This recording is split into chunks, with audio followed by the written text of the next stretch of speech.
vegan, I was like, I'm gonna have 10 of this. I'm hearing a rumor that you two are basically on standby in case any of the players on any of these teams get tired. Is that true? Yeah. Chunks for FIFA and me for any team shooter. Like, I think we're getting called now. You're getting called onto stage right now. Quick, what game? Valorant. Valorant. Oh, yeah, I thought you were doing FIFA. No, I'm doing Valorant. Oh, we're switching roles. Oh, dude, that's how good we are.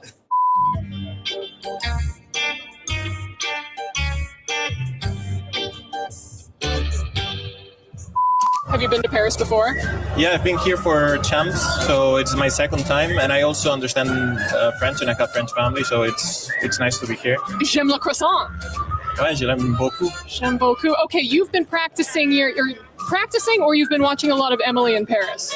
I've been practicing and watching. Sounds like the show is just getting started, so let's get... Let me in. Let me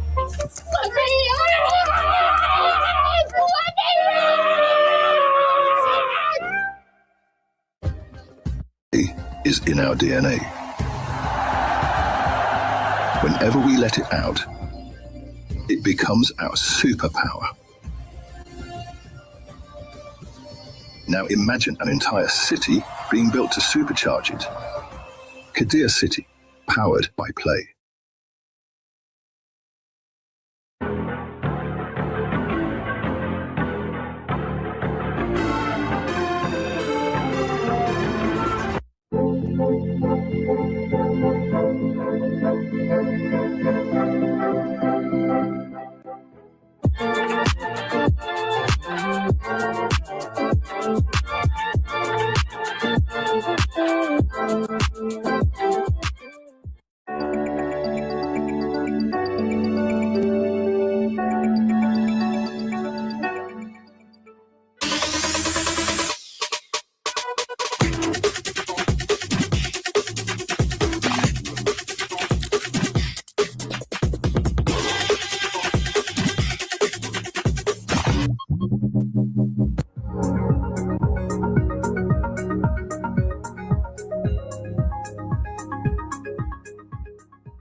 Bonjour, my friends. If you paid attention to what I was doing last week, it was a lot of coffee drinking, a lot of pastry eating, not a great deal to do with the Dota. Thankfully, I did have this guy to help me out. Kevin, let me know what went down last week. There's a lot of Dota matches. We start off with 24 teams total. 8 of them have already been eliminated. And of those groups, the top 4, the top their group and go all the way to playoffs. We've got P-Vision, we've got Yandex, we've got Falcons, and surprisingly, Nigma Galaxy also made it through. Really, really good performance for them. Crazy stuff. And those teams are already guaranteeing themselves some club championship points. But today, we have the survival stage starting. Yes, survival stage includes the other 12 teams remaining. They've got 2 days of matches, and 8 of those 12 are getting eliminated. So it's a big moment in the tournament. Damn, only 4 teams can make it through. Let's start with EWC 2026 Dota Week 2.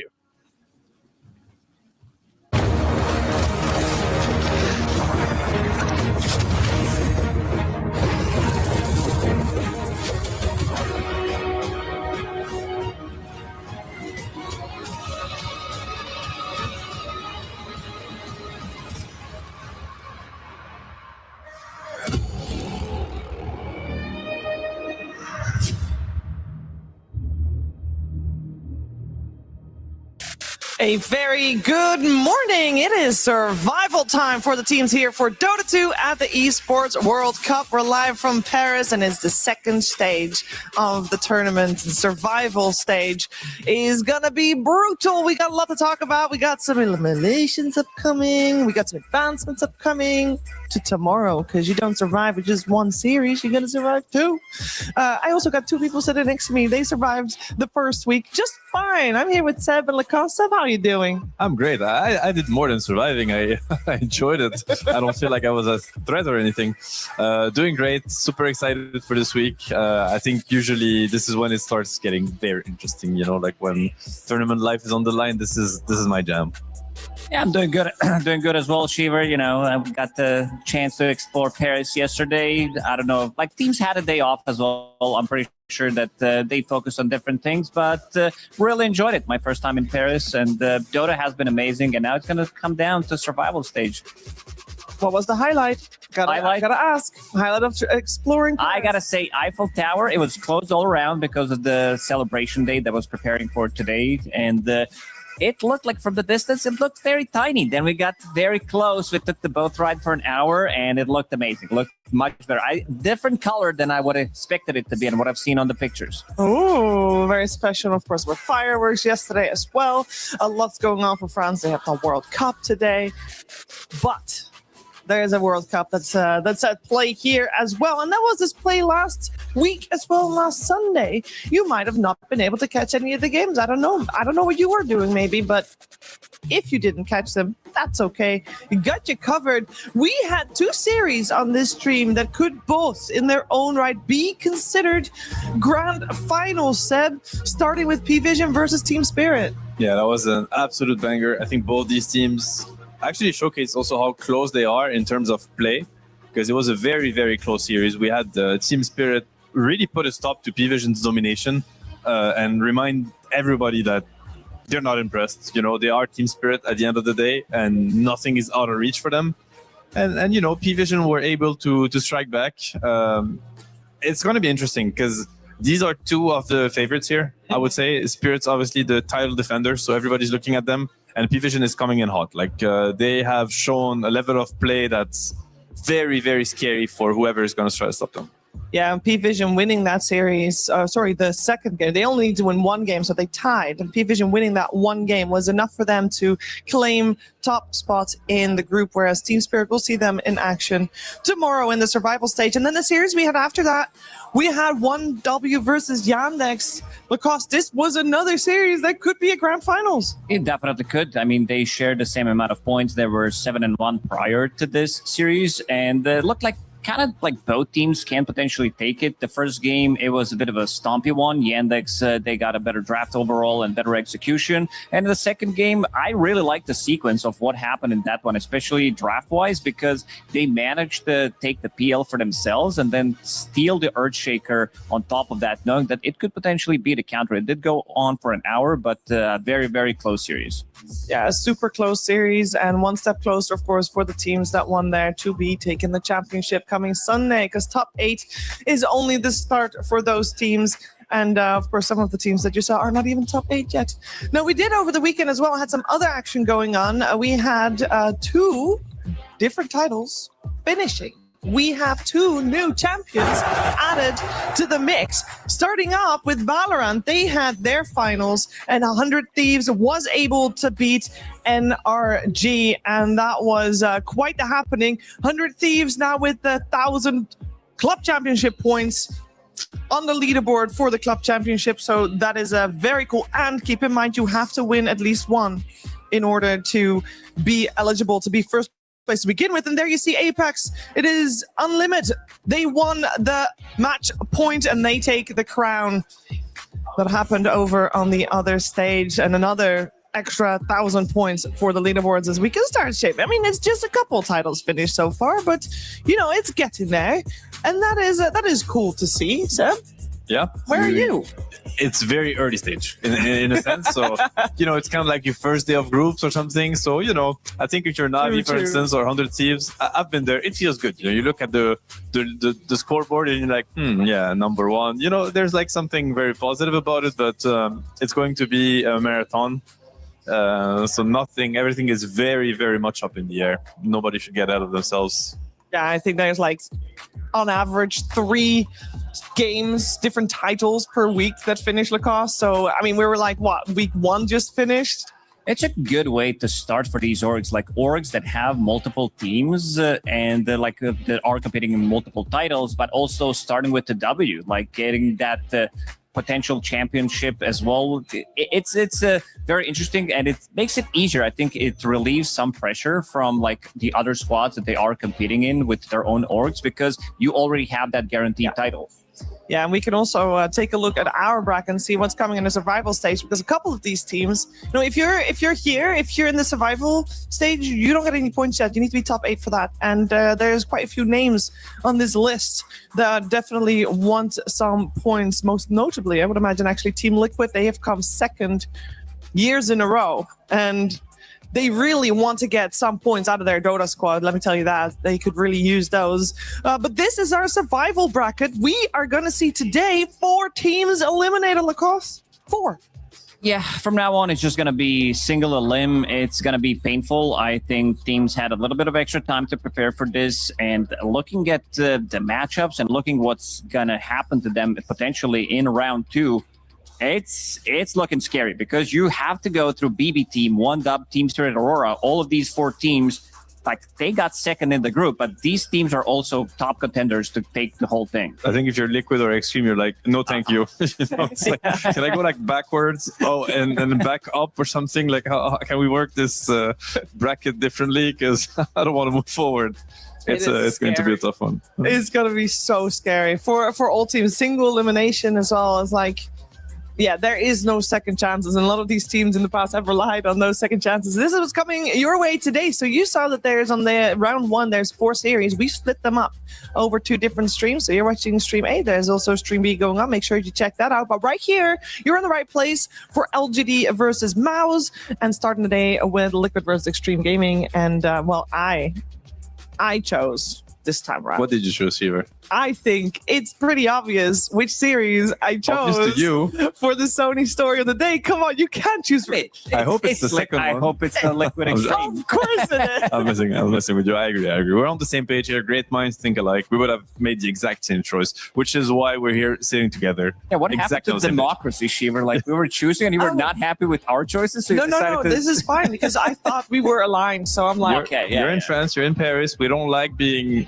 overruled. Like, the people don't not enjoy when there's somebody making all the calls. Just watch out. Let's start it over. Hey guys, there's 2 series today. Yes. Which would you like to see as the Sony story of the day? I'd go with let's go with Liquid Extreme, Shiver. And how about you? Just to make sure that we get every opinion. It sounds great to me. Liquid Extreme. Great. Glad to There have we that go. sorted Done out. the proper way. I'm glad we had that sorted out. We're also going to take a look at what's happening in the Dota so far, because of course we're at the halfway point, and we have a couple of things that seemingly have been figured out a little bit in terms of heroes, picks and bans, and we can take a look at some of the most picked heroes and see how that is updated. Because, for example, Shadow Fiend, that was in this list just a couple of days ago, is gone. I think the cool one to see there is the Bane. I don't think, Seth, that was on my bingo card to be one of the most picked heroes. Yeah, I mean, everything makes sense. I think to me, the one that makes the least sense is maybe the Wind Ranger, because and I guess we have the Wind Ranger here too, but that's definitely the feeling we've had watching the games, where it didn't feel like the hero had a lot of success. Earth Spirit, very dominant hero. Hoodwink, I think 58% win rate for being the most picked is a lot. Like, I've been enough in these tournaments, like these numbers, I'm quite familiar with the numbers now. This is a big win rate. So I don't know why people stop picking. Like, we haven't really seen it much on the games that we covered. Like, it has been picked a lot, but nothing really changed. There were some like smaller nerfs to the hero, but other than that, the hero looks extremely good. And I think like we also have to check the most banned heroes, because these are gonna stick out the most. Like, I think the one that has a big question mark for me is this Puck. That has been banned a lot. That win rate is atrocious. It's very bad. It's very bad, and it's been banned a lot. So yeah, maybe like lingering, like a read from another patch, or another way to play the game, like from a few weeks old, that's maybe outdated. So perhaps this is like an adjustment teams are going to make, where they don't feel like they need to ban the Puck. And again, like sometimes that's the thing with Dota, it's like cycles, in the sense that maybe Puck is as good as it used to be, but now certain heroes are getting higher priority. Earthspit, for instance, natural Puck counter, good lane, built-in silence. So perhaps the cycle has now moved, and Puck doesn't require a ban anymore. Yeah, I think maybe that's something the team should definitely consider. And people only let it through when they've already can counter it as well. So that's another thing to factor in there. But let's focus our attention on the first series of the day, though, because we have a lot at stake. Team Liquid and Extreme Gaming, part of the reason why this is the story of the day is because for both of these teams, well, one of them is going to exit. No doubt. That's the format. But for both of these teams, exiting here is not just, oh, that's unfortunate. It's actually so subpar compared to what they were expecting coming into this event, Lacoste, because they would be eliminated bottom 16. Yeah, this is not where you want to be. Like, it comes down to the format and also, like, maybe slightly underperforming, especially for Liquid. Extreme Gaming, there's still a lot on the line for them. TI being in China, in Shanghai this year. It's a lot of pressure on this team to perform, them being the best Chinese team as well. Like VG Gaming, they're still doing okay, but you know that from the Chinese, from the fans' perspective, it does feel like Extreme Gaming, they are the big dogs. They are the ones that need to be able to punch back against these European squads that did secure like 8 out of 8 are coming up from Europe. So yeah, we need that little bit of extra diversity. We really do. I think for both teams, very important to take this victory, as mentioned, focusing on Team Liquid first. This is a squad that has generally struggled a little bit in group stages and have shown that they're a bit on the up towards the end of the group stages. And it's, of course, very good coming into this series. But let's find out what Nisha had to say about it. I think for the groups, we performed like okay. I think obviously we aimed for first place, and we were kind of disappointed. Had some talks, but in the end, I think the better teams deserved the first spot, and we're gonna try to like show what we've got in the playoffs. He's all in. He's all in. He's going back in. He's gonna get both these kills. I think we're gonna try to keep playing what we kind of practiced and just kind of try to be better. I think we're facing Extreme into Spirit, which should be like a nice matchup. I think we played some scrims. It was kind of close, and it's not like super scary, but also like they're a good team, so confidence boost if we beat them. And I think we will play Yandex, which is like a favorite kinda, or like up there in like the top 4, I guess. So yeah, you know, you gotta do what you gotta do. Survival stage is kind of scary, but I think you know, kind of good as well if we like get through it. One loss and you're out is kind of like in there. But at the same time, I was kind of happy we didn't get first place because I think we still need to like improve a bit throughout the tournament. So just gotta like get it done. Nisha is already talking about facing Yandex. That's a couple steps ahead there. So going up against Extreme first. And Extreme is not a team to slouch on. Extreme is a very strong team, and they have also powering up throughout this group stage and throughout the year as well, as we're going to check out their road to EWC. Extreme Gaming has been a powerhouse of Chinese Dota for many years, and they remain that way to this day with their current roster of Ame, Nothing to Say, XXS, FY, and XNova, which was built in the last few months of 2025. While Extreme Gaming is an incredibly strong team, it would be considered by most to be the strongest team in China by a fairly large margin. They do struggle against the top teams on a global scale. Knock them out! Extreme Gaming, even with the extra lives, they have nothing. Yandex. They have a large amount of top 5 finishes, but you'd have to go back multiple years to see big tournament wins for the team. Their road to the Esports World Cup 2026 was more spread out than almost any other qualifying team.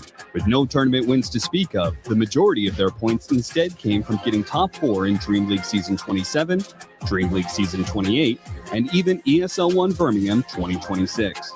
Will Extreme Gaming finally manage to break free from their pattern of getting barely within reach but not quite making it to the end? Tune in and find out here at the Esports World Cup 2026. There's so much to unpack with this best of 3 series coming our way. And I actually want to start with something that Nisha touched upon, Seb. He's happy that he's in the survival stage. And this could also be the case for Extreme Gaming because he feels like he wants to play more. He feels like they're still figuring it out. How do you feel about that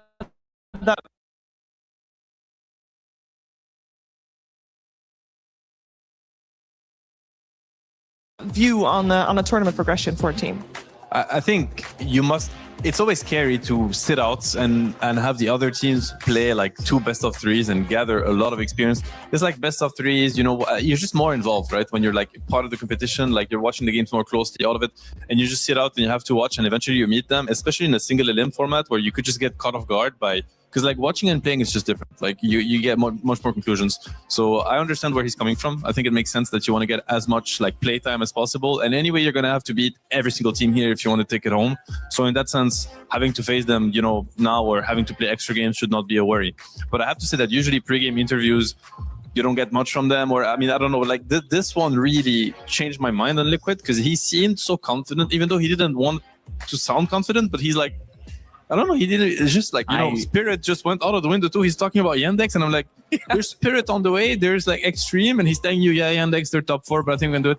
You're like, maybe he's confident because he knows it's just going to be a smooth sailing. I think his gameplay definitely shows it because we've seen him being just... he like showed the best performances so far from Liquid because we talked about whether it's going to be Nisha Prime showing up. Maybe it's Nisha who didn't play pubs. It was definitely Nisha Prime, especially that game on Ember Spirit that he did solo carry the game against Aurora, where everybody else was kind of like, yeah, somebody has to do it, and he really stepped it up. He did, and Team Liquid also has a history of course, doing well if they're in a long tournament. Thinking back to before they won TI, there was a TI where there was the last chance qualifier, and they went all the way to the top 3, which was, of course, a lot of games in like a span of, 3 weeks? So they maybe thrive on this one. On the other side, it's Extreme Gaming. And I think also, Lacoste, for them, it might be good because relatively recent coach swap definitely seems to have impacted them coming into this, and more games than would also help. This is still a super strong squad. It just feels like some things weren't really clicking for them. I feel like this team can do so much more. Like the numbers are not showing how strong this team are, but they have some good ideas. We talked about maybe some of the issues that they need to fix with like how slow they played. I think this is going to be the biggest issue. Again, coming up against Liquid, who can be extremely fast team. So I want to see if this is going to be the adjustment that they need to bring to the table.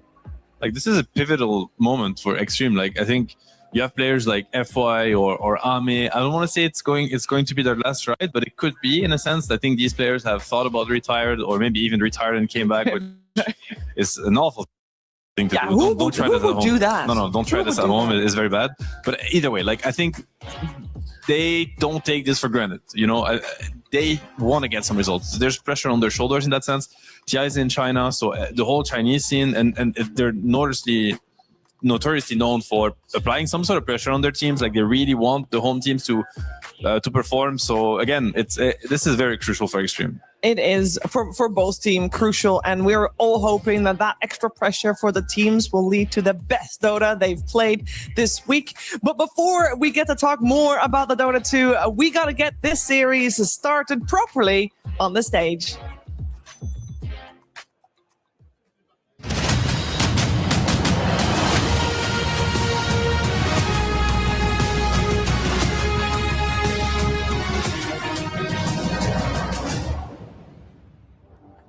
Ladies and gentlemen, welcome back to the Esports World Cup Dota Edition, baby. We are back. We took a day off to gather our strength to bring you the greatest Dota you've ever seen. It's Elimination Day. How we all doing out there? Oh, we are alive and well here in Paris. Good to see. How you doing, Milos? Honestly, it was a great day. Yesterday, we got to relax for a bit, as you're saying, but something was missing. We weren't here either practicing or getting into heavy Dota because we've had a full week last time. Woo! All group stage, 12-hour days minimum because we're enjoying so much of what's going on. Big stories. We had to say goodbye to a bunch of teams, and we got to see some of their keys being crushed, and that's kind of the big thing over here. Doors open and your opponent's hopes come crashing down. And we're going to continue doing that today because we're starting off with our survival stage. And that's right. It's kind of in the name at that point. It is. Today we're playing the survival bracket. Every single game that you see will be a elimination game. We're going to send a lot of boys home and talk about our first 2 teams coming out here today. Fun little fact from Knoxville on Twitter: the most amount of competitive games ever played is going to be on this stage coming up. 23,000 competitive games between all these teams. So let's get this party started. We're going to bring out your first team of the day. You guys ready? Let's hear it. All right, ladies and gentlemen, let's bring out Team Liquid.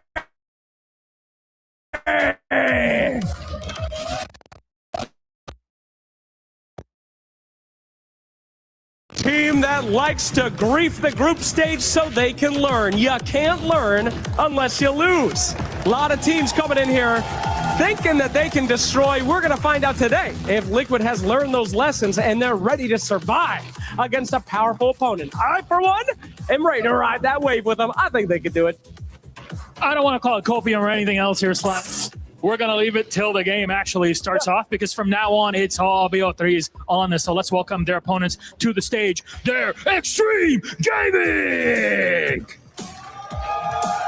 Hell yeah, brothers and sisters. They clinched 4th in Group A, and they were up against the wall still. That's all behind them now as they reset for this survival stage. An important moment to decide who plays Team Spirit after this. That's going to be crazy. Now, the question is always, can the uncrowned king crush the Seahorse Uprising? Well, my friends, only time will tell. The generals have gathered in their masses. All right, fantastic, guys. Well, we have one hell of a show to start things off. Gentlemen, are you ready? All right, we got a nod. You ready? Please put those keys in their receptacles. Get to your stations, but most importantly, I want to see that handshake. This might be a risky handshake here. I don't know how this one will go regardless. Only one. Hey! Only one team will survive from this lag. It's a best of 3 to see who gets their key crushed and who moves on. Our panel, are you ready? Take it away.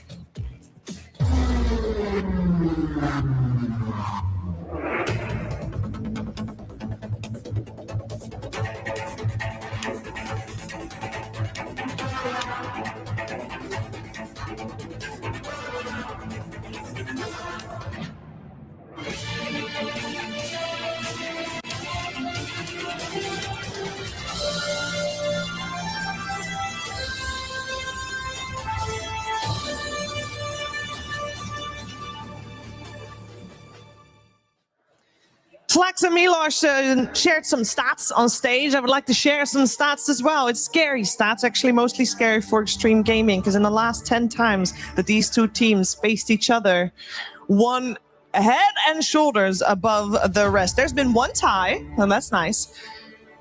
And then there's been 1 series win for Extreme. Yeah, during Dream League. 8.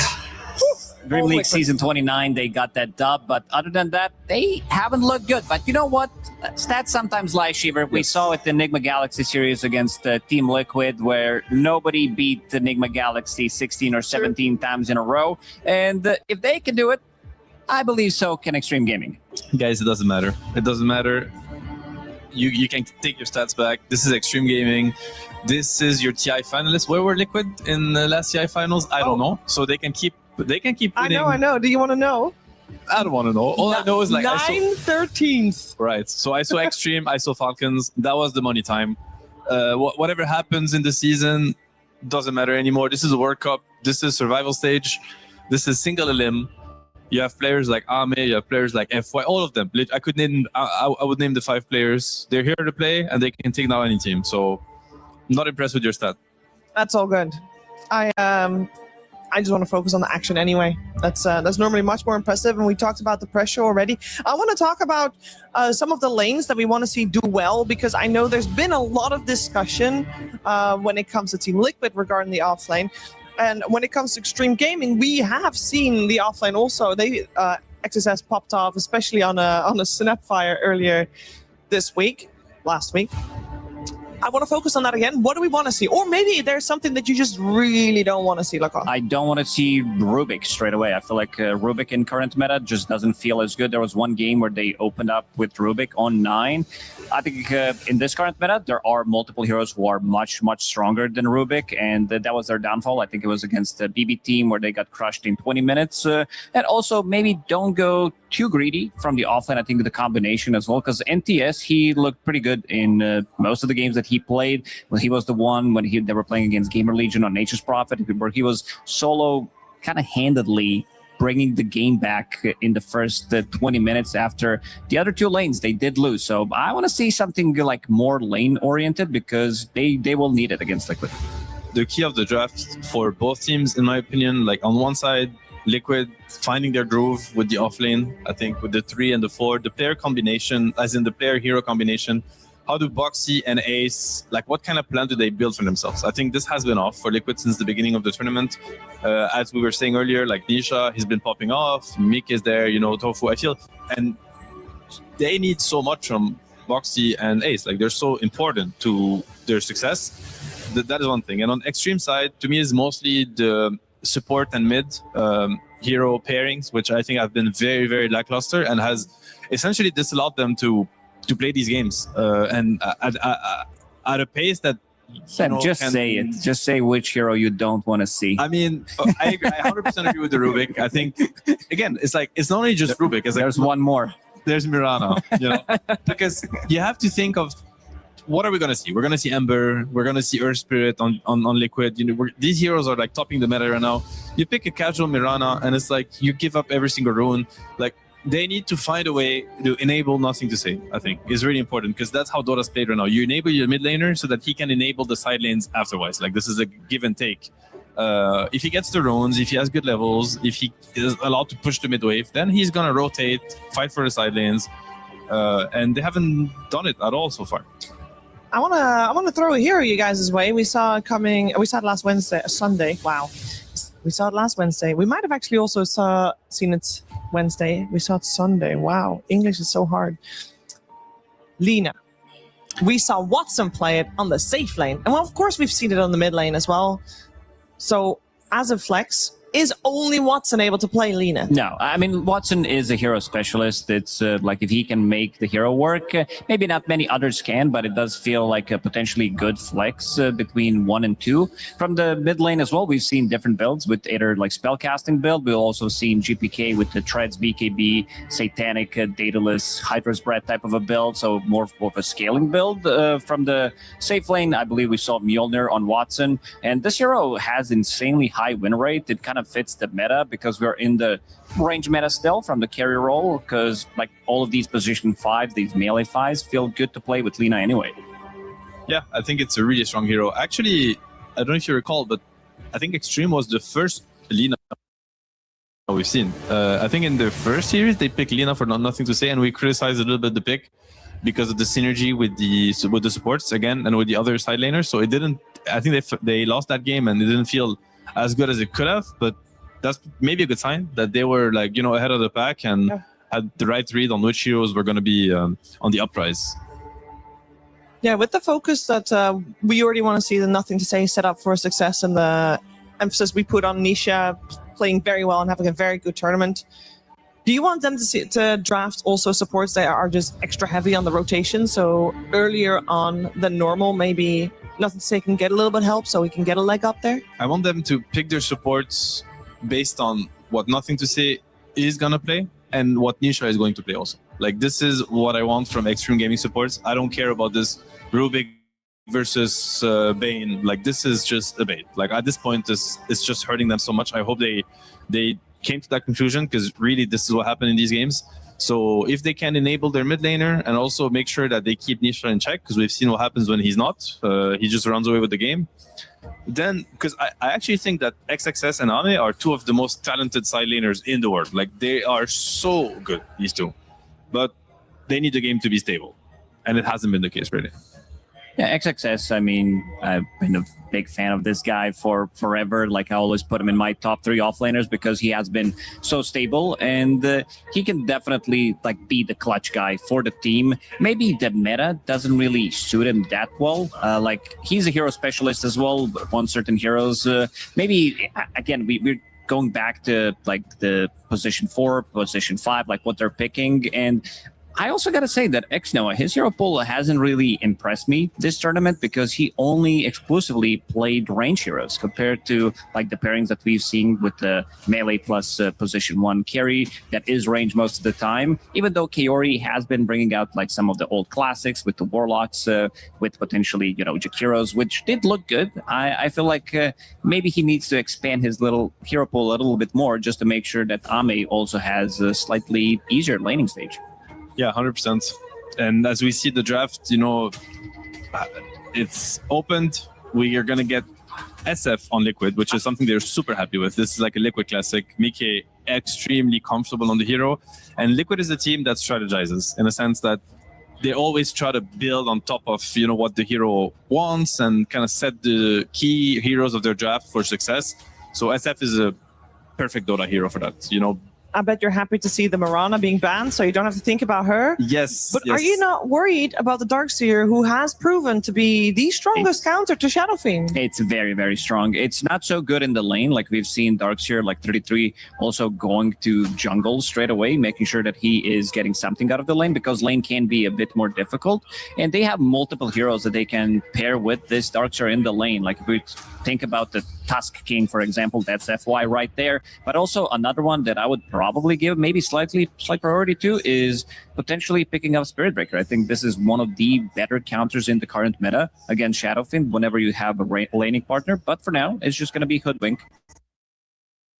Just pick the highest winning heroes. Like, you don't have to... They check the numbers. Yes, easy. Check the numbers and comply. So that's good. I'm looking at the Liquid bans and I'm like, there must have been a lot of scrims going on. Like, we're missing inside information here. Because this Senking ban, this Mirana ban, you're like, what is going on? Because these heroes have either not been successful or not seen at all. We haven't seen the Senking on Stream A, but perhaps it was picked in some other games. So very interesting.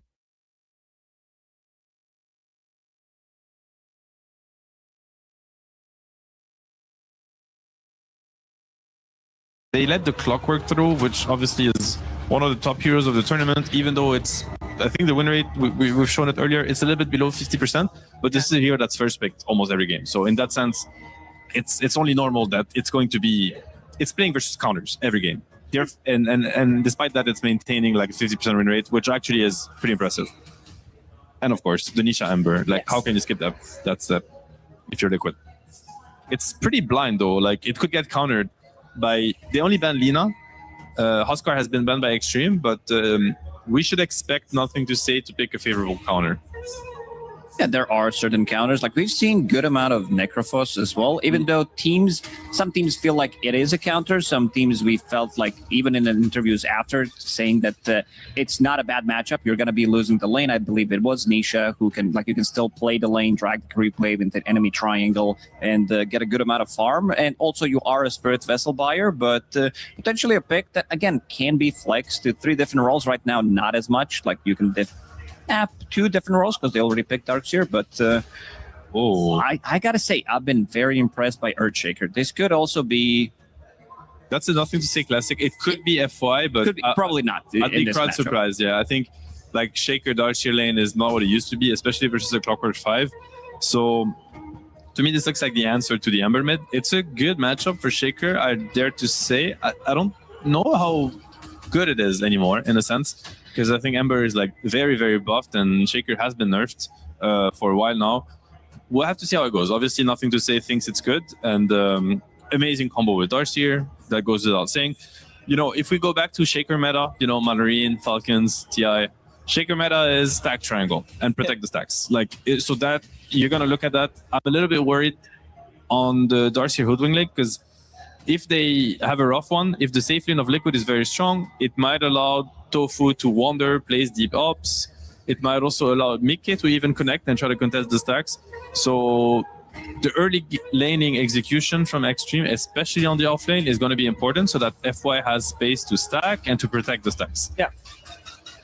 So yeah, their support duo will be the Hoodwink and the Wyvern coming out. We'll see how active they can be in the early stage of the game. Yeah, it's a little bit better. I mean, I'm not a fan of the Wyvern pick in a sense. Like, it's good against SF, but not good against Ember. But hopefully, if Shaker has a good enough game, these three heroes are going to be strong enough to match the Ember pace in the early game. Like, again, you want to picture in your head, you want to think of these three heroes fighting versus Ember Clock +1 for the runes, for the stacks, for aggressive positions on the map. I guess Wyvern, Hoodwink, Shaker does the job. What do you think, Lacoste? Yeah, it looks like it's quite a lot of team fight, and also the early game should be okay on paper. I'm just wondering how much Darkseer is going to be able to get out of this lane, because it's not an easy lane for him by any means. And if Shaker's off to a good start, if you're the one like maybe getting a better rotation, getting the kill on Ember Spirit, getting level 6, your supports are stacking in the meantime, this could be a pretty good Shaker game. Other than like it has been pretty bad through Dota like history. You are playing against Clockwork, which is super annoying for you to play against. Can you buy Ags, or is it not the build? I've seen good amount of Ags, yeah. Like we've seen, we've seen Shaker only 2 times so far in the tournament. He didn't lose yet, but I mean, I have to say, Liquid are selecting the meta heroes. Like, I think these are the heroes that have been some of the heroes that have been the most successful, in my opinion. Like Centaur has looked very good, very good, very good. There's like a bunch of different builds. I think the hero's laning presence is solid. It scales greatly into the late game. Ember, obviously, we've mentioned that. SF, Clock. These are like top 4 of the top heroes this tournament. Yeah. So they did their homework. You know, Liquid is, I guess, playoff mode. Yeah, they did. They did choose ones with better win rates. Maybe that's why Nisha was so confident in the pre-game interview. He's like, we opened the stats. We know now. We have the knowledge. Yeah. The only question with that is, are they on the meta on the right time? Because obviously last week this was very good. Maybe Extreme Gaming is one step ahead and is seeing something in the heroes that they have that maybe is not as obvious yet. Yeah, they'll have to showcase it. I mean, just from a hero composition, I feel like Liquid is in a pretty decent spot right now. There's some pressure on their last pick, in my opinion, but Boxy, I think, has a lot of cool options. I just want to see like a nice hero pairing, basically, with Clock Ember, because this is like a little bit lackluster. You need some follow-up on Ember's aggression. Like follow-up in terms of disable, follow-up in terms of damage? Yeah, pretty much. Yeah, both. All of the above. all of the above. Exactly. Yeah, so I don't know what you're thinking for Boxy, but...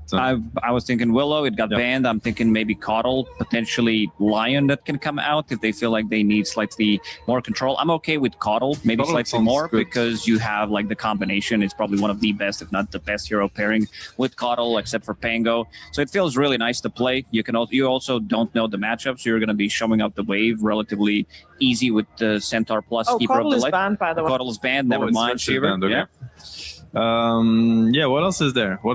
Is Kai an option? I mean, it's not the best versus Darkseer, but it's very good in early game against Shaker. It's a good Ruby game. It's a decent one. I think it wouldn't be first pick, so that surely is better than what but you think. Clock, Ember, Rubik, I think they lack damage, if I'm honest. I feel like Wyvern Embrace is too strong. Okay. Early game. Like, they actually are not going to kill heroes. But, I mean, we'll have to see. They have the Stampede also to help them. I like Sky for some reason. I feel like it's a good Sky game. Like, they need more magic damage in the early game. Because, again, you want to think of Centaur and SF as like, they're not going to get involved that early. I'm talking first 10 to 15 minutes. So, again, it's going to come down to this Clock Ember. Like, can they go and contest stacks? Or are they going to let Shaker... get huge. Again, the last pick is on Extreme side, so they will secure themselves a win condition. It's a first pick SF, so Liquid is going to be, I'm quoting that, but on a timer in a sense. We're going to see an Ame hero that will win the game eventually. Yeah. So you want to be able to bring the heat to Extreme if you're Liquid. And Boxy hero has... Okay, so they're actually going to... do Clock 4 and Witch Doctor 5. It's a 5 Witch Doctor. Interesting. I mean, very good against the Wyvern save, because obviously Maledict, and you still, keep them in place. You want overwhelming amount of magic damage is always good. the zero has looked really good, right? It looks very, very good. Like with the heal and with a bit of a newer build where you skip the cask, you get it at level 3. Sometimes even level 4, so you're playing off your heal and Maledict early on. And Clinks, this hero, I've been pretty impressed with how well this hero scales. It's another or block hero in the lane, like we've seen good amount of draw rangers, of course, like we've seen some vipers from time to time. It's very difficult to lane against these heroes, and this hero is a bit more like deceptively tanky compared to other heroes, especially if you have Wyvern with the Fairy Fire, with the Wand, with the Death Pact. Not the easiest hero to kill. But why Clinks over Drow Ranger, for example? I think it's more active. I think this hero also sieges the high ground better. Like we've seen teams with Drow Rangers also struggling if you don't have Aegis to go for buildings. Clinks is a bit of a different type of a hero. It's also more active hero that likes to get involved early on. And I think that's the type of a hero they needed. And much more tanky too. Like you think of the Liquid lineup, Ember, Clock, Centaur, they're gonna be running at you. Like they will be jumping this draw, trying to kill her. Clinks doesn't care. Like we've seen the Axe build too, where it's like you want to enter, like jump and enter the fight. Be my guest, you know, you use the Aghanim Scepter ability and all of a sudden they have to run away, like, because it's just an overwhelming amount of damage. So I like the Clinks pickup. I'm trying to think, is this Witch Doctor SF like a bit weaker than Clock SF? Like, is it better for Hoodwink and Darcy? I have the feeling that Darcy's gonna get more out of this lane. So in my opinion, kind of a good news for Extreme that they don't have to run into the Clock safe lane. But at the same time, I understand the adjustment for Liquid. Like you see, this Wyvern Clinks is so much for us. It's a very toxic lane. So their plan is just going to be to be pulling waves. Like Boxy's going to pull waves, Ace is just going to chill, farm between towers, and Boxy's going to do Boxy things. I think we could expect him to even play through the safe lane at some point. Like as soon as Ace gets his first region item, for instance. Then Boxy's just gonna TP safe lane or gate and play around SF and try to bully the Darks here and fight for the stacks in the Extreme Gaming Triangle. So do we have an overall favorite in these two drafts? Because you guys are saying good stuff about both teams. We got great Darkseer, Hoodwink lane, yay. We got Ember Spear doing well, yay. One of the better Extreme drafts I've seen. I'm going to say I like them more. I'll give them maybe like 7.5% chance more to win this game compared to some 7.5. Yes, but he's a very precise expert. Like he did the math actually. We're all studio experts here. I mean, I agree. Extreme, very cool draft. One of the better ones. I'd give them 8.5% extra chance. I mean, I did the math. I think you're I missed that 1%. But and Liquid, solid as usual. I mean, you mentioned it. This is very much a meta draft. Like this is a lineup where you see it and it makes sense. It comes together. The same thing can be said for Extreme Gaming if you think about it maybe a little bit more, and the numbers are not yet there to back it up, but potentially Extreme Gaming will make those numbers go up with this game one. Keep in mind, this is a best of 3. Let's see who starts this series with a leg up, a win up. We're heading over to Cap and SVG for game 1. Liquid versus Extreme, a matchup that is full of prestige and age. This is a matchup full of players that have been through Dota for years and years and years. And, well, in this matchup, anyway, we're going to see fresh Liquid, fresh Extreme, a little bit different rosters than, say, their peaks of winning TI and being TI finalists in the hands of Extreme. But they've been kind of rough lately. And now they have to go through the gauntlet of this survival phase and to make it through the playoffs in the first place. I mean, Avery, they have to win this, and then they have to go match up against Spirit after this. Going to be a tough road to those finals for both of these squads, though I do think both these squads have shown they can be one of those teams that makes the run. They have that kind of history of, gaining a little experience, gaining a little momentum, one series, one game at a time, and finding their oomph in a tournament overall. So I'm not going to count either of these out. In fact, I'd probably give them the dark horse status of the tournament from this survival stage. As in, whatever team makes it through here is likely to have a lot of momentum. Exactly. If one of these makes it, they're going to be a strong competitor. You just got to get over that hump. So we'll see who comes out on top of this series. Excited to get a BO3 after all those BO2s as well. If it goes into game 3, could be very spicy. Get a definitive answer of who's actually better as a team right now. And we have a very cool draft game 1. XG going back to their roots. Strong team fight. Team fight controlling hero for NTS, XXS with a lane counter pick and some scale. This is kind of their archetype that has worked for them, particularly in their TI run. And then you get like that last pick for Almond. He can kind of have his choice of whatever comfort hero he wants. If he gets an option to play the Clinks, he will usually play the Clinks. He loves that hero. Nobody knows why, but he loves it. So both teams have had to improve on some way. Which team do you think has done a better job drafting for themselves now compared to the groups? This Liquid draft tells me they sat down, they looked at what heroes were working for them, which are converting the games to wins instead of just maybe looking good, and they went that direction, particularly this Ember Centaur. I think both Ember and Centaur have looked like S-tier picks this event, and they got 2 premier cores, and that was with the first pick Shadow Fiend. Yes. Which obviously, yeah, Shadow Fiend's going to do Shadow things, but to me, it's the other 2 cores. They got some premier picks here. I almost don't even really care what the supports play on Liquid as long as they're feeling it and can make moves. I think that's when they shine. I think Liquid is a team where I don't need to see Boxy on a particular hero. I don't need to see Tofu on a particular hero. I just need to see them making moves, playing fast, connecting to plays. If they feel like they have those options available, 9 times out of 10, they're going to convert on those in a successful manner. They just have to be able to get that opportunity. The panel talked about something similar in that Liquid is drafting much more to the meta for EWC. But is there, I feel like you would, if they were doing something completely original, you would be supporting them being like, hey, they're doing their own ideas instead of chasing the meta, right? Like, isn't this some of Liquid? Aren't they just chasing what's good right now, not necessarily leading it?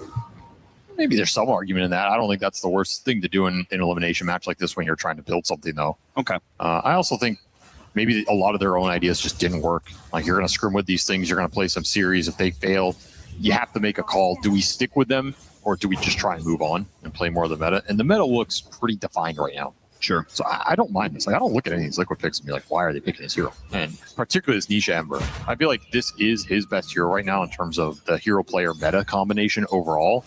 This is a really scary thing to give to Liquid. It can build so much momentum.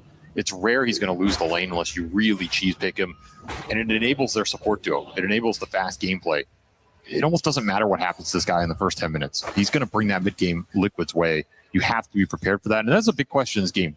One, especially for Extreme Gaming, do you have the tools to deal with this Ember? Because if he runs the gauntlet here, and then you have to go into that game too, and his ban priority goes up, you might not have all the bans to be able to deal with him. So this is a big moment for XG in this series in terms of dealing with this hero specifically. Do you have the staying power on the battlefield to do that? I like that Shaker pick. I like the Hoodwink, low cooldown stun against him. I think they have might have some damage follow-up problems in the early portion of that mid-game, but they do have a lot of scaling damage here, so it looks okay. Yeah, I feel like it's kind of weird meta to meta. Like, Ember Spirit's builds change so often. Right now, it's maxing out Flame Guard that some heroes are good against one version of Ember and not the others. Nisha is going to be ganked up, so not only do they counterpick him with the Earthshaker to get a lane-winning matchup, but now they're also moving both supports to shut down this Ember Spirit. I mean, I like it. As you said, we've seen these Ember Spirits just pop the hell off. It is definitely one of the heroes of the tournament, so anything that you can do to keep it down, I'm all for. That's some serious hate.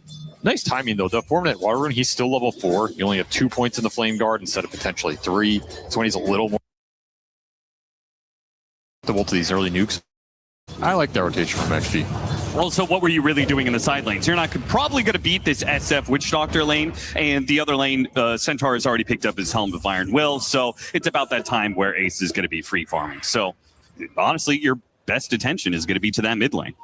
Darkseer's just going to be jungling away at this point. XXS knows that he can't really play into the SF Witch Doctor, especially solo.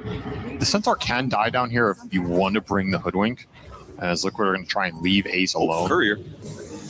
Moxie roaming into mid, trying to get something done. Got the bushwhack on him. Cogs pushing back, nothing to say. Ooh, managed to hit the stun on Nisha. Max range, and it gets the kill as a result. Nisha dead again. That's a rough death. Still had only 2 points in the Flame Guard, trying to hold, or he got the skill point at the end, so he kind of dies a similar way twice to the Shaker counter pick, and now you're going to be level 6 on NTS. Way before the Ember, you have a chance to just all in with an Echo Slam here. We'll see if XG bring more numbers and look for the 3rd kill on the Ember in this early game. Yeah, what do you do if you, like, Ember Spirit isn't going to go jungle, right, to get his level 6? So you kind of have to put yourself out there to potentially get all-in again. And he has to TV back into the lane. So you're very scared right now about this all-in potential. And we see Liquid bringing both supports towards the 6-minute power rune. Again, this is a lot of committal. You get the right rune here for nothing to say, something like a haste rune or something. This could be dangerous. Boxy will protect it with the clogs. The other side, it'll be an amp damage. Or sorry, Boxy grabs the amp damage. Would have been a big rune for both these guys at the early game, but at least you take it away from NTS. Still wary of the 3 shock with the Echo Slam all in the Ember here if the shield's down. Tofu making a little jaunt there into the enemy triangle, seeing if they got too many stacks going on here. Always wary about that injection for the Earthshaker. There's that the Echo. Nisha is not going to die. In fact, nothing to say had that read a little off, but maybe they could still chase him down here. Vex Nova or the Bushwhack, slight dodge on the Bushwhack. The stun doesn't land either. Nisha's still making a run for it. He has a Fairy Fire, gets up to the high ground, can bottle hit. Stampede goes off, and nothing to say. Well, he could Fisher, but it's too late. The bottle heal has already gone off. Meanwhile, the Stampede extra movement speed to chase away XXS from that top lane. If they are going to put all this attention on the Ember Spirit, Mickey is doing a good job putting pressure elsewhere, almost taking this off-lane tower already and securing the Wisdom Shrine. That's a huge win for Liquid. They keep the Ember alive, Echo on cooldown, win Wisdom Shrines. Just a miscommunication there from XG. Like, that should not be a kill they lose with both supports heading to mid, but they're late to the party when the Echo goes out. Yep. And then you get dragged in that committal. You're not fighting Wisdom Shrines against a weaker enemy mid, and now you lose your tier 1 off lane. Really strange sequence for Extreme Gaming considering they were stronger on the map and they lost every objective in that time period. It's just one of those clear mix of incentives, right? The support, for sure, they want their Wisdom Shrine. They think, oh, we got to protect that.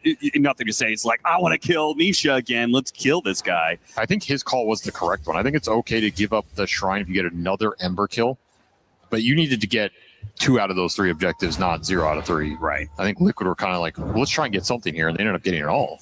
And it's great for them. Oh, look at this move from Ame. And Fisher actually blocking him away, but Ame, he kind of wants them to be here. He said, I made this rotation. This power rune is supposed to be a bait for me, but can definitely see the adjustment from Extreme Gaming in terms of prioritizing the mid lane, fighting for the runes, not just throwing NTS to the wolves. That was a huge deal in some of their other series. Oh yeah, his like puck game, nothing to say. That was brutal. Nothing in that one. So this is going to bode a lot better for them over the course of the series, just this macro adjustment. It does mean our supports are going to be very low level on both sides, even with double wisdoms being picked up for Liquid. Boxy is level 3. Gave all that solo XP to the Centaur. So it'll pay off for Ace. He is fairly farmed. Level 7.5, Helm done. He's cruising here. There's another Echo for the big ancient stack. Push NTS close to that Blink Daggers, 200 off. I mean, it wasn't a super stack ancients, just because there was so much play in this triangle, they couldn't really stack it multiple times. We even saw the high ground ward being placed by FY to try and protect this area. And the biggest story here is Mickey, absolute free farm, first pick Shadow Fiend. Empty lane up top, 80 last hits. He is pretty damn fat here. If he gets involved in this early game at all, which might be a possibility with Stampede and the Ember going in first, he can absolutely join a lot of these fights. They don't have a great answer for him here in the early game. You're kind of looking to scale into this SF with some of the Darkseer wall illusions, the Clink's late game. Maybe Wyvern lands a curse, but this spell's not too reliable nowadays. I would like to see Mickey get involved in some of these early kills. If Liquid can set up the fights and he can be the last man joining them, he should clean house. Ame's got an interesting build. I know there's probably only 5 other Clinks players out there in the world that care about this, but there's been this weird, like, what do you build early on as Clinks? Do you build the Falcon Blade? Do you build a Soul Ring? Ame was a big proponent of the Soul Ring a couple months ago, but he's actually just gone double Sage's Mask. No item at all. Just double Sage's Mask and rush the Deso. The poor man's Soul Ring, some might say. Very much so. Sage Mask, probably the most efficient mana regen item in the game, and the one you don't mind selling back the most. So if he can get enough sustain out of this, I don't mind this build-up. Would like to also see him get involved in this game right when that Deso comes out.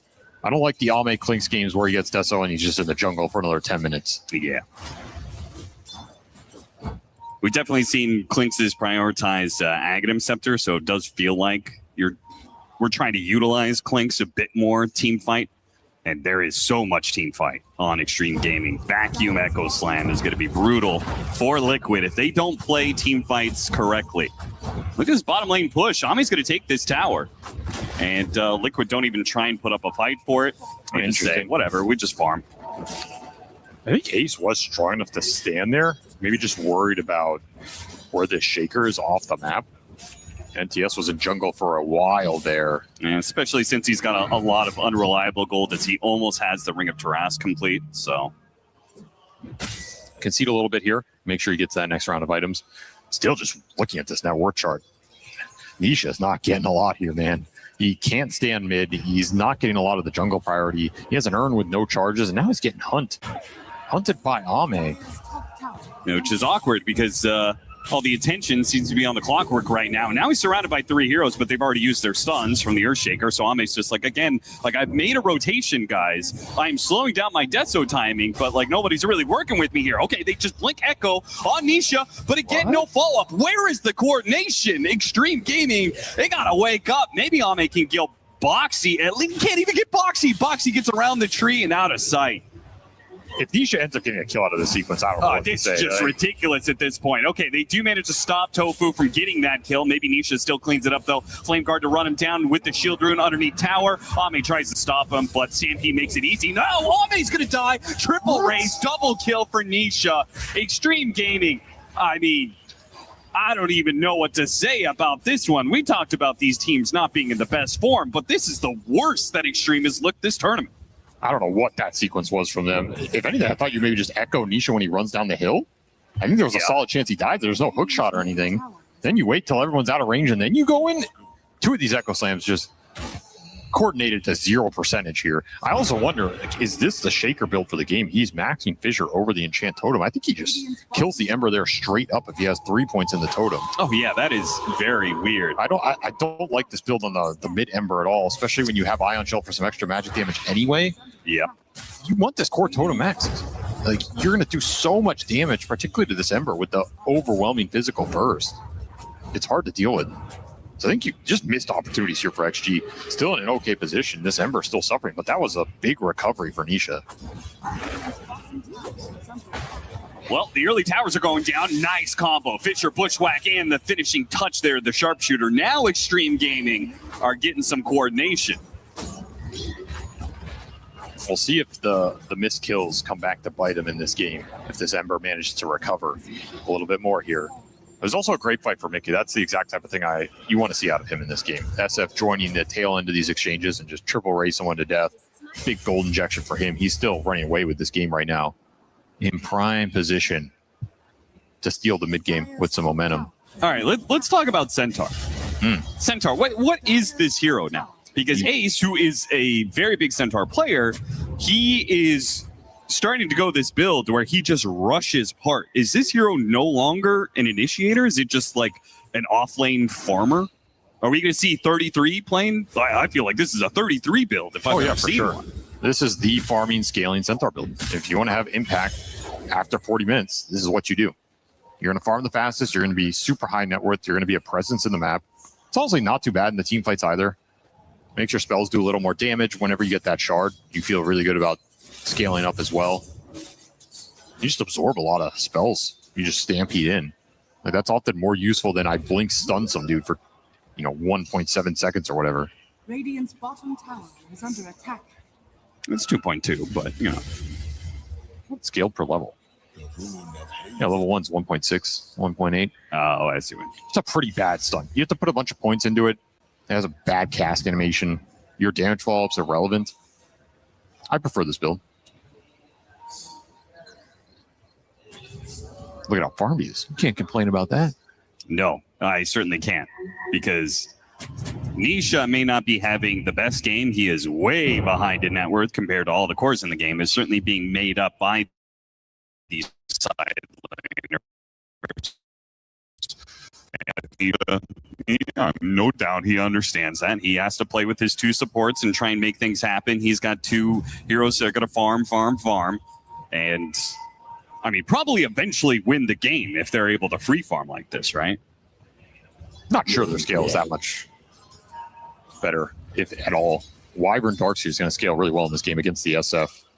I mean, I guess I'm just thinking, isn't the 1-2 punch of Centaur SF, we've seen this so many times, the Cart SF, I feel like that's one of the most indomitable tools in the meta right now. Sounds like you're just a shaker hater. It's like Chains, FY, trying to sharpshooter his way out of there, but unfortunately does not get up to the high ground. Finally, the hits come in to finish the kill. Now, is Liquid able to do anything with this? Because there's plenty of Extreme members here, and I think no doubt they would defend their mid tower if a push came their way. So yeah, Liquid just break up and go farm again. You need to be really careful forcing fights into XG if they're set up, because you're going to get wombo comboed on the return. And it's going to be quite nasty here. If you get cursed, if you get vacuumed into any of the shaker spells, the fight is pretty much over. Your only disruption in that sense is the clockwork. I think Boxy's role for Liquid as an initiator and counter initiator is super important here. He needs to get in there and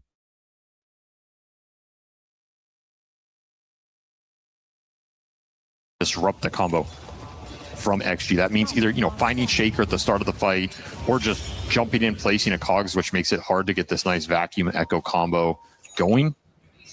He can be really disruptive here. Incredibly annoying hero to play into for these big team fight lineups. One hell of a stack, a three-man hook shot stun. They try and hit a Requiem off of it a little bit, nailed the raise followed up. Okay, they do actually put together the damage.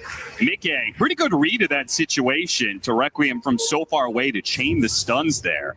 And then staffed himself forward to get in range of the raise. Nice vacuum wall, but unfortunately it's on a Centaur, not an SF. So Ace is going to be perfectly fine. He's going to TP away. And that gives him an excuse to go farm some more. Exactly. Put that heart to use. Yep. The other thing about this heart is you can push waves. Like, Ace is not afraid to shove out this bottom. Ame would love to go on him here. You just don't do enough damage. Yeah, what a hook shot find. 3-man hook shot. Yeah, you don't see that very often. Pretty nasty stuff. And you already have 4-staff Kayayash on Mickey. He's ready to join these fights and get quick Requiems off. More recovery for the Ember Spirit. That is the story here, right? 2 more kills going in Nisha's pocket. It's a bonus gold, some more vessel charges. Quite happy about that one. And that comes from that early offlane tower that they took in the lane ward that got placed as a result of that. That sets all of that up, gives Boxy full information. And they're going straight back to it. Should be another kill on XXS unless he can make something. Nice little top turret, get him inside the cogs, and hook shot just to make sure he can't escape. Got his little Centaur too. Yeah, that's right, an extra 100 gold. Clockwork is going to be an issue in this game for Extreme. I feel like Zero's an issue every game, but particularly this one. Their cores do not react well to getting hookshot battery caught. There's just not really a counterplay. Yeah. These heroes don't really want to buy 4-staff either. You're probably just looking at BKBs. But then even if you're stuck in cogs with this lineup, I feel like it debilitates a lot of your team fight coordination as well. Dire's bottom tower is under attack. I will say, I think the upside for them is that while that does debilitate them and everything, I think if they just kill the SF on the initiation, then all that muck afterwards doesn't really matter too much. I don't think you're ever going to be able to initiate on him in this game. The only time you're going to see Mickey as a first point of contact in the fight is if he has Aegis. Right. In which case, he's kind of annoying to kill because you're going to have to commit some of your big AoE spells on a single target. That never feels that great. Maybe you can burst him down with the Clinks if he gets enough overwhelming damage, but that's a long way away. Clinks does scale very hard, but he kind of needs to get over the mid-game hump. At that point, I think the fight will become easier, but for now, I think it's just Liquid favored, and man, this SF is looking like a big problem. Already Hurricane Pike done. If they can put an Aegis on Mickey, it'd be huge in this game. Not finding it. Their smoke breaks in Extreme Gaming to not catch Ace, which would have been a tough hero to get anyway. This was also a play call that they made where they were pulling Ame across the map to join them because he still doesn't have any Deso charges yet. Very slow game for this item in particular. He needs something to get going here. Again, the double Sobi mass is supposed to be for him to get a faster Deso, and it hasn't paid off at all. Well, there's a charge. He finally gets a charge. Boxy will sacrifice himself to deny that illusion rune. I don't think an illusion rune is that important, but he denied it. You know, he got him. Maybe not expecting XG to all be camping it there. Sure. As Roche coming top, XG probably just going to force the objective. Having issues getting the team fight they want, well, make Liquid come into you. Well, this is going to be still very awkward because there is some very good high ground vision to play off of if you're Liquid. Who goes in? I guess you can send the Centaur. He's just not that much of a damage threat right now. So you kind of ignore him a little bit if you're XG, and they're going to smoke. They're going to Roche and look for the kill. Do they have the damage to kill Centaur? They do. Bushwhack, pull him in. Requiem goes out, trying to force tap him away. It doesn't work. Now the vacuum back in, pulls in Tofu. Does not get the nab onto Mickey. So good read from Extreme Gaming. Trusting that they had enough to be able to kill that big tanky offlaner. And now the opening to take Roche on. He doesn't have that much armor yet. It was a heads-up medallion by Ame, so you're melting, 6 armor off the Deso, another 4. Or no, 7. No, 4, sorry. So yeah, what do you think all about of his armor, basically turning all the physical into pure damage there before he has Shivas or anything up? It feels a little silly to go hard box. He's really trying for a hook shot steal. It's not going to happen. Nisha, no. Just has build a heart, but not build like even just a basic plate mail afterwards. He went for the blink dagger. Well, he's eyeing the plate mail now. Yeah, of course. He's going to go the armor eventually. I'm saying, what do you think about him going for the blink dagger in the first place? It feels awkward. Mixed. Depends on if you thought you were going to be able to get that smoke jump into a team fight, enable the SF, and then get Roche yourself. I think that was probably the game plan here for Liquid. They just got caught off guard and beat to the punch. Maybe underestimating the timings here for the Clinks relative to the SF. He's not that far behind. It's not as if Ame has had a slow farm game. He just hadn't found that many kills around the map. Well, now Ame can be super aggressive with an Aegis and an Orchid. And pick up on Tofu here. Nice and easy. These types of kills are big for Clinks, honestly. You gain so much momentum in the game. The extra levels are super nice. You gain map control. You make parts of the map scarier for these Liquid supports to run into. It's a big deal. It would have been all the sweeter, though, if he had caught the Ember Spirit. Oh, sure, yeah. Beggars can't be choosers. Revealing that Orchid, Nisha's going to have to play a lot more careful around the map, knowing the Clinks has this silence. He doesn't have a tool to deal with it for quite some time. They're going nothing to say here. Now, nothing to say has a shield rune, and he will be able to blink away. Because of that, they almost got through the shield rune in time, and if they did, he would have died there. That was a little spooky. MTS flirting with danger. See if they just commit for the tier 2 push top. This is a fight Liquid could take. They don't have hook shot. So missing that kill mid is probably going to cost them this objective fight. Yeah. Actually back off again. And they've been extremely conservative on these objective plays. Preferring to just take the fights. Gate the Tormentor? Yeah, I guess so. Better objective, safer objective. Yeah, get them to go top, and then the Tormentor is free to take, especially since there's no offlane tier 1. They have 2 shards already, so should go to one of the supports. Yep. Not the greatest shard anymore. Yeah, that one's you not amazing. You get the cooldown, though. Kind of nice. Well, how much are you using Cold Embrace in this game? It's not the worst Cold Embrace game, I will say. It's also not the best. No, but I think it's very hard to get a game where you look at the spell and it's free to use nowadays. Like, this is honestly, as you can maybe block some of the physical damage coming out from this SF. It's okay against Centaur and if you're just stalling, but yeah, pretty mediocre. Yeah, I feel like as the game goes on, Centaur's like, oh, that's a hero with my shard. I just double edge over and over Usually again. what happens. And I'm going to build a whole lot of strength off of it.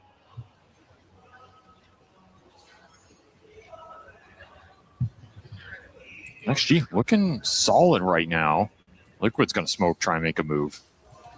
Amp damage does give them clearance to take a 5 versus 6. Even the extra life may not be enough to contest an amp damage. They do have the BKB on Mickey. That's a big timing here. Yeah. Not a lot of BKB control for Extreme Gaming, and it's a huge item in this SF Darkseer matchup. A long smoke wraparound, but Extreme seem very well. They do hit the hook shot onto the high ground of X-Nova, but Ame, what a vacuum! And the curse goes off as well. Ace jumps over to the side trying to stop Ace here, and how have they not killed anybody in this mess of spells? Finally, the Witch Doctor goes down, but Ame has lost his Aegis, and Ace is going to set up on him. Mickey's ready to go. He's going to pop the BKB, Requiem point blank, and kill Ame a second time. How do you hit a combo like that? Was the curse grief?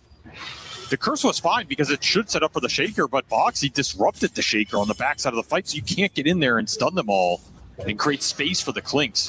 Hit the chains on nothing to say. Mickey did manage to reset. Now he's got a Hurricane Pike back up into place. So he was toying with seeing maybe he could join his team again, but nah.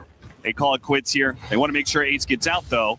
Ace taking a lot of damage to commit the Echo Slam and finish him off. And Mickey almost died in the back lines there. They hit him with the Fisher, hit him with the Echo Fly. Oh, what a dodge! Mickey with the heads up. Little move there that keeps him alive. Nothing to say is still looking at these low health heroes. Well, nothing is okay. Yeah, he just kills Tofu like that. Now pops BKB. Nisha right in the middle of all these low health supports. But Big Bad, nothing to say, is trying to finish him off with the enchant totems and gets the job done. Who cares if X Nova dies? Now they grab yet another hero. Boxy pulled back in by the vacuum, and Licky just bleeding out here. They lost both supports twice as that fight gets extended so long. And that was with Ame doing effectively nothing. Like, he deals some damage here at the start of the fight, but he didn't get anything done with the 2 lives. Just all the Shaker with the Darkseer support cleaning house. If you don't kill Hoodwink, she wins these long fights. You get like 4 or 5 bushwhacks off. That's the game. So you get the hookshot here, you disrupt the Wyvern, and then Boxy, he's going to run down, and he's just going to nab the Shaker as he comes in. So you can't get in here for that Echo. There's just not any damage going on to Liquid in this curse. It's a team fight setup spell in this game. Couldn't utilize it at the end. A little unfortunate for how good it looked. Liquid still pay a big price, though. Mickey takes a lot of damage here. You lose the supports. You have to reset. I mean, imagine Mickey dies off of that. Oof. I mean, that's a 7 for 1 if he dies there. Yeah, exactly. Still ends up being effectively a 6 for 1. Pretty brutal for Liquid. Showing you the power of Shaker in this game. He's real strong. Yeah, he's constant enchant totem hits. I mean, Ember Spirit doesn't really match that damage right now. And nothing to say is well on his way to a refresher off of that. This is where I love the cooldown synergy for XG. Like, I think heroes like Hoodwink and Shaker just work super well together. Oh, what up? Oh, okay. Nice little find. Well, let's also see if Ace can continue to find some team net worth here in terms of like a Crimson or Pipe or something.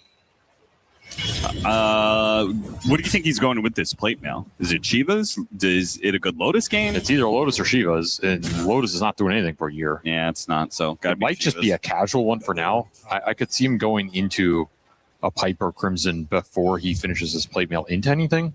Okay. You're really big on the Crimson. You don't think Aghanim Scepter is worth investing into early? Isn't there really only one hero you're looking to keep alive in this fight, and that's the SF? I don't like the Ags as much as Pipe. I think Pipe is better here against XG's team fight. Okay. Especially in this mid game. And they do have some plenty of AoE stun, so it's not going to be the easiest to get in there to save the SF. Chances of you getting hit by a Fisher, Echo Slam, Vacuum, Bushwhack, Winter's Curse, like the list goes on. It's tough. I also think you have to rely on Mickey's BKB a little bit in this game. Like, he has to be able to get in there, hit in this BKB, use it while other stuff is happening. Other heroes are getting disabled or controlled by the Clockwork and the Ember. You have backline jump in this lineup. Okay, but what if he went his patented double heart? I was looking at he's not going to do that. There's no way. This is not. It's not the position, right? This is not the game for it in my mind. He bought out the Reaver. He's doing it. He's doing it. So Ace is the originator of this build. Shout out to Knoxville for this one. Apparently, he is the person to do this build the most. He was also the first person to do it all the way back in 2014. You're very tanky. There's no denying that. What's better than 1 heart? 2 hearts, I guess. I just can't. Oh, make a. Gets away with a 4-staff initially. Extreme Gaming. They're going to keep chasing. Awkward position for them. Hook shot on nothing to say. He's got the BKB. Doesn't want to have to use it early here. Fisher goes out and does manage to get the blank way. No damage done. XXS just keeping some of these heroes back. Nisha making sure to threaten. Doesn't actually jump in. Throws out the Remnant. He needs to get to the Winter Wyvern and Hoodwink first thing every fight. You want to find the XG backline, but you don't want to overextend. Right. Too far away from your damage to do it. You can end up in these situations where the rest of the lineup that's charging in, trying to take advantage of the backline jump, just gets comboed or killed by Clinks. Speaking of the Clinks, with his shard, soon to be level 20, and a Daedalus on the way. Scaling. A lot of damage. Starting to become a massive threat. These low armor heroes, particularly these liquid supports, they don't have I guess you have a Ghost Scepter on Tofu. That's about it, though. Worried for Boxy going into these fights. You might find that hook shot and then just get instantly ripped apart. Yeah, Boxy's also going to buy a Ghost Scepter. Need it here. We'll see if Ame goes for the Nullifier, or if he just doesn't care and tries to take down some bigger targets. Well, I guess I'm just like double heart. You go in, don't extreme talk about this and just say whatever you do, don't go on the Centaur. They can, yeah. Right, like. Are scanning. We'll say if they do hit the Centaur, it is a lot of damage they're taking from Retaliate. That is for sure. Well, he can get broken. Talent. That's true. There's a break in this game. Another reason I like it a little less here. Does have the armor now, though. I mean, if they do let him complete out this build, right, where he gets the shard, maybe gets Shivas, it can become oppressive. It's basically a damage test. If you ignore him and he has the shard and he starts getting 4 or 5 double edges off, the build comes online. If he gets controlled or the rest of his team dies too quickly, this build doesn't pay off. A little bit of a gamble in a game like this. Smoke in from Liquid. It's so trying tough to take run in here. Fight off of Roche. Spotted, next to say. Do manage to get that initiation. Great Trying to force chain it, but a force staff got him away from the swamp, and now the vacuum as a counterplay. Big hit from XXS that kills one. Meanwhile, you have Nisha committing his entire BKB, trying to finish off the Winter Wyvern. The Echo Slam bushwhack him. The BKB expires as they finish up the Winter Wyvern kill. I thought he popped it there, but it was already running. Great snag from Extreme Gaming. That is just not going to be an easy fight. Like, there's no way about it. Going into an XG high ground this game seems almost impossible with how many heroes can turn that initial go around. Oh my god, point blank Requiem, he got nothing to say, just standing. Wait, he got the miss. He finally gets the kill, but he had to commit heavily for it. Now it's not their turnaround, though. Hoodwink gets a couple of scurry dodges, finally goes down, and with their Death Requiem, they do kill Ame off of this one. I mean, even the whole team might not be able to fight up against this Centaur. Definitely nothing you're doing against Ace in that situation. What a play from Mickey. Why did nothing to say? I think he just wanted to scout the high ground to stop any sort of contest coming through. I guess so. Just walk straight into 2,300 damage coming out from that SF. I mean, it couldn't be more picture perfect for Mickey outside of the awkward way to finish. Nothing to say. Had to commit the 4-snap BKB down to low ground, then misses a shot on FY. Slows his damage down considerably, but in the end, it works. Might get the Roche here. Ace is chunking it down right now. Yeah, I'm doing myself. Now he's got his shard. He didn't have it. You got to contest this before that. You can't let Liquid take a Roche on without the Shadow Fiend on the wall's back up. Wall's back up. XXS could get something good here. He gets the Shivas, vacuum, pull him out of the pit. Roshan's low. They make the commitment. XXS tries to steal, but Nisha is too fast. XXS now trying to run away, but a beautiful death ward set up by Tofu. Too late on the Fisher to bail out your offlaner, and nothing to say. Might die for it as well. They're going to jump after both him and FY. They want to collect all the kills here. FY pushing him back with the Psychic Headband. Not good enough. Nothing to say. Being run down. Activates the BKB. Echo Slam. Turnaround. Kills Nisha. Takes away the Aegis. But he gets tagged by damage. Good Winner's Curse. More damage coming in. No, nothing to say. He's able to blink away. He's good for now. A slight bit of recovery. Still terrible for Extreme Gaming, but at least they get that Aegis and nothing to say doesn't die. That was Liquid making something out of nothing there. That should have been Roshan going XG's way, putting an Aegis on this Clinks. That is a Aegis that can potentially go high ground. And now you're left wondering, like, what the hell just happened in this fight? How did it go so wrong? And now this Centaur build, it's coming alive a little bit. He did some solid work there. Look at that DPS, 8,600. Yeah, I feel like this little window where he doesn't have shard is like kind of awkward, but now every item after this is going to be heavy impact. The shard is incredibly good. Now when he gets overwhelming blink, it's a nuke that is going off. Oh, he scales. He absolutely scales in this game. There's no doubt about that. It's one of those things. You don't have the shard for that fight going high ground. You lose that fight. If you lose Roche there, this build's going to look a lot worse. But now that you salvaged it, you took Aegis away from actually, you have a lot more time to farm and scale up here, pushing toward 25 talent as well. I think you got over that rough patch. Yeah, if he gets the Retaliate Aura, I mean, that's one of the things. Clinks doesn't very naturally build lifesteal early on.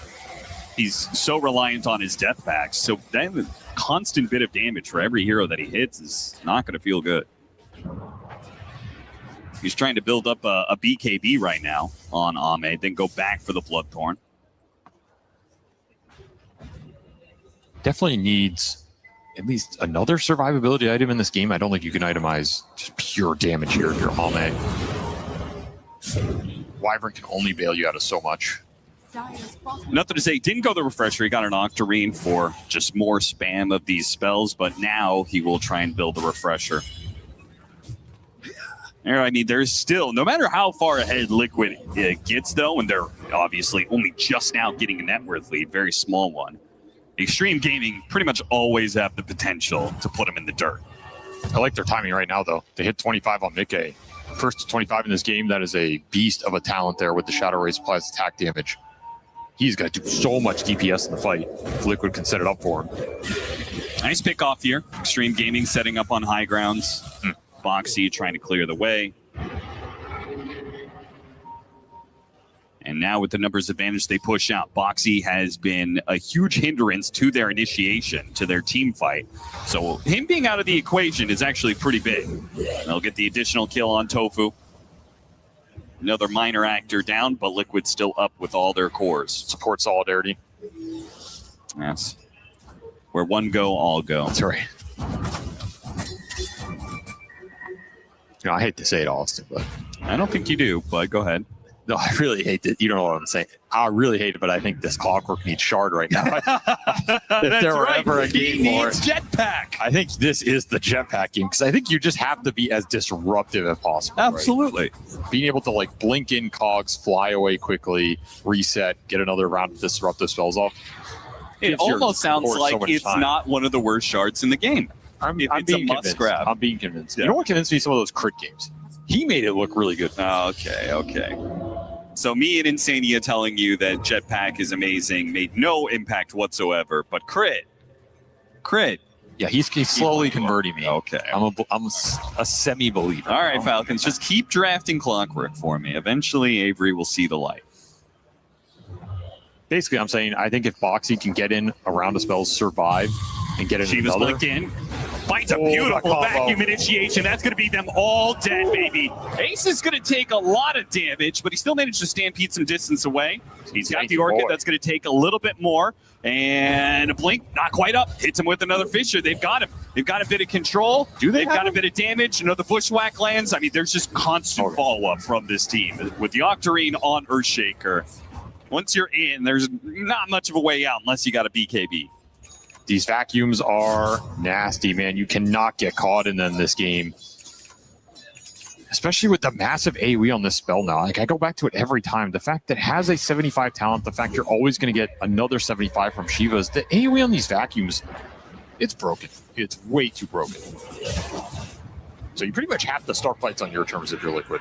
If you just get caught out, it's a done deal. And that's not even bursting the Centaur. And he lives through it. You're not going to be able to turn that engagement even if your other cores are there. Power of this team fight combo lineup. And there's an Axe for the Darkseer. XXS gets to complete this item off the back of that. Another big threat for this SF. That's the extra scale you want in this matchup. XG, they're getting to the late game items here. You had that 25 timing on Mickey, and you haven't been able to use it for anything yet. Feels a little sad for him. I mean, you go in there, you triple raise someone with this Daedalus, they're probably just gone. But the tankier Extreme Gaming get, the harder it's going to be to find these little connections. BKB, done for Ame. Pendulum online. He's a tanky boy now. Yeah, I was going to say, when you talk about the tank, then Pendulum, a tier 4 item. I mean, there are 2 tier 4 items that are so clearly broken.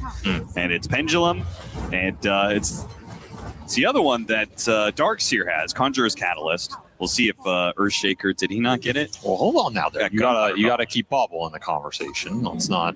Yeah, Bubble got nerfed a little bit.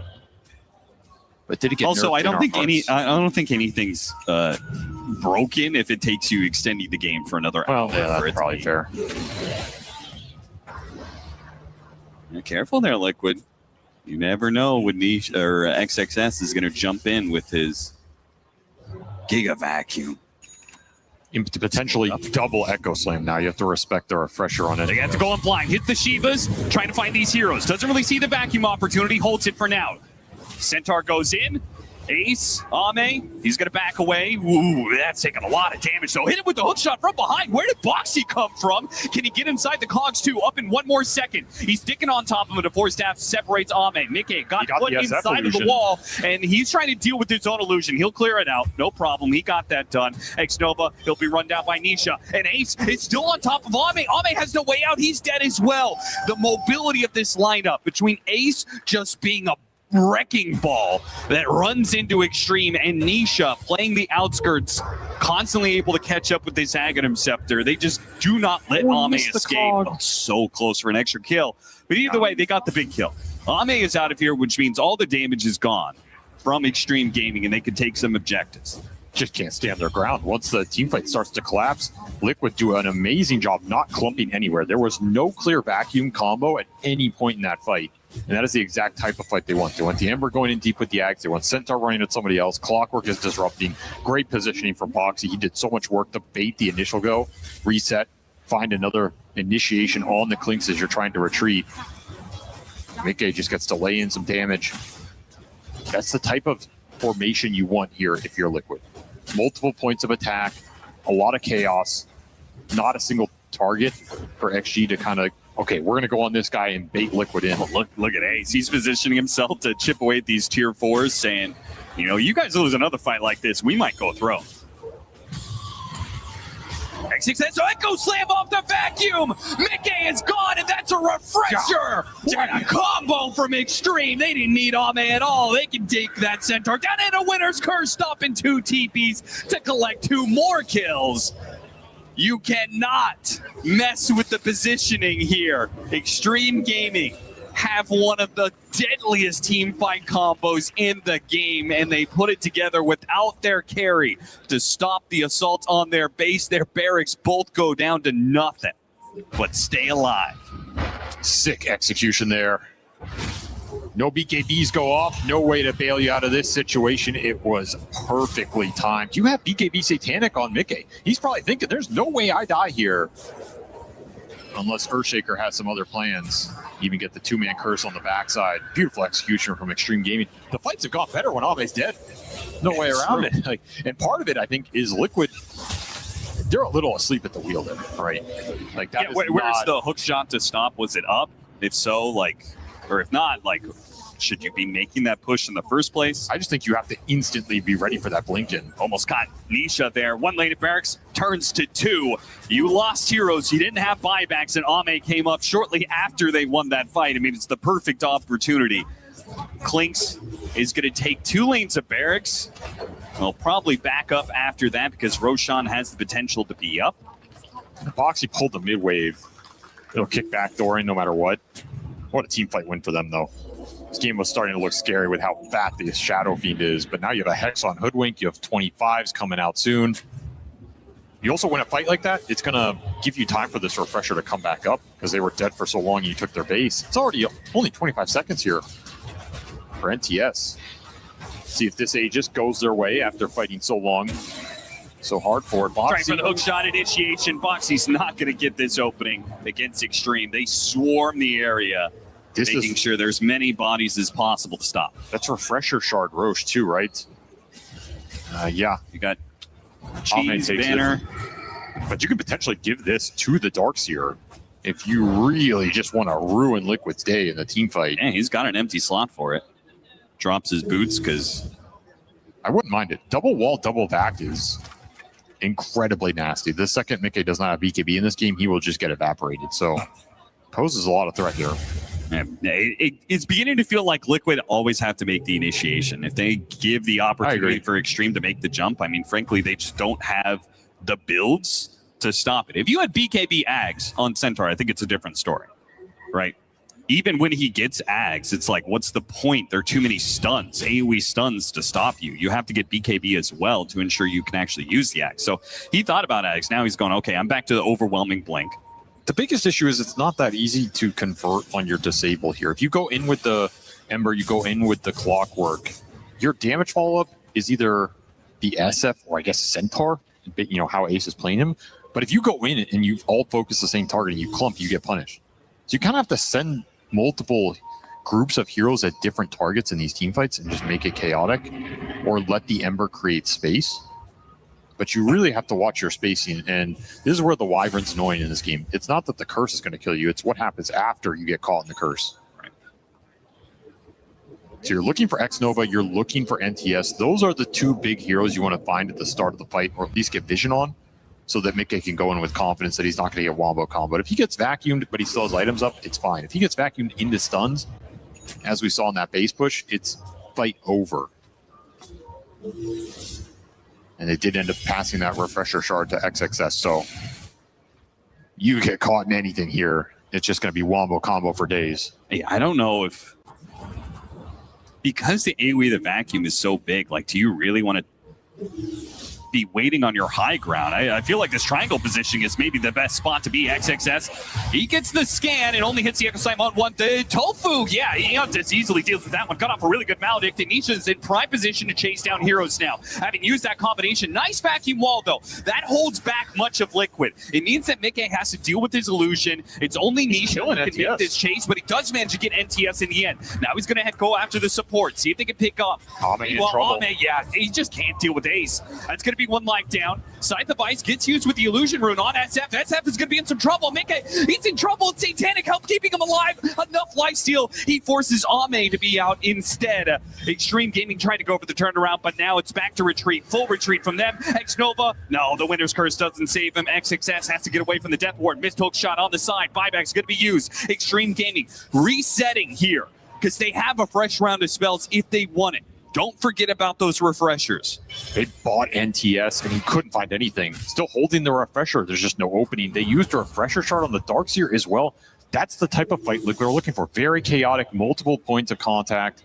Nobody's able to burst this SF down. Well, I mean, what was that jump, though? I mean, you hit a one-man vacuum. That's fine. XXS he's the one who creates the vision. But what about NTS Echo Slam on a Witch Doctor? Yeah, I'm not sure what he sees here. He definitely is not seeing what we're seeing. He definitely didn't see Eontis, that's for sure. But even if you kill Doctor there, it's a hero with buyback. There's just no way sacrificing your positioning, on a target that's different from what the Darkseer went on. That's what's creating multiple points of entry here for Liquid. He's kind of gifting him that.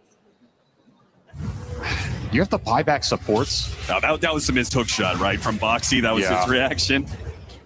Not happy he missed that. I was about to say, I was like, what was there to be sad about that team fight? Well, again, they did buy both supports, and that does mean a lot here. Sure. Like this Clockwork, it's not one of those games where you see some crazy single play from the Clock, but him just existing in the fight is very annoying for Extreme Gaming. Extreme Gaming, a bit of a setback, but I mean, it's a major setback to be sure, but they can still get back on course. They're still up in net worth. They're still up 2 lanes of barracks. They still have all this team fight potential. None of it has gone away. It's really up to Liquid to keep, making sure they never mess up their position. A nice opening here, maybe. FY. Quick little kill, and Ame hit by the stop. What a vacuum, though. Hits 3. Get her curse onto Illusion. That one doesn't really matter. Still, Ame's in trouble. These Daedalus hits the Daedalus hit. It finished him off. He dies. Where's the turnaround? Is there any regroup here for XG? Another fight where who are you focusing and how do you get this Clinks involved? Yeah, why is Ame the second person in the fight and not one of your 2 stunning initiators?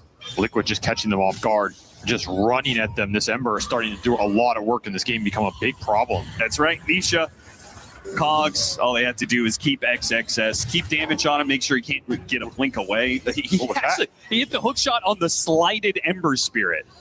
Instead of XXS. So somehow get him out here. XXS actually has a chance to be able to get away. They can follow the smoke cloud. But I mean, even if he dies at this point, this is time. You had 55 seconds on Ame. Yeah, you lost a lot of window to get some building damage or get the lanes in. Blink TP away. The Liquid, they're going to get practically nothing for this. Big win for XXS here, as he will salvage an otherwise disastrous situation for Extreme Gaming. I feel like that's been the MO of this game. The fights have just been awkward, even the ones they win. unless you get that big wombo combo, it's looked real strange in terms of what are you trying to accomplish here. And that wombo combo is going to be harder and harder to hit every single time your blink daggers are put on cooldown. And Nisha is trying to get Shivas, which with Ember Spirit, it's a lot different when you have the mobility of both Remnants and Slight. The Shivas just hits the entire area. He's an issue. He's just going in, and there's no real casual spell you can throw on him unless FY can connect with Hex or the Bushwhack here. Yeah, they have to stun him and nullifier him. Another great catch from Boxy. Yeah. FY just keeps on trying to probe the areas here, and he's met with death. Level 20 Witch Doctor. Got 1% target max health Voodoo Restoration. So the Voodoo Restoration is actually back to doing something again. Pretty nice on this, 6,000 HP center on average. Yeah. An extra heart for him, as if he needed it. I mean, every single double edge gives him like 30 strength or something. I like these Aeon Discs as well. I think this is a great Aeon Disc game for Liquid. It's not just about the combo break, it's the status resistance. It's a really annoying item for the Winner's Curse to be thrown out on. We've seen a couple this game where Xnova, he gets like 2 or 3 heroes, but he threw it on a status resist target from the disc wearing off, and it lasts for half a second. Yeah. And you're like, okay. I mean, that was my impact. Very hard to land some good curses here if he has to be the one starting it. I think Liquid are finding solutions here in the late game. It's not looking too rough for him anymore. It's all about, so much of late game pro Dota, right, is about theory crafting and itemization. You have to be able 100%. to play out the team fights in your mind and say, okay, there's so many items in Dota 2, right? There is an answer somewhere in this shop. Or an answer in terms of how you take the fight. I think that's what separates, for example, Falcons from a lot of teams here. Their late game team fighting, it's very coordinated, very designed. They understand when to commit and when not to overcommit. And I think that's something XG are going to have to pull out here. I don't think you can just full send it on the first vacuum or expect it to necessarily land, right? If you catch 2 or 3 heroes in the vacuum, sure, you go in with the shaker. But if XXS goes in, he catches 1 or 2 in, or there's a Witch Doctor standing in front of you, you have to be patient. You can't just throw the whole sink at him. You have to let the fight develop, keep your formation, and maybe try and bait Liquid into you. We just haven't seen that happen yet. Liquid very disciplined in this game. Speaking of discipline, you're going to need buyback discipline in this game. Make sure you always have buyback and know when to pull the trigger on it. That's one of the problems of Extreme's position right now is still 2 minutes on buyback, 4-0 to say. While Liquid are maintaining, 3 buybacks on their course. SF is going to buy an Ag Synth here while still holding buyback. He had 9,000 gold in the bank. They're going to spot it. Disc goes off and goes after as well. Blink in. They immediately found nothing to say. That was Boxy's target. Stops the initiation. They still managed to hit a vacuum, though. Mickey is going to deal with his illusions, but the fight is so split up. Ame is so far out here, and Nisha is just sticking onto him like glue. They're going to cold embrace him, but now that just means the SF is slowly making his way, and he's going to provide the damage that will kill Ame. Nothing to do about that one. Nisha is just a nuisance, man. Again, what do you throw into December to deal with him as he's just corralling your team out of the fight? Nope. Managed to get the curse. Not that it matters. Too many heroes are around here. Nothing is going to stop Xnova's, or everything is going to stop Xnova's Blink Dagger. And where did the big spells go? There was no multi-hero vacuum that kind of stabilized the fight. It was another Echo Slam on a single Witch Doctor target just to try and salvage something. There's just no clear focus. Great spellcasting from the Liquid supports this game. I mean, they have a lot of deaths, but that's the nature of this one, right? You have to go and just create some space, create some chaos. Wasted so much time. Even the barrage, the strafe, Syrian Arrow, plus I think some of the Skeleton Walk went onto the Witch Doctor as he popped the shard. Yeah, there's like 2 or 3 spells from Ame he commits to try and hit his Witch Doctor, and he dodged all of it. And you're just losing value there. It's like all these little exchanges are just not favorable for you. And this is going to be an Aegis going into Mickey's hands. He is a massive problem in this game. Refresher shard for Liquid. We'll see who opts to take it here. Not as good for their lineup, but no doubt could be nice for the. I could see double Stampede potentially. I mean, just give it to Ember Spirit. Yeah, he doesn't I guess have the a remnants. Remnants are too good here. And it's very easy for him to slot it in as a 7th item. I will say, Remnants, put it in. Going high ground's a very different beast this game for Liquid. Yeah, Liquid's been in this position before, and then they threw it away on their mid lane push. So I do wonder what the, like, I would love to hear their comms right now, just like, do we go high ground? How do we hit high ground? Because last time it was like, it wasn't the worst positioning from Liquid. It was a 2-man vacuum between Centaur SF, but it was more than enough with the all-in damage from Earthshaker double echo. So the biggest difference is you can't create that sort of chaotic fight where multiple people are getting attacked when you're going into XG's high ground. They will always have a formation that can cover each other and kind of back up into the base. Yeah. Like, okay, let's say you try and dive in super deep with the Ember like we've seen every fight. Well, you're just going into tier 4s. You're going into the fountain. There's a cap here. There's a limit you're going to go up against, and then the fight will collapse. So, yeah. I feel like there'd be many teams, Falcons, 1W off the top of my head, who would almost say, like, maybe we don't hit high ground. Just farm for 50k net worth lead. Yeah, it's an option. You can also just drop banner and put ace here. And Yeah. There is the retaliate that can kill the tier 3. They are going to try and Echo Slam kill him. Refresher, another Echo Slam, only getting down to about half. Pull back in with a vacuum. They still have a chance, though, with another Fisher holding him into place. Ace is almost dead, but he's not quite. They use everything, man. They used double Echo. Clinks hit him with all of his damage. They popped wall vacuum, and it wasn't enough. Meanwhile, you had Mickey. Mickey's just got free clearance. Well, they just said, okay, go ahead, Mickey. Take the entire base if you want, I guess. You tried to all in, and it didn't succeed. There's also an argument, even if you got him and he buys, you're still in this situation. Yeah, it's still a position where Mickey is like, okay, I have 2 lives, and you don't have multiple ultimates that were the big threat to me. There's going to be multiple lanes for sure. You're back on the Shaker. You're missing a lot of spells. There's that low cooldown on the wall, so they'll get this lane of barracks, but for the next one, they'll at least have wall up, and another 30 seconds until Echo Slam is back up if NTS feels pressured to buy. Which, if I'm Liquid, I'm definitely trying to get that out of him. I think you have to go past the Centaur here if you're. I mean, the Centaur's going to stay inside the base, and they see that it's an opportunity to try and call him on a second time. Clinks does do enough damage. He died. Got absolutely chunked by the Bloodthorn. Yeah, it was a Bloodthorn. There was no Dispel this time around. Something that Ace was, he was feeling that pain before. It's why he built up the Lotus in the first place. Surprised he didn't get the Lotus. 1,500 damage. Some serious chain stun. You got Hex into Bushwhack, into Punch, into Vacuum, into Aftershock. Yeah, throw it all in him. Guaranteed that Bloodthorn will proc. Was there no other Dispel available for Liquid? I guess not, right? They don't have another Lotus Orb. Yeah, that might be something that the game goes late enough. Supports get something. FY. Hook shot at Foxy.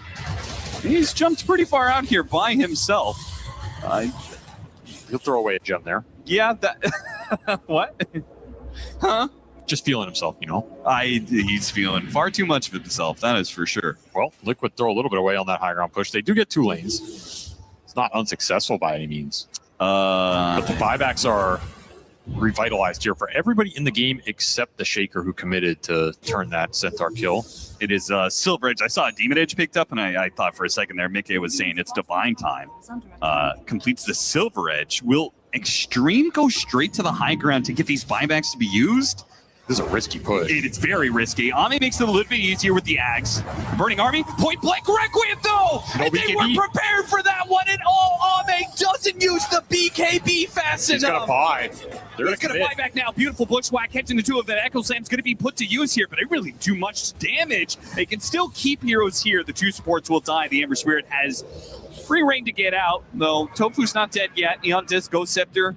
It actually gets him away, surprisingly enough. That is a dieback on Boxy, so it is actually Liquid in a 4 versus 5. They might push with this, given how annoying the Clockwork's been, even without the Ame buy. How did Ame let that happen to? I mean, it's a level 30 SF with Kaya, Yasha Kaya, so he had the cast speed reduction, but still. It's a lot of magic burst. Maybe you're thinking he gets cursed there and you can survive and turn it around.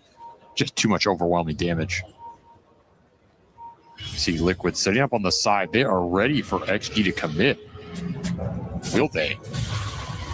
Got the Scythe initiation on the Ember Spirit. A two-man vacuum on the side. If they can kill the Ember while the others are held in place, XXS takes huge chunks of damage. Call the Brace, Winter's Curse, trying to bail out. Kill him. Tofu is definitely going to die to this Winter's Curse, though. That's a die back on the 2 supports, so now it's a 5 versus 3. They're going to buy the darts here. You have to send it here. These supports have been way too annoying in this game. There's no Aeon. Mickey. He's trying to make something happen. They do have a gem on the Hoodwink. XXS trying to keep him honest here. Blinks in Shivas. Racks are being assaulted here. Megas is not the end of the game. They may get it. Ember Spirit spots the Winter Wyvern. He's going to jump in. Here comes that Requiem. But Ame got off the BKB this time around, and a world of difference it makes. No damage done to the Clinks. They're going to deal with the banner. The Ember Spirit, the Echo Slam off the banner. Pretty they good. have a refresh. They can keep him down. Yeah, that's Mickey dead. And Ace, he's going to take a lot of damage trying to crawl his way out of here with the Bushwhacks and the Vacuums constantly pulling in the heroes. There is no way out. Liquid, they have buybacks on the Ember and the Centaur. It's going to be Megas. But Extreme, no, that's not the end of the game. They push to tier 4s, get these buybacks out of them. What do they do when the buybacks are used, though? Are they going to keep it going? You have to full send it here. Plenty You of still have an damage. Echo. Hook shot makes the initiation, and here comes the TP right behind Ame. Ame's in a bad spot, instantly using 3 heroes got 3 heroes controlled up with the vacuum. Controlled up, the Bushwhack, it breaks it through, but Ame still dies to the damage. The damage is gone now for Extreme. 2 minutes dead with no buyback. 60-minute items are up. There are so many options to be played here. Liquid, though, first things first, get as many heroes as you can. Try and get some more Extreme Gaming pickoffs. Hook shot onto the creeps, that's going to whiff. And it looks like the rest of Extreme are away. So Boxy and Ace couldn't find anything else. What do you do as Liquid here? You're probably not strong enough to just go to the high ground.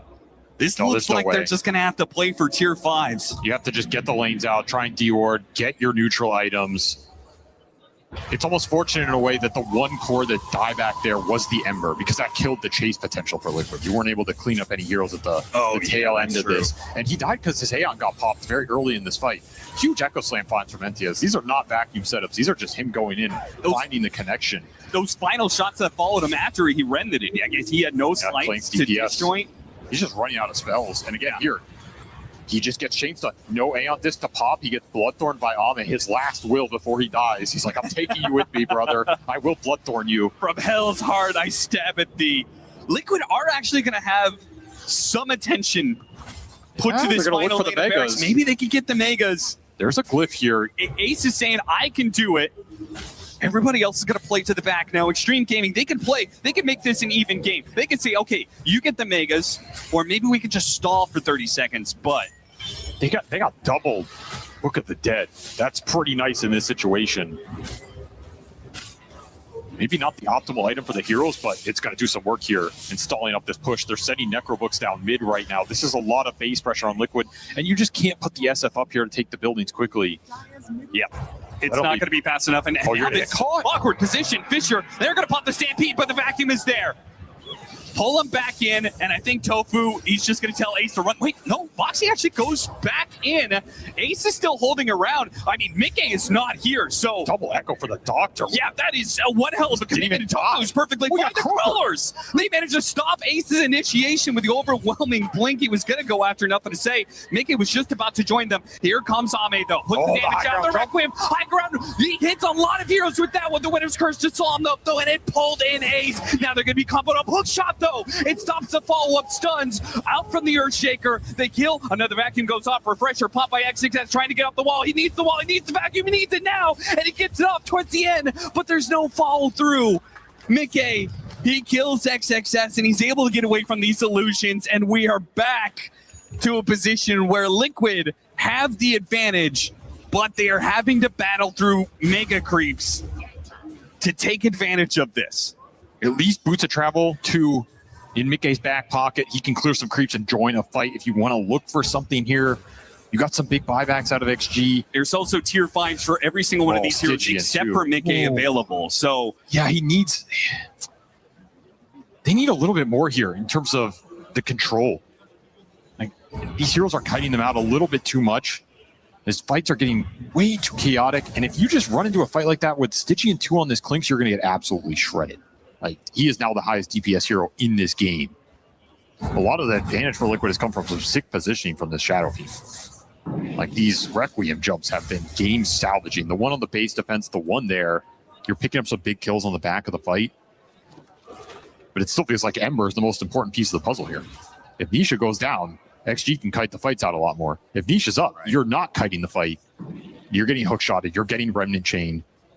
And we saw the time that he died, it was because he didn't have those remnants. If he gets 30 remnant recharge restore time, it just becomes too hard to deal with it. It's just, he jumps to the back line. He has, you know, a couple remnants he expends there to threaten the Winter Wyvern to try and kill the Hoodwink. There's a Roche on the field, by the way.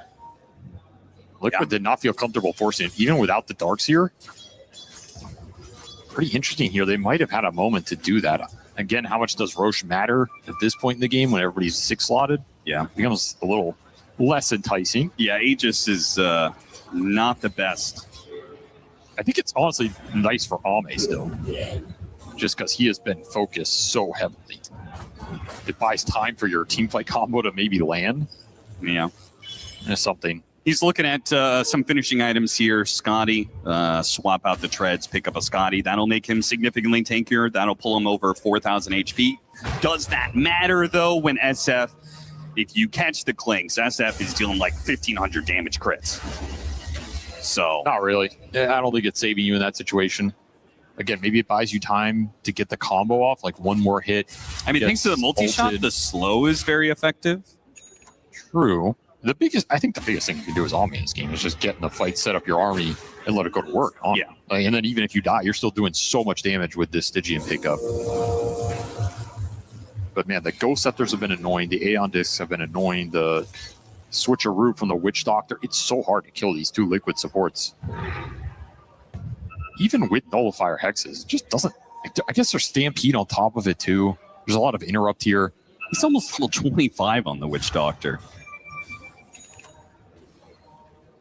Interesting 25 talents. I mean, you're a 5, so what would you go in here? Would you go Paralyzing Cast Bounces? The opportunity from that? I think so. I don't think the Death Ward damage I don't think so is either. too convincing for me here.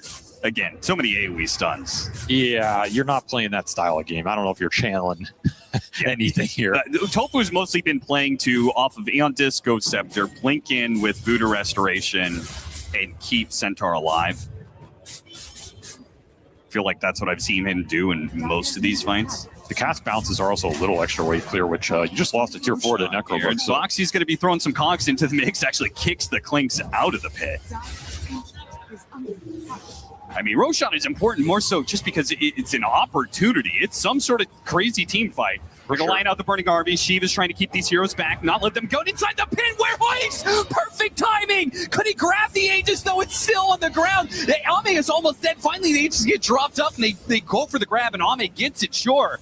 But what a stun there from Ace, knocking up so many heroes. Mickey finally joins in with his bots too, and they've got Ame stuck inside the pit. He's currently trying to grab items. He pops a refresher shard. Meanwhile, they're wrapping around from the side. They spotted X-Nova. From the back. He's going to go try and kill X-Nova. Didn't finish him off. Didn't get a crit.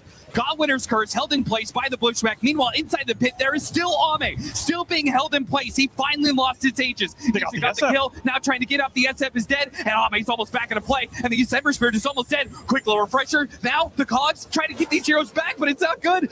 Ame's just doing too much damage. Even the Centaur is dying to him, and they don't have buybacks on these heroes.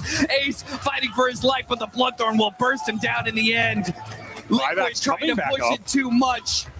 Buyback on 1, 18 seconds until the other two can come back into play. Well, look at the thrown HP. It took so much damage there. Yeah, they can just all in for it. Ame's just going to go for it now. The Glyph, they have the opportunity. Stall Ame here. Ame chased away. They couldn't get the initiation. The buybacks, 3 seconds left. So close on and the skeletons. Ame, he knows all he has to do is kite around Mickey. All he has to do is not die to the SF right now.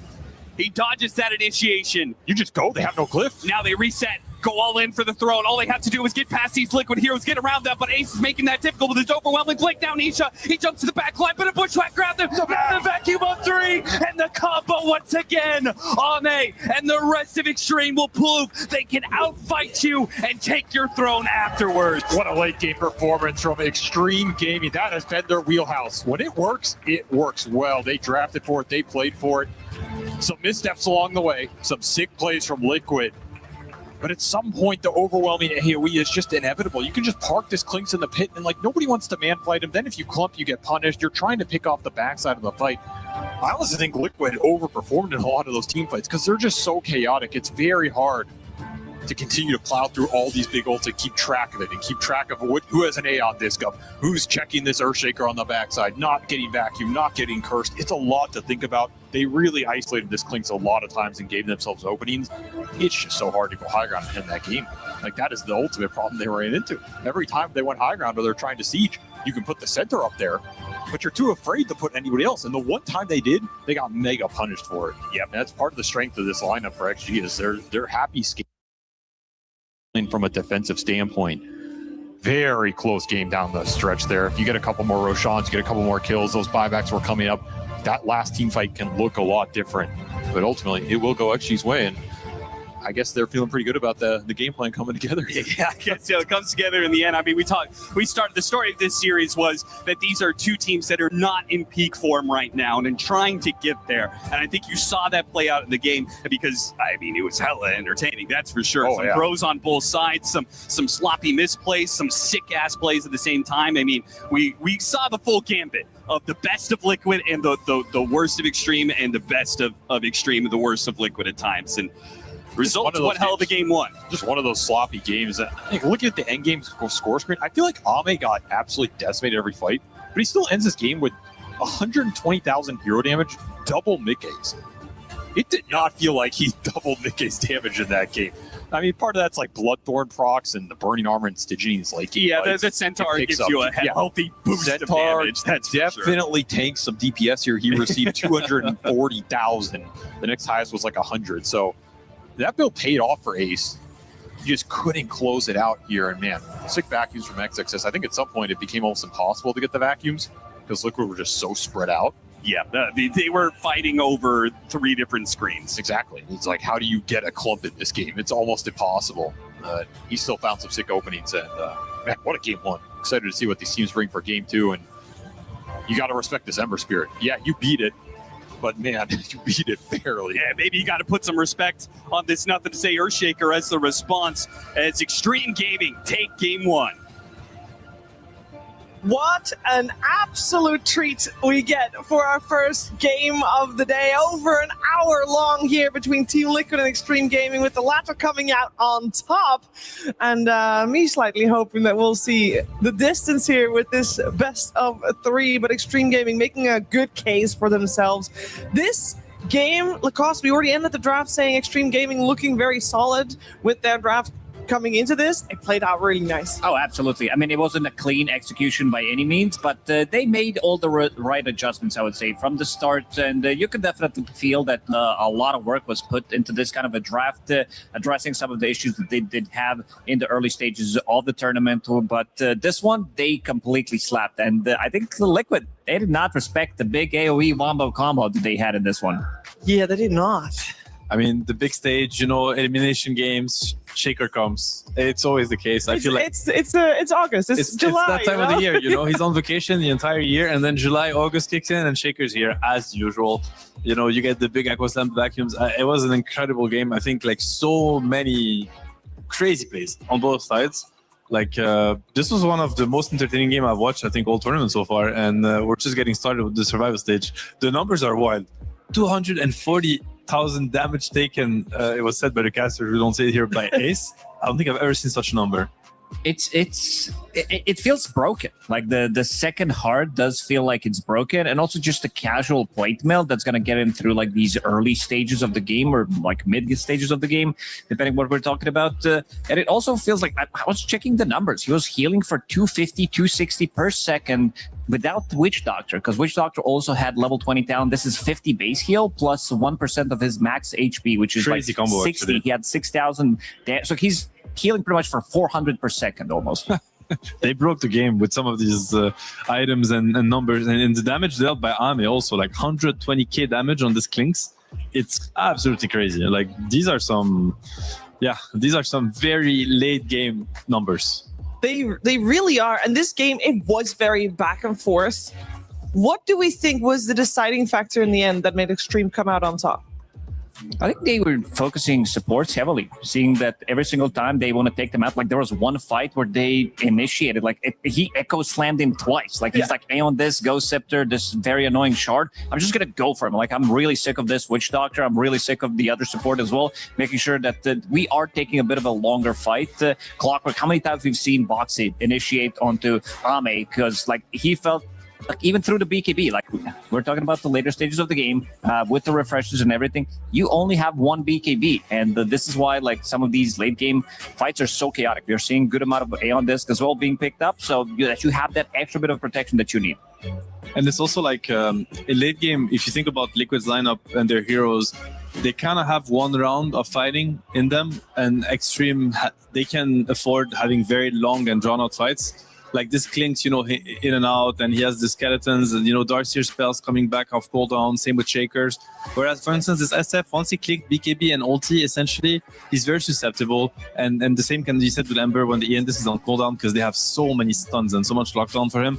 So I think the late game was a little bit more favorable for Extreme. And obviously it came down to plays, right? But I think both teams had like amazing like sequences, both in early and late game. Yeah, let's go over the flow of the game a little bit, because this game started with a very even score in terms of the net worth. We had the slight lead for Team Liquid, but it was actually Extreme that made most moves in the early stage of the game. And Lacoste, you picked out a couple of those. Yeah, we wanted to see NTS play with the two supports. We wanted to see them focus slightly more on the mid, and this is exactly what they did. This is the time where NTS, prior to 4 minutes, both of one of the supports, and also because XXS at the time, he was jungling. This is the rotation that you kind of don't expect him to come. Like he's here, and Misha's like, what the hell, man? Like this is not supposed to happen. We should not have 3 heroes in the mid lane. And other clips are also going to be showing pretty similar, like rotations coming out from, playing around NTS, making sure that he's having a good time, and they are bringing in numbers again. Tofu slightly, 1 second too late maybe to this engagement, but also getting another kill, and also just making sure that every single time, just bring the numbers, make sure that NTS is the one controlling the runes. This is not going to result in a kill. And I think in this engagement, Extreme Gaming wanted to take the trade where they said, you know what, we're going to grab a kill on Ember one more time. Instead, they didn't get the kill. And they also were probably thinking, we're not going to be able to get the rune because you are playing against the free farm Shadow Fiend who took your tower pretty much. And you also have 2 supports rotating. Even with these 2 XP runes taken by Team Liquid, they still were not ahead in terms of the XP. So very good thing from Extreme Gaming. These are some of the issues that they definitely needed to fix early on, and they did. Yeah, we wanted them to make moves in the early stage. We talked a lot about that mid lane from both teams for this reason, and it's very cool that Extreme Gaming, they do exactly that. Unfortunately, Nisha on the receiving end of that. And then there were a bunch of moves that Extreme Gaming made, and they were good, and it looked like they were slowly building the momentum up. They pressured Team Liquid, and Team Liquid was just happily farming, and they did get a lot out of the map. And then at some point they decide, this is a good time to contest the Aegis. Yeah, it was, there's like a second portion of the game, which I think it was the complete turnaround. As you can see here with the net worth, Extreme were very much in the lead. They win the fight, they kill 3 heroes, and they go for Roche. But, unfortunately for them, NTS has the not so great idea to walk uphill. Classic thing when you want to make sure nobody's contesting, but great presence of mind from Mickey, gets to kill the Shaker. This is a reminder of not going for high ground plays when you don't need it.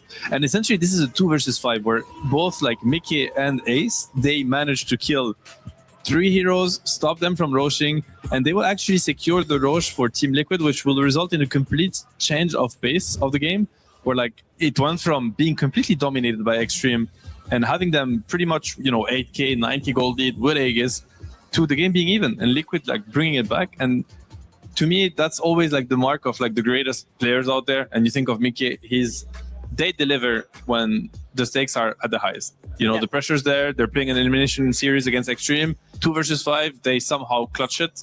You love to see it, honestly. I think you're going to need that from every single player here in the survival stage. The players, the big names, the ones that we expect to perform, they're going to have to clutch it. Yeah, we want every player to step it up. Throughout last week, we've also been a little critical of Ace's performance, and I think this Centaur, Lacoste, he nailed it. Yeah, it gives me a lot of hope. This is the second time that he did it. The build seems pretty insane. Even though he was fighting into a lane that it's kind of hard lane for him. Like he's playing with the double melee, but the build, it's working out. Like you're always going to get this Helm of the Dominator, making sure you're getting the farm, you're getting the Stampede value out of your creep, and also just not necessarily being the initiator. He's like, yep, I have a heart, and also I have a second heart just in case this one fails. But it did feel amazing, especially once you pick up the shard. The damage, it gets pretty ridiculous. The slow, the tankiness, everything feels good, and definitely think we are going to be seeing a lot more of this build. Yeah, and so it does double up the region. Yes, basically. Why does that item work that way where no other item works that way? I wish I had the answer for that question, Shiver. Valve software at what is it, like gmail.com or what's the email? I'm not sure, but feel free. No, I mean, it looks very good. I'm sure we're going to see it addressed one way or the other. If you were to change something about the drafts, is there anything you'd say, like, on hindsight, especially if a game goes 60 minutes, that hero didn't really deliver the way you wanted it to? And to be honest, I'm mostly wondering if the Witch Doctor lived up to the expectations coming into the late game. I think in the late game, I think the Witch Doctor had a lot of impact because essentially there were lots of sequences where he just got the Maledict, and you could see also Liquid's communication, because all of a sudden they're like target focusing the hero that got hit by the Maledict because they know there's no way around it. You're gonna die no matter what. And it did have a lot of impact in late game. I think the mid game was a little bit tougher for the Witch Doctor, but it's kind of meant to be like that when you're on the losing end, especially because at the end of the day, it's a hero that needs to get close to the action to cast its spells, like whether it's Maledict or channeling the ulti. It was a tough Witch Doctor game, which again, nobody cares in a sense, because Witch Doctor, the position 5, you can't really tell your team, guys, it was a bad Witch Doctor game. People are going to be like, please, let the grown-ups speak here. We need to talk about the SFs and the Clinks of the world. But it was a tough Witch Doctor game. Like, he's playing versus Earthshaker versus Darkseer. It's really hard to get too close. And every time he did, he just died from AoE.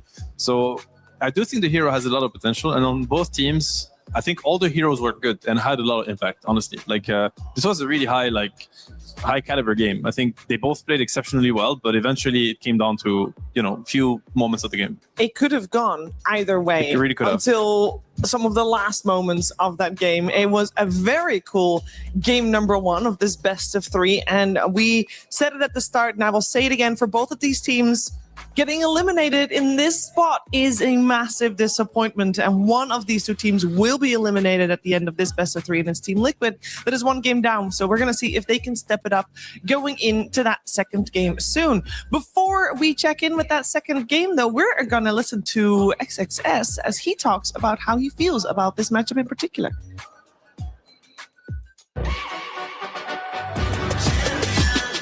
This ain't no regular thing. Came for the ring, you know what I mean.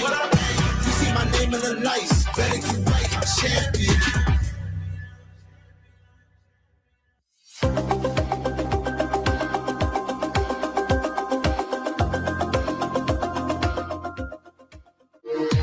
We were there for every click, every clutch, every respawn. We were there for the years of grind, and we're here. Now, the proud founding partner of EWC, powering the biggest event in gaming, shoulder to shoulder with the world's best, making history. Greatness deserves a stage.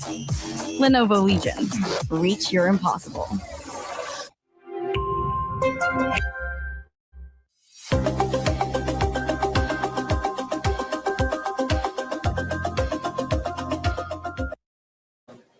Hello, I'm here with the XXS of Extreme Gaming. I know you guys probably felt disappointed in your performance in the group stage, but you've got Liquid up next. It's a very difficult team. I'm curious how you think you'll fare.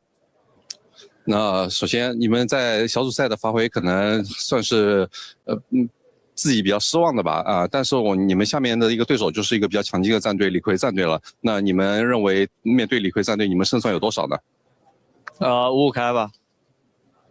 I'll say that we're 50-50 confidence in terms of facing Team Liquid. Okay, great. You guys had a day off yesterday. I was curious what kind of improvements you worked on. 那昨天你们也休息了一天，你们有对你们的战术各方面进行任何调整或者进步吗？我觉得我们这2天进步挺多的，应该打得会比之前小组赛好很多。I'll say this couple of days we've actually improved quite tremendously, at least in terms of our training. So I think you guys will see a much better performance up against Team Liquid. That's great. Happy to hear that. I am curious how you feel as a player in stressful elimination stages like this? Obviously, you've been a pro very long, but I'm curious if you play better or worse when you're on elimination. 也想问一下，就是作为一个职业选手，就是在这种淘汰赛这种回家局上面，是否压力会更大呢？以及你会就如何去应对这种压力，就是来促使你自己发挥的更好呢？我觉得完全没有压力吧，就把自己能做的做到最好就好了。Honestly, I'll say that I don't feel any pressure whatsoever at any stage of a game, even though it's an elimination series, and I'm just here to do my best and deliver my performance on the stage. Happy to hear that. Very confident from XXS. Well, thank you for joining me for the interview, and good luck in your match.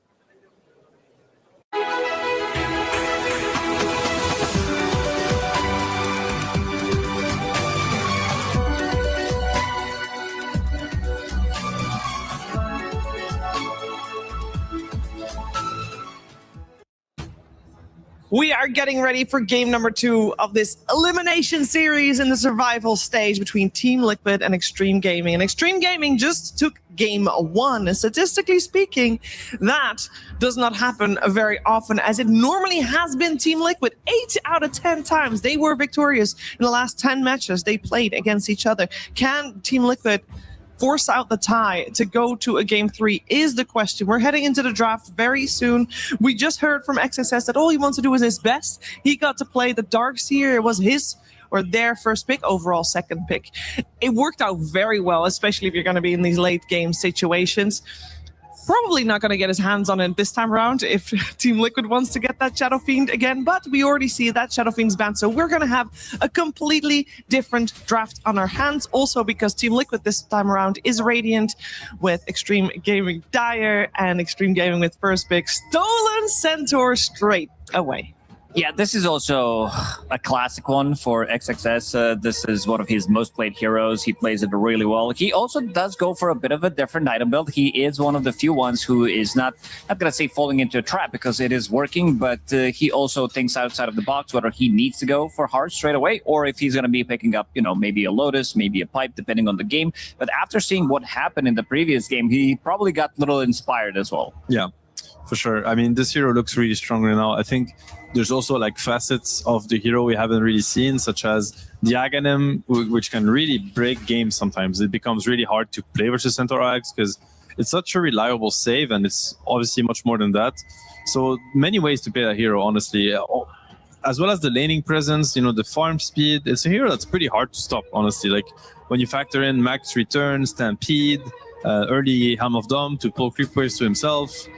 Just a very strong hero. Like what's good against Centaur, I think, from Liquid's pool is Witch Doctor, so we could see the same support duo. Maybe this is something that they don't want to run again, but because I'm trying to think what takes down this 6k HP, like insane regen. Maledict does the job, but what else is there in Dota? Like I was thinking, like in the previous game, there was no Hydra's Breath on Clay. He wanted to pick up Eye of Scotty as his last item just to reduce that healing. That's also very good, but if you want to be dealing more damage, more percentage-based damage, this item is probably the best in the game to have the damage output against 6, 7, 8,000 HP Centaur. 6, 7, 100%. It's the best, one of the best damage output against bags of HP, which is essentially everything that Centaur brings to the table.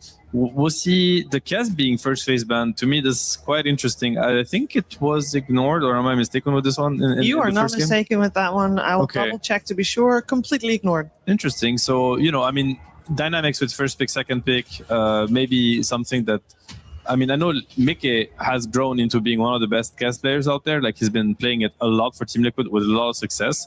So understandable versus that. They do ban the Witch Doctor actually this time around. So same train of thought here. This is like one way to protect the Centaur and to also secure his ability to scale into the game. Yeah, the hero looked very good. Like his healing numbers are through the roof, and also making sure that you have a stable laner. Like this is one of the stronger fives in terms of the zoning tool, the heal. It just feels very good. I would even compare him to Winter Wyvern because the hero is very obnoxious to play against. Both of them have basically a healing ability, and ability that you can't really trade against. Clock, not the worst against Centaur in a sense. Like Cog is a really cool tool against Stampede. It's just really annoying having to stop and hit Cogs to get out. So There it comes, the Mirana. To be fair, though, it's Tofu's one of his best heroes. I think he's Master T on the hero. Very famous for it when he was on Gaming Gladiator, playing in position 4. Now he plays in position 5. Luckily for Liquid, I think it's a better 5 than it's a 4, because it has at least like a decent laning presence in the early game. It was banned by Extreme first phase last game, so they respect his Mirana. So yeah, what do we know? If both teams thinks it's a good hero, then they are right and we are wrong. But would you rather not have the Hoodwink? They ban out the Hoodwink, of course, to make. I would rather have anything else than Mirana, if you ask me. I would take a CM at this point. This is maybe the chance that Mirana gets to prove you wrong. Who knows? Yes. I hope so. But I've seen too many games where the hero just does absolutely nothing. And, we had a little bit of a talk in the green room as well, like what could potentially be maybe the build. And the SOG, he had a very interesting idea about, picking up the drums, treads, picking up the shard, maybe getting it from Tormentor, and then start to scale a little bit, getting the Crystallis and maybe a BKB later on, because the games are relatively long, instead of going for the Aghanim Scepter, like we've seen like Tranquil Boots, Aghanim Scepter, Blink Dagger. Sometimes it does feel lackluster. And I love this hero. I feel like the hero might not be the strongest one right now. It's not like, a couple of patches ago when Rubik and Hoodwink... Willow or Willow. Yeah, now Mirana is just like, no. It's straight up, no. You start by saying, I hate this hero. But I do like this. I love this support duo. I feel like, especially against these combos that are easily broken, where you need to relatively heavily commit, go with the Clockwork, with the Arrow. Ember Spirit is still available in the pool. I assume that's going to be the pairing for them, because it's relatively good. The backline jumper, it's a soft catch against the Stampede. Both the supports don't really like to play against it.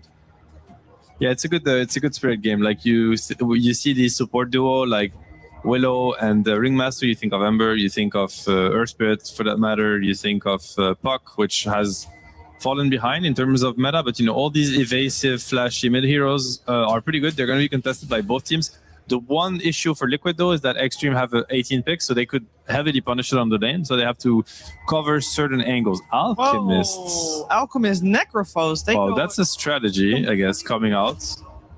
Very interesting. So the Necro, what's pretty cool with it is that it could go mid, or it could go off lane with the Clockwork. Like, that's the lane that we've seen Falcons run a lot with great success. We've also seen... So this is like a page out of both Falcons and Nigma's book, right? Yeah. This could be Necro mid, which will shut down essentially Ember, Earth Spirit. Like, we've seen these matchups go really poorly. But not Snapfires and Linas potentially that could come out. I feel like these mixed type of damage mid laners are going to be very good. Also, Necrophos, he is the counter to Centaur. Like, this is the counter because he just melts you all this HP that you do have. Also, this is a good option in terms of like getting the initiator or having the second initiator, and also the burst damage against Necrophos, seeing that they have no ways of saving this Necro because supports are really not good at doing so, at least not early on. Yeah. Very interesting second phase by both teams. I think these are heroes that we really haven't seen that much come out, at least that early in the draft for Liquids. And then Sanking, to me, is the first Sanking I see this tournament. I assume it's a Sanking mid. It's a NTS Classic. The matchup against Necro is pretty rough for Sanking, but at the same time, that hero is specialized in drawing lanes. Like, you have a sentry, if you win the sentry battle, you just push out the wave, you play it through stacks anyway, just like we've seen with the Shaker last game. So I wouldn't be too worried for Extreme if it came down to that matchup. On Liquid side, though, they have this Mirana Alk lane. It's not the best safe lane, I have to say. I think it's pretty weak, especially versus Centaur, which again is a very dominant offlaner, like on the lane, I mean. So we'll have to see how it plays out. I'm just afraid that Liquid space, this game compared to other games, is a little bit slower. Like, they have greedy heroes. And again, there's the question of double Radiance. Do you just buy it? I think you just go for it. You just go for it, right? Yeah, it's too valuable to pass on. Maybe if you can find like the speed, maybe if you find like an opening for Necro to go for a bit of a different item build. Yeah. But then again, you're scaling. Like, if you don't go Radiance, you can't farm Ancients. It takes extremely long time, even with the Shard. They just don't die to it. We see the Pango removed as well. Was it Liquid that banned Sanking game 1? Let me double check that. It was. They did, in the second phase, they banned Sand King and Lina. Okay, so they knew the Sanking was a menace. Interesting, because Extreme hasn't played Sanking so far. this tournament? They So played this it is once against Power Rangers and they won. Oh, okay. I miss these games. I see. Well, again, it's pretty devastating right now. Extreme's team fight. Like, you think of this Sanking jumping in with all the AoE that's going to come from the Ringmaster, the Willow, the amount of damage. Like, I don't think Liquid's heroes can really tank right now. I have one hero. It's Muerta potentially for them if they want to run it. For Extreme? For Extreme, because you have, like, a lot of the times, it's sometimes in the games, in Necro could also be okay-ish if they have enough magic damage and then you just kite through BKB and ulti and she dies to Reaper side. But you have Ringmaster box. They also picked Necrophos into Ringmaster. And these are not the heroes that also build into Nullifier. Like, maybe one of them can, if it's going to be double Radiance, disassemble it and get it, because you're definitely going to need it. I mean, it would be a very good pick, the Muerta. I'm just worried a little bit about the lane, because I remember the Falcons game where they actually had exactly this lane, like Necro Clock against Muerta +1, and the Muerta just kept getting dove, because quite susceptible. Like, essentially, Necro position 3 just pushes the lane really hard into you, so you spend a lot of time under tower, which is usually something that range carries really dislike. They just go back for the clinks instead. Yeah, looked very strong last game. I don't blame them. Like, he didn't have the best mid game in a sense, but besides that, like, the early game was very dominant. The late game scaling looked great also. Crazy damage numbers. Just a very good hero. Nullifier buyer, as mentioned, also very good versus Necro. You're going to want that at some point. Yeah, are you now happy to get the Necro on the offlane, or would you still rather put it mid? Where are you going to put it? It's not the easiest matchup versus the Clinks. Like, it's really heavy harass, but yeah, good question. I feel like Liquid lack a playmaker. Playmaker, some Storm, some Puck. Even though it's not that the Puck has pretty abysmal win rate, it could still be very good in this game, because there aren't really, like, sure, you have like double initiation, double stun, relatively good follow-up, but I feel like you could potentially get away with it. I just feel they need something to push through these early stages of the game. They need a hero that Clockwork and Mirana can play with. Yeah, and they need to be contesting sacks, because I see this Sanking, I think of sacks, like bunch of sacks on the Ancients. They need to be able to go there and make space for their Alk, really. And I'm just afraid that if they have Necro mid, okay, they go for that. Yeah, they go for the Dark here. I mean, it was very dominant last game. There's a lot of pressure on what happens mid, like with the lane and with the ability for Nisha to push the issue, because they really need him to open up the map for them. As a Necro, that's not just by being natural. annoying. It's like just like by being where they don't want you, essentially. Okay. I think of him like he's just pushing the lane, then randomly running into the triangle, forcing them to address his presence there. It's a good pairing with Clock and Mirana, I have to say. Necro brings a lot of damage. He's also frontlining for these heroes. Their lineup is cool. Like, both lineups are really cool and solid. A little bit greedy and slow on Liquid side, which is not what we're used from them. So maybe like a question mark there. Yeah, I think they wanted to have somebody that builds into pipe in this game. We saw it in the previous game where XXS did pick it up in his Darkseer, because most of the damage that they have early on is going to be magical. From Sanking, you're going to be afraid of that. Dark Willow, some Ringmaster spells, so probably going to go that route and just try to out-sustain the damage, because if you go in with like a lot of these heroes with the Sanking, with the Willow and everything, if you don't get the kill, I feel like Liquid, they can easily reset with the regeneration coming through from Alchemist ulti, a couple of heals from Necro, and a pipe from Ace. It could work out really well for Liquid. It's a good Sanking game, though. I have to say, like, I see this Necro Darkseer lineup, and I see the Sanking, and I feel like that's the X factor. Like, if Nothing to Say has a good game and he gets to his timings, it's going to be an Aghanim Sanking for sure, and he's going to, double down on his epicenter.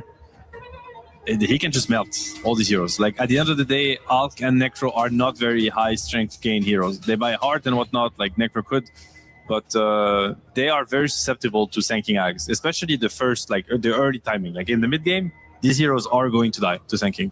We're going to find out if Nothing to Say also this game will get a lot of help in the mid lane like he did last game. Let's see how game number 2 will play out, and if Team Liquid can keep their tournament dreams alive in Game 2 with Cap and SVG. That's right, Team Liquid. They're going to put all their hopes in the Necrophos, the bright green hero, just like this Lenovo Legion laptop. This one's for you, Avery. Ooh, very stylish. I need a new PC. As you know, my graphics card has been dying trying to run Dota. I do know that. So you need some real power to run it these days. Man, I hope they do a spring cleaning update. But otherwise, I will gladly accept this new laptop because I need one. Thank you. Thank you, Austin. That's very good. Very good. All right. Game 2, Liquid looking for a comeback. Extreme Gaming looking to just put Liquid in the ground and out of this tournament. Move on to their next opponent, who, reminder for everybody, the winner of this series has to play up against Team Spirit, who looks very good. That is that's a nice opponent to have waiting for you, you know? Yeah, that is a spooky one. I almost feel like if these teams don't show, in Extreme's case, if they don't show they're good enough and clean enough to be able to 2-0 this, then are they good enough to take on Team Spirit? I also think if you're Spirit, you like the slower games where you just get to play your style, out team fight people. And that game 1 was sloppy. It was long. Yeah. Neither team convincingly won it. You know, I think Spirit's biggest weakness is like the old gaming style, the old Liquid style when they were winning TI. Like, we're going to run you over in 30. You don't get to go to that late game. That was not a game where that was convincing at all. So yeah, Liquid's refusing to play that kind of style in this match. I mean, we're seeing Ace just go for the greediest builds possible. No wars, right? Yeah, that's the biggest thing. We're not seeing the Crimsons. We're not seeing the Pipes. We're not seeing the early high ground. I think this is a lineup that could potentially do it on paper. You have Alk, you have Necrophos, you have Sustain, you have an Aura Buyer in the Darkseer. Is Ame dead? Ace didn't get inside the cogs. If he had gotten inside of the cogs and they'd had a setup where they could have double ion shelled Ame for a little bit, he might have died there. But as it stands, he's going to be shoved out of lane. And look at Tofu. He's going to stick around if Ame thinks that he has free passage back to lane. Oh, wait, Tofu didn't? I thought for sure he was going to arrow him from the high ground, hit a bunch of right clicks on him with the Celestial Quiver, that extra bit of damage he's able to do, but no. Don't want to let the Equilibrium get controlled bottom too much. Mickey not getting early CS with an Alk. This lane could get pushed in pretty quickly, so you have to be wary of that. All eyes on this mid, though. You have a Necrophos against a Sand King. This is a very one-sided matchup. I expect Nisha to absolutely free farm. He should dominate this lane. He's going to be very bad. It's a very strong Necro pick. It's great against the Centaur, great against the Sand King here. Not bad against the Clinks, honestly, because he doesn't want to buy early Nullifier. Liquid really punished this first pick Centaur. We saw the strength of it in game 1, but this is not going to be nearly as easy a game. A lot of good matchups here that Liquid can abuse. Nothing to say. Struggling already. This is getting a little rough. Oh, that was a nice hit. It doesn't matter. Yeah, no, not at all. There's no way you can win this matchup. It's impossible. You're just hoping you get some stacks in the jungle that you can fall back on. And get the ward, get the ward, get the ward. Okay, you got it. Nothing to say. Can maybe play a bit of lane with the Sandstorm. Meanwhile, they actually do manage to get the kill there, running down FY. Whoa, what was going on there? Trying to die to neutrals, but took a lot of damage from this Mirana. Nice little pickup for Tofu. Abusing that Celestial Quiver. Never underestimate it. He felt pressured to TP? Was he TPing mid? I'm not sure where he was TPing. Maybe they were trying to catch Boxy when he was going for the pull on creeps, which he has done, and will pull the creeps all the way back behind the tower, out of Ame's reach. Get a half pull as well. Still got the Equilibrium bottom, so XXS, he's not going to suffer on this Centaur. Honestly, pretty nice start for him. The little linger top gave him a free wave, and it's kind of all you need in some of these Alk matchups. Yeah, we've seen the MO for this these Centaur games. It's just literally the 4 position, draws as much tension as possible, tries to give as much experience as possible to Centaur. Centaur gets Helm of Iron Will, and then boom, you're free. The shackles are gone, and the 4 position can kind of do whatever they want. Nothing to say. Trying to survive through this Necrophos match. Doing fairly well early. You can get a couple more waves here. Dodge a few more death pulses. You might be in the clear. Yeah, at some point he just goes back to jungle, right? Yep, 100%. You're looking for the level 3 Sandstorm. You're looking for 1 or 2 stacks, and you start going in there. You're very efficient. So it's not looking too bad for him. Playing quite well today. See what Liquid can make of this Darkseer. Now they have it in their hands. Not the same Wombo combo lineup. No, not at all. So very different style. for Ace to play through here. But Which you do have a nice means- combo with the Clockwork in terms of playing faster on the map. You have a nice combination with Alchemist as you get an aura item up and he just runs in with his timing. Can be really overwhelming. Great surge target as well. Nisha trying to bait a little bit. Nothing to say. Would love to get the kill, but 8 magic wand charges. Nisha may look like he is in danger of almost dying, but far from it. I wonder if there's gank potential on this Necrophos. He is kind of low. I just don't think it's worth going for over just stacking consistently. If it backfires, it'll backfire real hard. At the same time, if you're Liquid, you have to expect to bring supports into this lane for the Reaper kill. Yeah, I was thinking that... He can't get it on his own. I was thinking way more for Liquid to rotate into that lane, but instead, the full rotation up the top lane. With the Iron Shell, managed to get 2 heroes inside the cogs. They have Blood Grenade on 2. Arrow to finish off at least X-Nova. Maybe Ame dies as well. Surge, Boxy, he wanted to commit for that kill, while Ace was trying to offer him a way out. In the end, Boxy sticks around too long and dies anyway. So support for support trade-off, which is fine for Extreme, as long as Ame is alive. Deathpack doing a little bit of work in this lane. You have that Lotus still in your back pocket, so some HP for Ame to work with, as the arrow will not connect here. Free farm for Mickey. Creating a lot of space for this Alchemist right now while you're pressuring the Klings. Not a bad MO for Liquid, as you know mid lane's free no matter what. NTS forced into the jungle very early. Yeah, I kind of expected Liquid to go for this like back laning they were doing with Darkseer, and then move the Clockwork into that mid lane, right? Cut the wave, then he rotates in. He either one stops the Sand King from hitting neutrals. Oh, Meke almost dying there from the gank.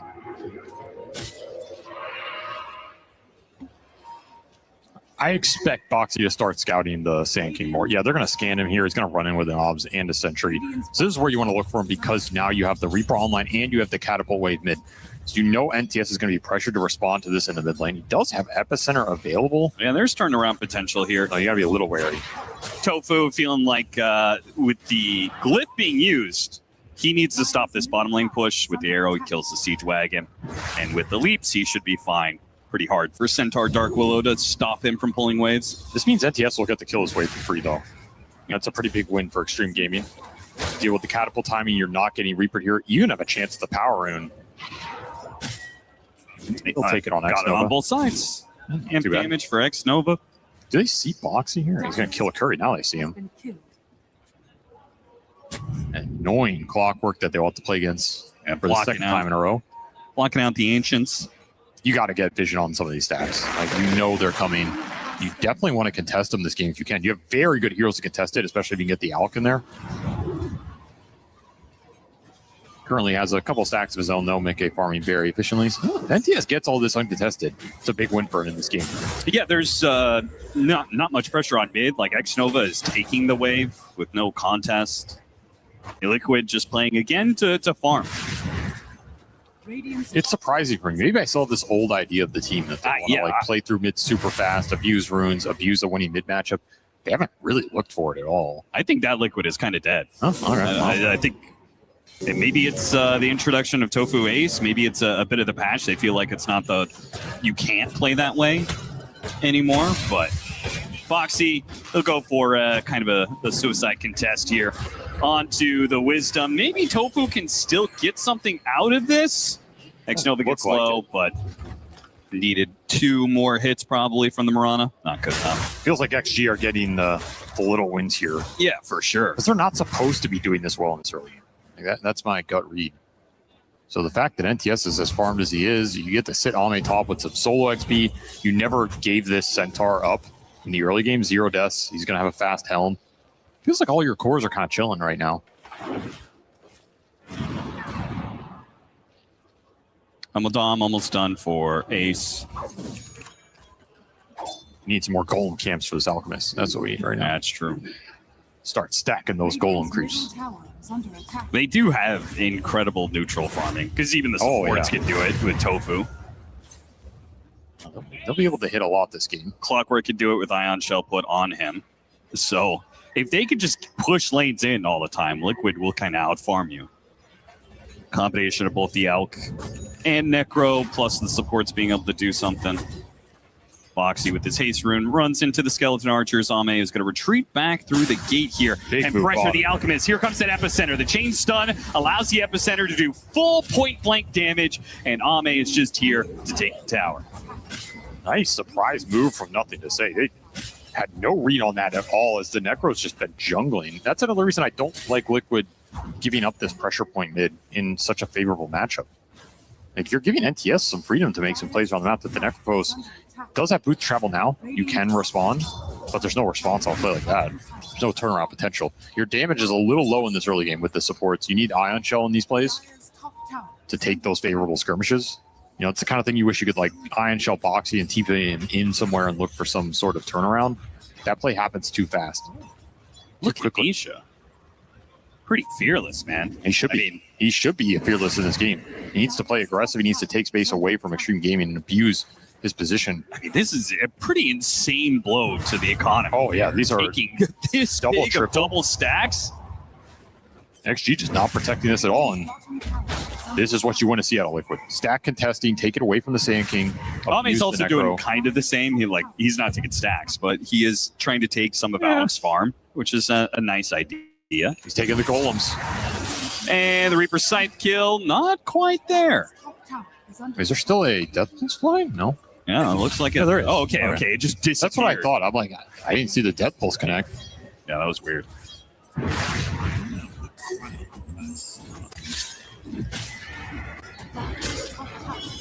Centaur pressuring Alchemist. So give it enough farm, and that matchup does start going the other way. For sure, right? for sure. But right now, Mickey with no Radiance, he is not a threat. Really solid levels on Tofu. Where did he get all these levels from? It's almost level 7. Oh, picked up the last hit on 2 different kills. So I don't remember the kills, but maybe he got solo experience for 1 or 2 of them. Must have eaten one of the shrines here, yeah. He's a big boy.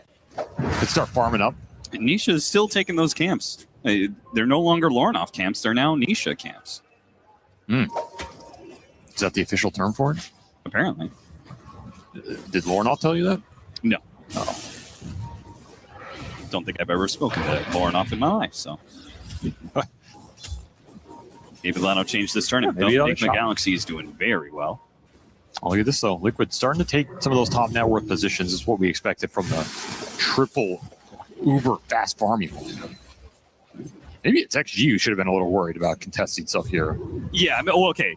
You couldn't really contest things until, Nothing to Say was actually online. He had a bad lane. Now that you have Blink Dagger, though, it is about time to start amping up the tempo a little bit. This is still the part of the game where you can kill the Necrophos. Yeah. You bring supports behind the Sand King with a Stampede. That window will close pretty quickly in this game if you don't find those 1 or 2 cheeky kills. Kind of same with the Alchemist here. Yeah. And again, I would love to see Ace just go Ors this game. Get the pipe up. Potentially even a Lotus Orb. And just buff your other 2 cores. Make them invincible in that front line. You're going to cause XG a lot of problems. It's already kind of looking like, though, this is going to be like a 3-headed Hydra problem for Extreme Gaming. You have one big playmaker that can kill a hero. It's kind of long cooldown, and it's not guaranteed. You really need some follow-up to it. He wants to use his epicenter somewhere. Is he going to kill the Alk, the Necro, or the Darkseer, who are all shoving lanes, who are all farming very efficiently, who are all working towards, it's only going to get worse when you have double Radiance. This is one of those games where should you even go with a Blink on the Sand King? Are those opportunities going to even be there? As he finds an opportunity. There you go. Quick little support pickup. We'll bring the supports into the game. I think you want Blink on Sand King at some point in this game. Who tried to catch Ame, got him on the wall, but because of the Stampede, the slow does nothing to him. And he's able to run out, and that'll be Ame completing his Deso very soon. So if they can get these epicenter pickoffs, and Ame's involved with them, they're going to get a pickoff without the Deso here. Okay. And Ace returned back to lane there, thinking and the creep be safe. It felt like one of those games you weren't going to find these Blink kills, and then he just finds 2 of them. Pretty nice pickups for NTS. That will finish the Deso for the Clinks, as you mentioned, and now they're kind of cruising around the map. Now you have some damage to bring these big boys down before some of the tanky items come out. Is this going to be a double Radiance lineup? That's a lot of investment in farm You lose a little overlap in the fight, which means you're going to be susceptible for those 5 or so minutes where you're trying to use those radiances to get the next set of items. That's when I would want to see XG strike if they're going to strike in this game. Yeah, that's for me where the Blink Dagger is like, yeah, it's a no-brainer, right? Like, Radiant's high damage, but these heroes are going to be incredibly squishy. One good initiation, they're just gone. So, Stampede definitely helps as well. Yeah. It's going to change the dynamic for the Clinks a lot. I think last game Liquid abused the fact that once you got on top of this Clinks, he was kind of just dead in the water. Like, he got hookshot cog, some random stun lands. He has a pike, and that was his only disengage. Here, you can Stampede him away. He can reset. Ame can then choose to either go back in or maybe dodge some more spells. That's going to be nice for him. I think last game he didn't really have that sort of support. I guess you could have surged him. It's not usually the best get out of jail card, though. I mean, correct me if I'm not wrong here, but like Liquid haven't used Moonlight Shadow at all, right? You had it very early, too, potentially. Yeah, that says so much about Liquid's like mindset for this game. Like, no aggressive actions whatsoever. Just Nisha plays in their side of the jungle, trying to, just win the farm battle. Tofu taking some camps here to win the farm battle. They're just farming. Anything to keep these cores in safe positions, successfully getting their radiances and farming with it. And Extreme, they got to be the ones to hunt things down. The onus is on them. With the pipe picked up for XXS, they are not to be trifled with when it comes to team fights. But Liquid's not going to take those team fights. That's where the pickoffs come into play. Nothing to say. Finally does get a pickoff with his epicenter. Kills the Alchemist. Being able to do that at the same time as taking mid tower, that's a nice bit of efficiency for Extreme. Just feels like Liquid are saying, do whatever you want. We don't care. Oh, and Ame's setting up for a third opportunity here. Ace is going to die off of Nothing to Say, TPing back, Burrow Strike. And once again, they got the Darkseer and his creep. That's all Arcane Rune for the Sand King, by the way. So here's another epicenter in 50 seconds here. That's sick. And this feels too free for me. Like, it's not that you're falling behind, but there's just no pressure on the map. Liquid are conceding the entire first 20 minutes here and just banking on the fact that these 3 super farmers are eventually going to kick in and scale. Interesting approach. If XG continue to find big pickoffs, particularly through the Sand King, I think they're going to feel smooth about the momentum in this game. And it can quickly turn into, suddenly we're taking Roshan because we killed one of your cores with this Deso Clean. Ace caught inside the Bramble, Terrorize, and with Ame, both between the Strafe and the Burning Barrage. He doesn't actually use the Burning Barrage, but still, FY is able to run him down thanks to the Stampede, Shadow Realm, and Bedlam. It's got some decent heroes to utilize the Stampede. I really do. Sand King likes it a lot to keep close to heroes with Epicenter. Dark Willow sometimes has a problem closing that gap to actually use Bedlam. Oh, you can see him there. Nice little hiding spot from FY. Wait till his TP's back up, and he's out of there. Very farmed, by the way, on this Dark Willow. Already has full Distiller, almost an entire Glimmer Cave. He's cruising in this game. Radiant's middle tower is under attack. I think you can Roche already if you're XG. You have Pipe on Centaur. You have the Clinks damage. You got an Alpha Wolf as well off the Dom creep. They might be eyeing it up down here. Yeah, they're not. Liquid's not going to contest you, and yeah, I like this. Ame has enough damage that it's not going to be too slow. This is the downside of just farming if you're on the side of Liquid. You're going to concede some objectives here, maybe earlier than you would like. Right. The problem may not be this Aegis. It's going to be the second Roshan is really fast. They can use that banner to go high ground, right? I don't know about that. I don't know if we're seeing that early to high ground, but yeah, it is extreme gaming. Yeah. So they're going to stop it because of the rocket flare. They feel that Liquid are contesting. However, Liquid are not contesting. They're not contesting. They're not going to contest. They will get the pick off on Tofu. At least they get something for their efforts because I don't love that slowing down too much, but it's Deso charges. I think he's had more charges in this game than he had, going 40 minutes into that other one. Straight back into the Roche. Boxy, he gets found on the side. He gets the hook shot out. Okay, that's a green light to finish this one out. There's definitely nothing stopping it now, and they might even kill Boxy. X-Nova, well, he's got no daggers to slow down Boxy. Boxy's probably going to get enough distance. The wheel doesn't quite land, and, the Cox doesn't push back FY. So now he's going to die underneath the wheel, and the Urn actually got taken away as well. He's mega poor. Yeah, Extreme keep on getting these little +1s to everything. Every Darkseer kill gets a Helmet Dom creep as well, getting that Courier pick off. That adds up, and it's keeping the net worth very even, despite the fact that it is a Necro Alchemist double Radiance lineup. Again, they should be out farming you on the enemy team, but Extreme, they're getting enough early kills, enough objectives taken. Put them in a good spot. Oh, now with the found Aghanim Nisha. Scepter done nice and early, Nisha. Teleport canceled. He's going to Maybe kill. he didn't want to No, cancel? he didn't actually get him the Strongman Potion. He's going to keep him alive a lot longer. And now Extreme Gaming are going to come and collect the kill. Yet Nice another play. Deso charge up to 8 for Ame. Okay, maybe Like on the Liquid other finds side, something. Centaur trying to get a kill, and they will get him eventually here. Terrorize almost stops him in time. Foxy interrupts that one. Hook shot in. Cox pushing back FY into an awkward spot here. Though I think there was enough TPs that they're afraid to keep fighting into Extreme, understandably so. They just back up the farm. Oh, wait. Ame. Oh, he spotted that unstable concoction pop. He knows he's under vision. The creep also spoils it. Not going to lose the Aegis here. Unicycle initiation. X-Nova misses the dagger. Careful there, brother. Yeah. Nice play around the map. At least Liquid get one core kill in this early game for losing this Necro. This Necro, folks, is super high level, by the way. Because he's just been purely farming, he was highest level by a couple, level 15 there. That's a lot of XP swinging XG's way. He really took that kill for granted. Was it the shawl? I mean, it had to have been. That was a level 2 Reaper's Sight. Just an extra bit of magic resistance makes the difference. Oh, Glimmer Capes are going to be amazing for both teams in this game. Yeah. There's a lot of utility that can go a long way. It's that is almost Nisha online. Not with the Glimmer Cape, with the Consecrated Ramp. Similar idea here. We'll delay his BKB. I think it feels bad to just go straight BKB here. It's a very good BKB game. You have to think about the Alex Trying to go for the epicenter kill. They wanted the Necro. Will have to content themselves with the Darkseer. Still got it. Terrorize pushing back some of these heroes. No immediate response. In fact, Alchemist is even going to call it quits here. Mickey says, that's just more time for me to farm. I don't want to join in some fight without a BKB being done, which it is just finishing up. You have to fight around your timings as Alex. You can't get dragged in the fights you don't want to join or you're not ready to. He's very strong on the map. You got to remember, this is an Alchemist with potential Ion Surge plus Shell plus a Moonlight Shadow initiation. Some extra heal from the Necropos. He's got a lot of buffs behind him to play with right now. He's a tanky boy with that level 2 ultimate.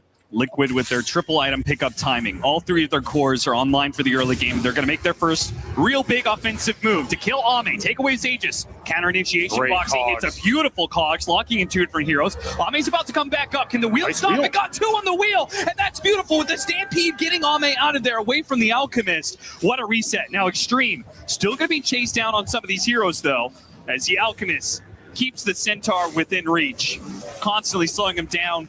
Extreme Gaming, this is going to be a good whip. Decent amount of damage. Maybe they think about coming back in with the Reaper's Sight being popped. They finish off the Centaur. Boxy, the box saving XXS. They pop the vacuum wall, slowing down these heroes. Now a potion being used by X-Nova as well. Now they jump in for the Alchemist, though. And these heroes are so damn low. Liquid might still be able to finish them up. They run down one. XXS trapped in a corner. No way out here. It will be a third. Extreme Gaming did a good job of fighting back a little bit there. But ultimately, it's just Liquid a bit too strong in their timing will win the fight.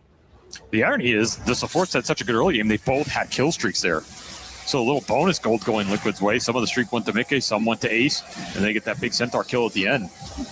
A decent gold exchange straight into Tormentor. Very nice sequence for Liquid. Power of the Alc BKB. You're just running at them the whole time, holding this BKB, daring you to commit for the turnaround. And there is no turnaround because you don't have Epicenter there. You used it on that mid kill. It was still on cooldown. We're going to see NTS come in on the second half of this fight. He gets a burrow here on the Clockwork. He has an amp damage, but with no Epicenter, they're just ignoring him. Like, yeah, whatever. You can sit on the side of the fight. We are going to implement the great strategy of walking you. Back-to-back pickoffs potentially. Oh, the Croaker interrupted things a bit there. Another whiffed Epi. Yeah, that is not great. Ame did also get the pickoff on Tofu with the reveal of the Orchid. Something. Big wins for Liquid here, though, in the last few minutes. This is what their lineup wants to do. Hit these mid-game timings that are just unstoppable. Too much HP, too much regen. BKBs are super strong. You don't have that super scaling yet. These are the fights that are going to cause Extreme Gaming problems. And we'll see how this Roche lines up because they did it super early. This second one is going to be pretty quick here. And that could be really nice for Liquid in the end. They could be like, oh, thank you for accelerating this for us. We'll take a 25-minute banner Aegis and just run down a lane. And there's potential for some fast pushes in this game. Yeah, it requires to really feel confident about it. You got to finish up the BKB on Nisha. Right, the Klink's damage won't be so overwhelming. So if you can get to that BKB, maybe the Shivas can be done on Ace. I could see it working out here. They already have Pipe. They already have Greaves. You can potentially get to AC on Alk. Yeah, you put together the double armor items, and it'll be there. At the 30 minutes for sure, you win that Roche, you could have all these auras plus an Aegis plus a banner. And what are actually going to do with that? They have to just throw the Sand King Epicenter into that amount of HP? Which I do think... spell, not that strong. It makes the decision-making for Liquid very interesting here, right? Like, they actually opted to smoke and make a play here. They moved to the Necrophos. Ooh, missed hook shot there from Boxy. That was probably the easiest one to hit of the whole day, too. That's true. And this kind of spoils everything here. All right, back to farming. Definitely an awkward time to make that play when there's no objective to fall back on. Little sad about that, but this should get your Necrophos to the BKB.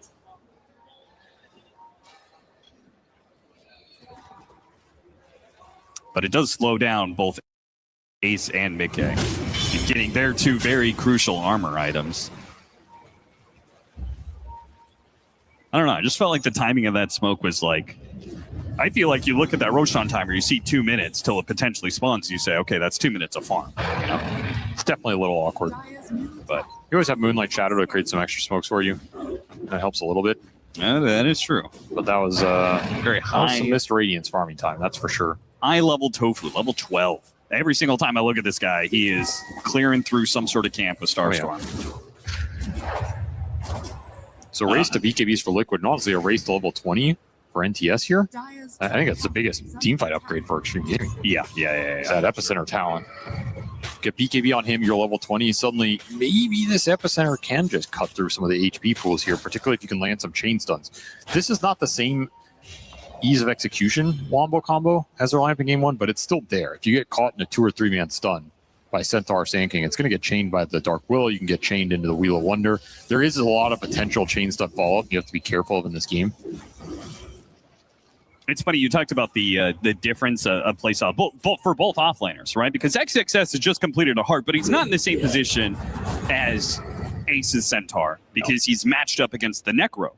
So as much HP as you get, it's only half as effective against that Reaper Scythe. So he's not going to be able to just kind of like go in there and be like, oh, go on me. If you do, you lose the fight. He has to play more for the team. Yeah. They committed a lot of counter picks to this first pick Centaur. So you just have to recognize that and not play too greedy, not play for yourself too much. Play through your other cores.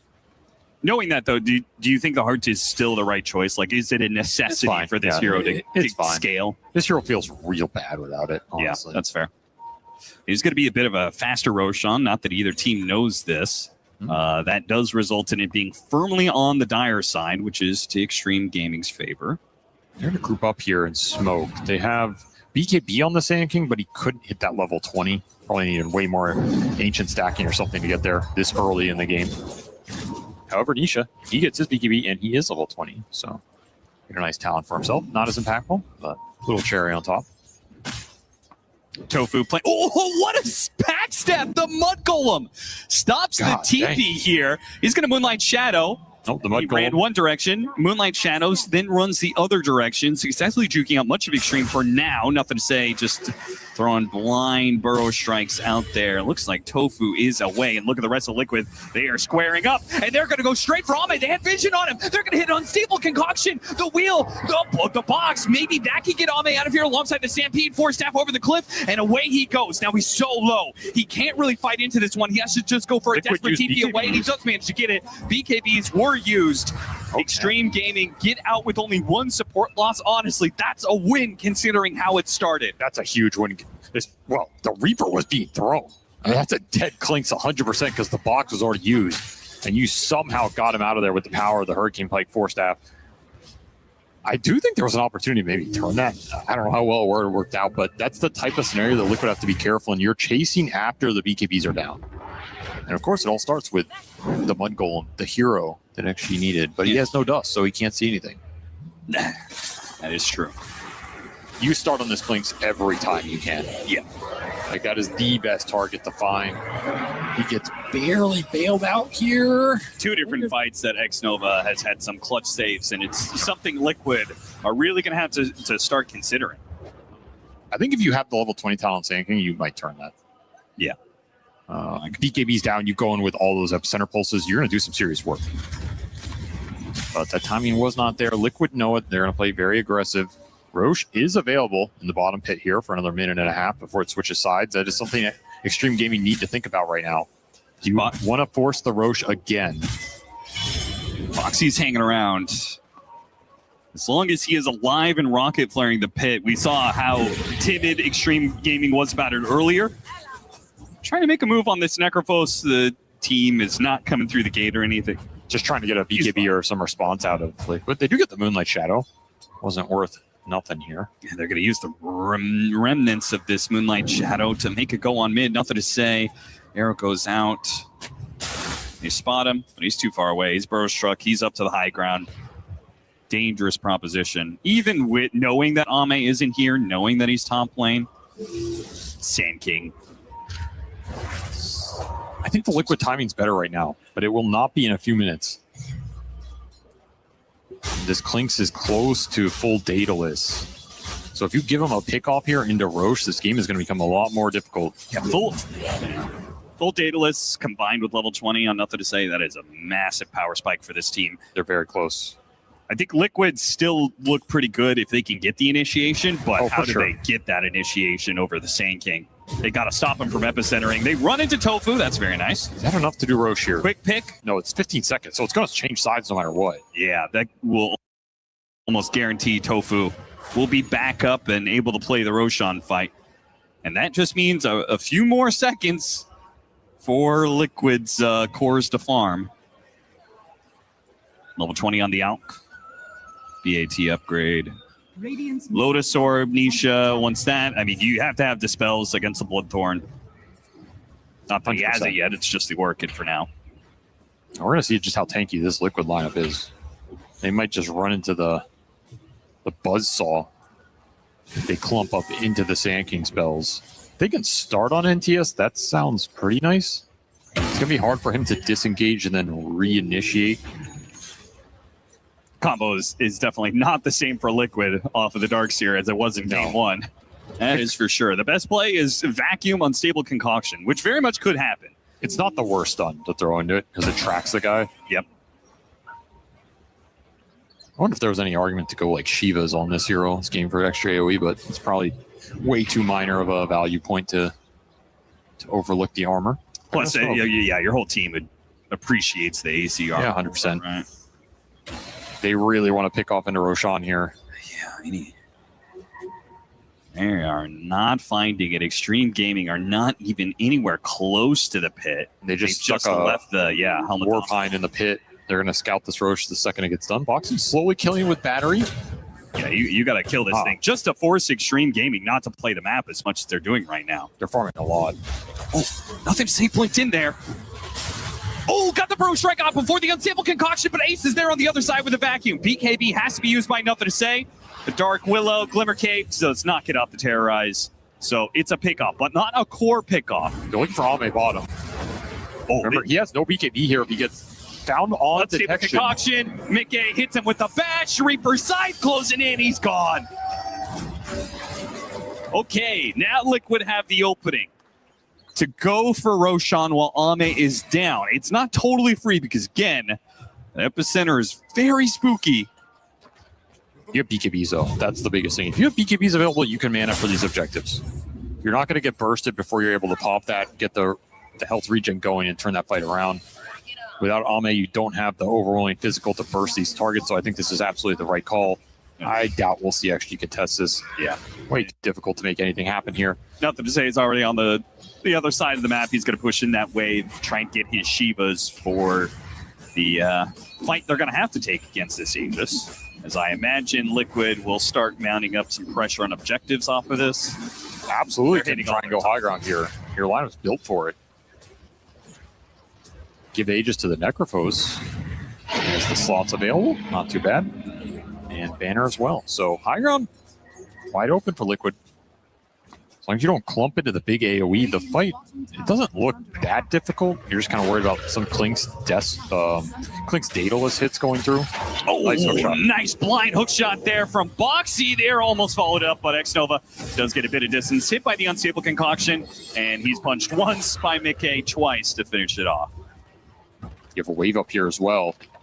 I'd be really tempted to just send it here. Even just to like force them back. You don't have to like take full lane. You've got 4.5 minutes on Aegis, but well, Darkseer's already made his move to defend bottom. So it looks like they're taking this tier 2 and getting out. Again, corralling in the map as much as possible, trying to make it small. Extreme Gaming, it's their turn to try and dodge fights, rat out the map, and play off of pickoffs, which is where Klink's specialty is, both the rat and the pickoff.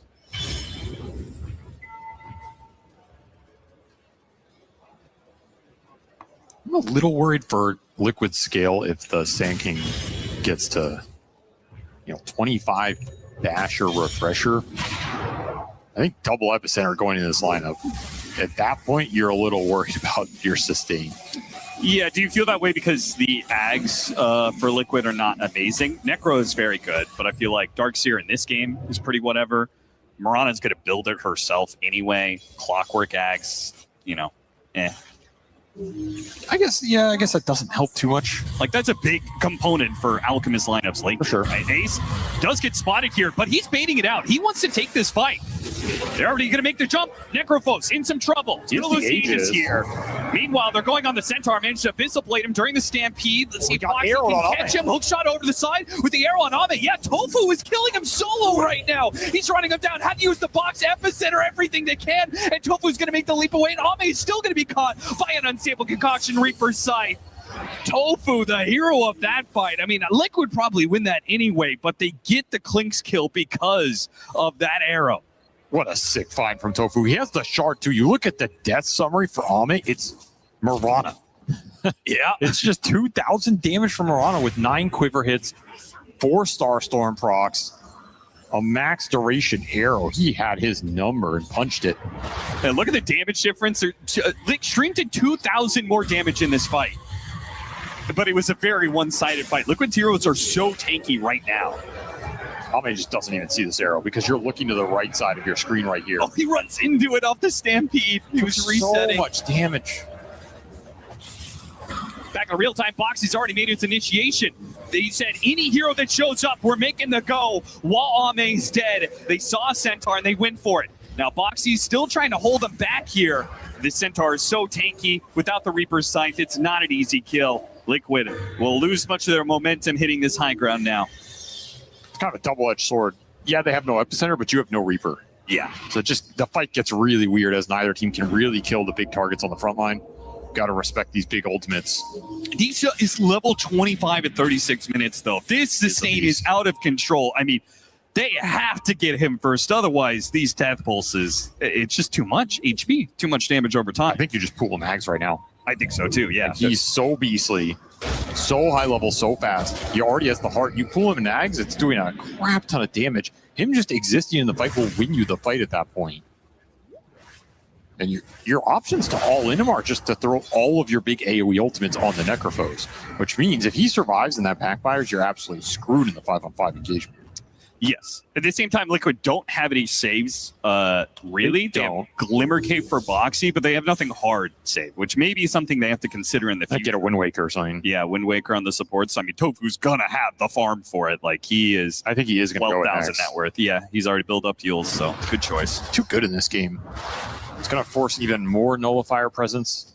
They only have one potential Nullifier buyer in this game, and it is the Klinks, who's also trying to get to MKB and BKB.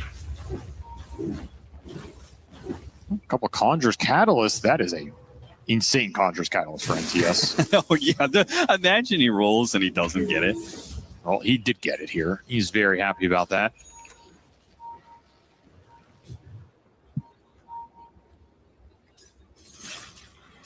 Meanwhile, Nisha.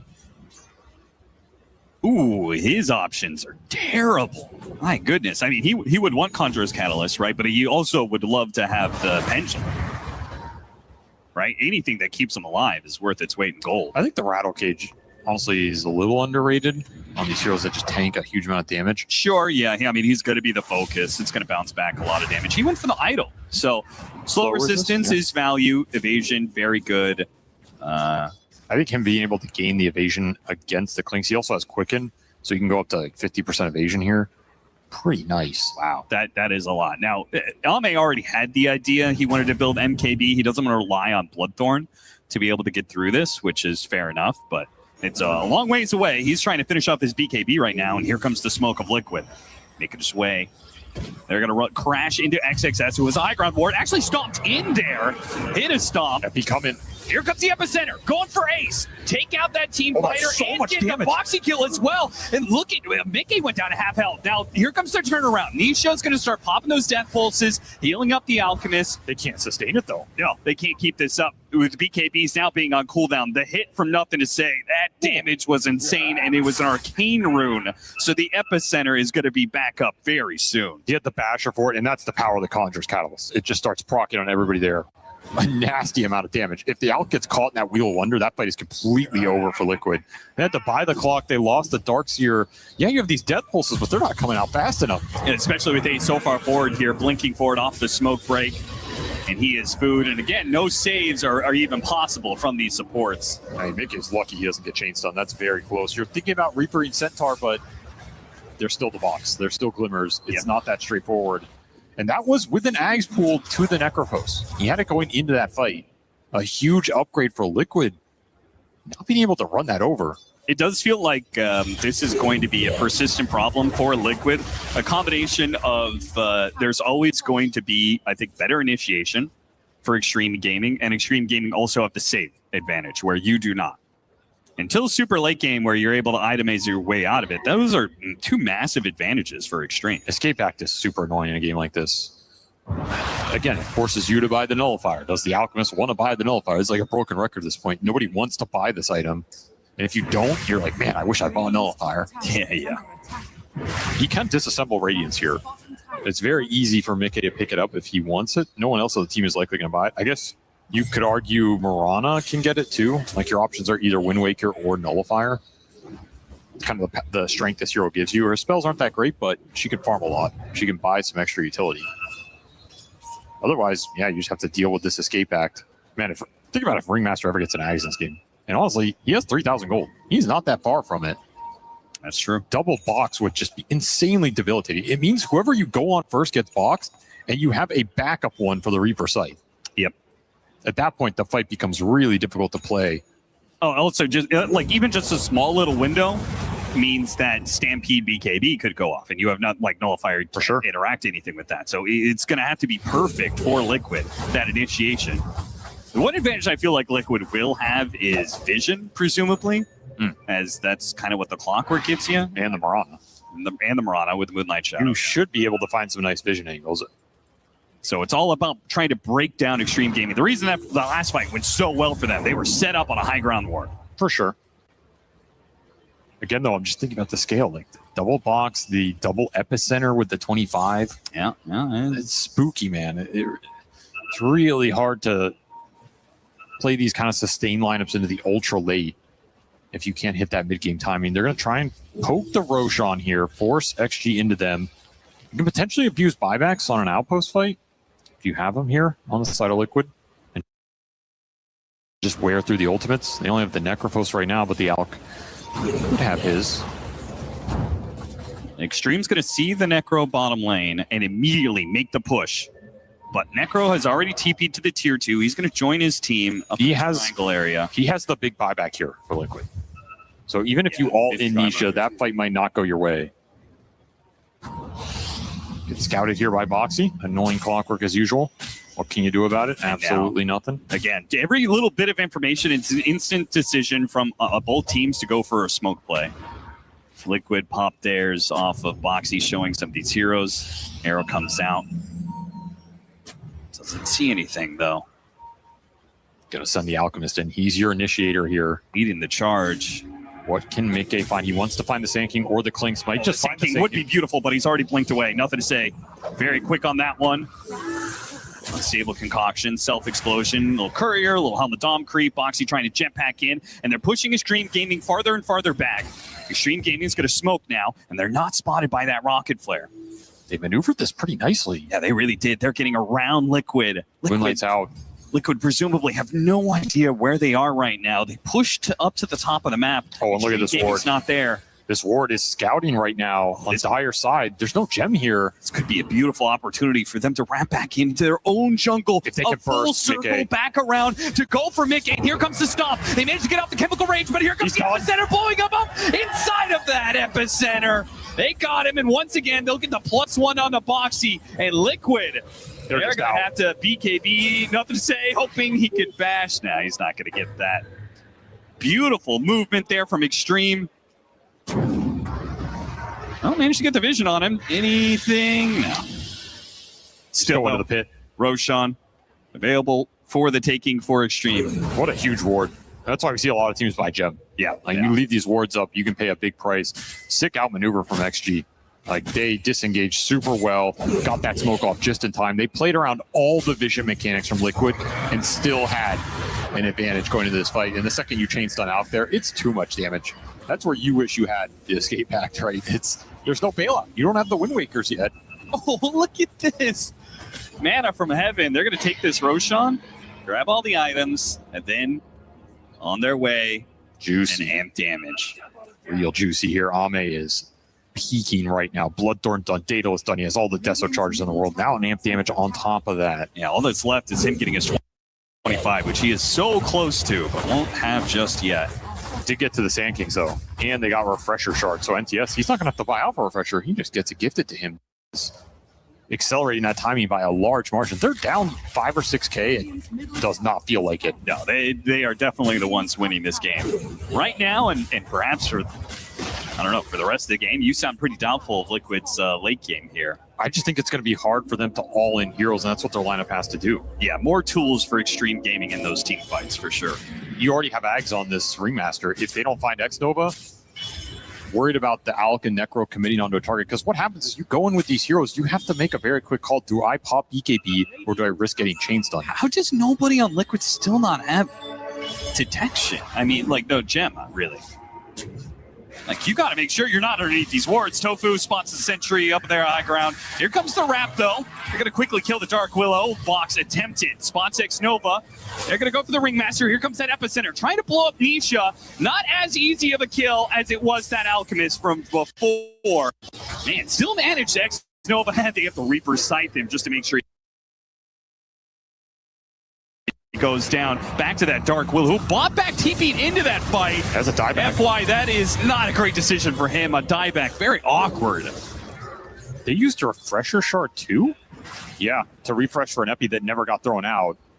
Nice angles from Liquid. Finding multiple points of attack, that's what worked for them in the game one as well. Just trying to separate this big AoE team fight, and they're able to dodge most of the Epi damage with some nice sustained BKBs. Exactly what you're looking for. Now you have an opening. Still an Epicenter available because of that Refresher Shard. So you have to be wary with BKBs on cooldown, but you have a banner here. A big wave that's really going to help. Necrophos not going to be the fastest pusher, but with this many creeps, it's pretty good. Speed things up a little bit. You have a gem now too on Boxy. Pretty nice. It does mean the siege wagons will stay invulnerable when it comes to hitting the barracks. Who wants to go up and start swinging, though? Yeah. I don't think anybody wants to go up that hill. It meant Liquid could have kept some sort of prolonged siege situation, but they say it's not worth it. Ultimately, the Dark Willow is only so much of the team fight of Extreme. I think XG get baited by Tofu a little bit here. He gives a lot of info Liquid in terms of the vision. It's very different when, like, X-Nova is one of the first heroes you see if you're Liquid, right? Yes, you baited in the formation a little bit, which lets you jump this Ringmaster, and he has to double box himself, which is just a disaster for Extreme Gaming. Those cores are able to connect in the exact point of the fight they want to. We also saw, like, it wasn't just a Burrow Strike Epicenter initiation at the top of the fight, right? It was on a fight that it was already going on. I think Nisha, for example, had already popped his Ghost Shroud before he got hit by the Burrow. So he dodged a lot of those stingers. And there comes a little more scale. Another Ags pooled to the Darkseer this time. What do you think about that? They get a punch. It's either him or the Clockwork. I'd say his is the more powerful Ags. Yeah, for sure. It's just nice having another stun. Yeah. Like, I don't think the illusion's doing a lot here, but just being able to stun somebody and especially chain stun them off of back initiation, it makes the more viable. My question is, it's not who gets the Ags, but like, is the Ags better than you getting an upgraded Blink? Or, getting an upgraded Blink and swapping out phase boots, getting like true 6 slotted? I think it's fine here. Okay. He can get Swift Blink into another item off of the boots cell. Yep. But I also think that's a little easier to do when we approach tier 5 neutral items. So maybe you're just kind of waiting for that overall timing as a whole. This game could go ultra late again. Yeah, if you feel like it's going to go that way, better to give away the Ags early. Yes. Get the extra Greevil's Greed.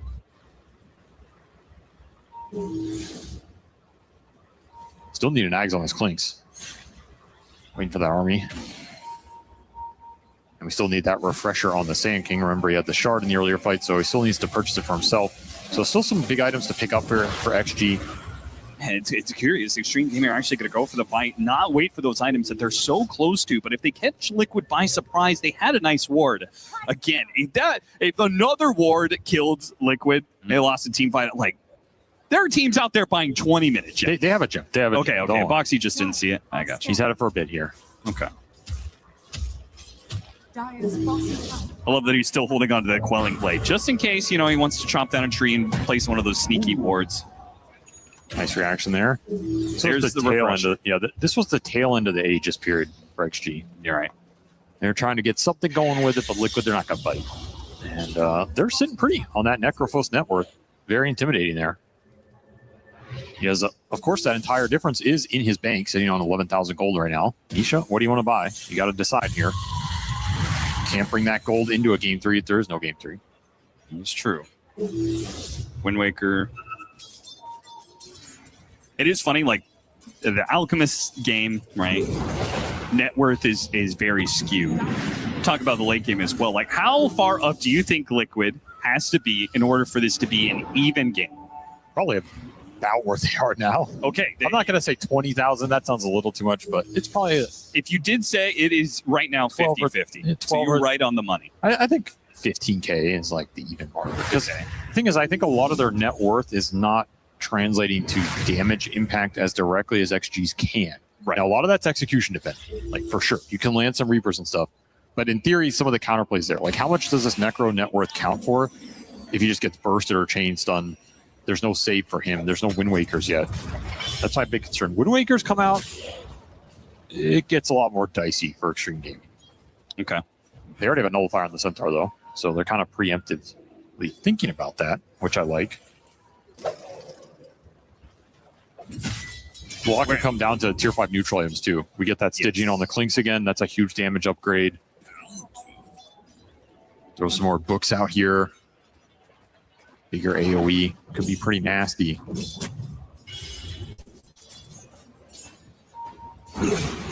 What do you build? Like super late Necro? I think it's always the trouble is like not that obvious. Is the Magic Divine ever good on this hero? No.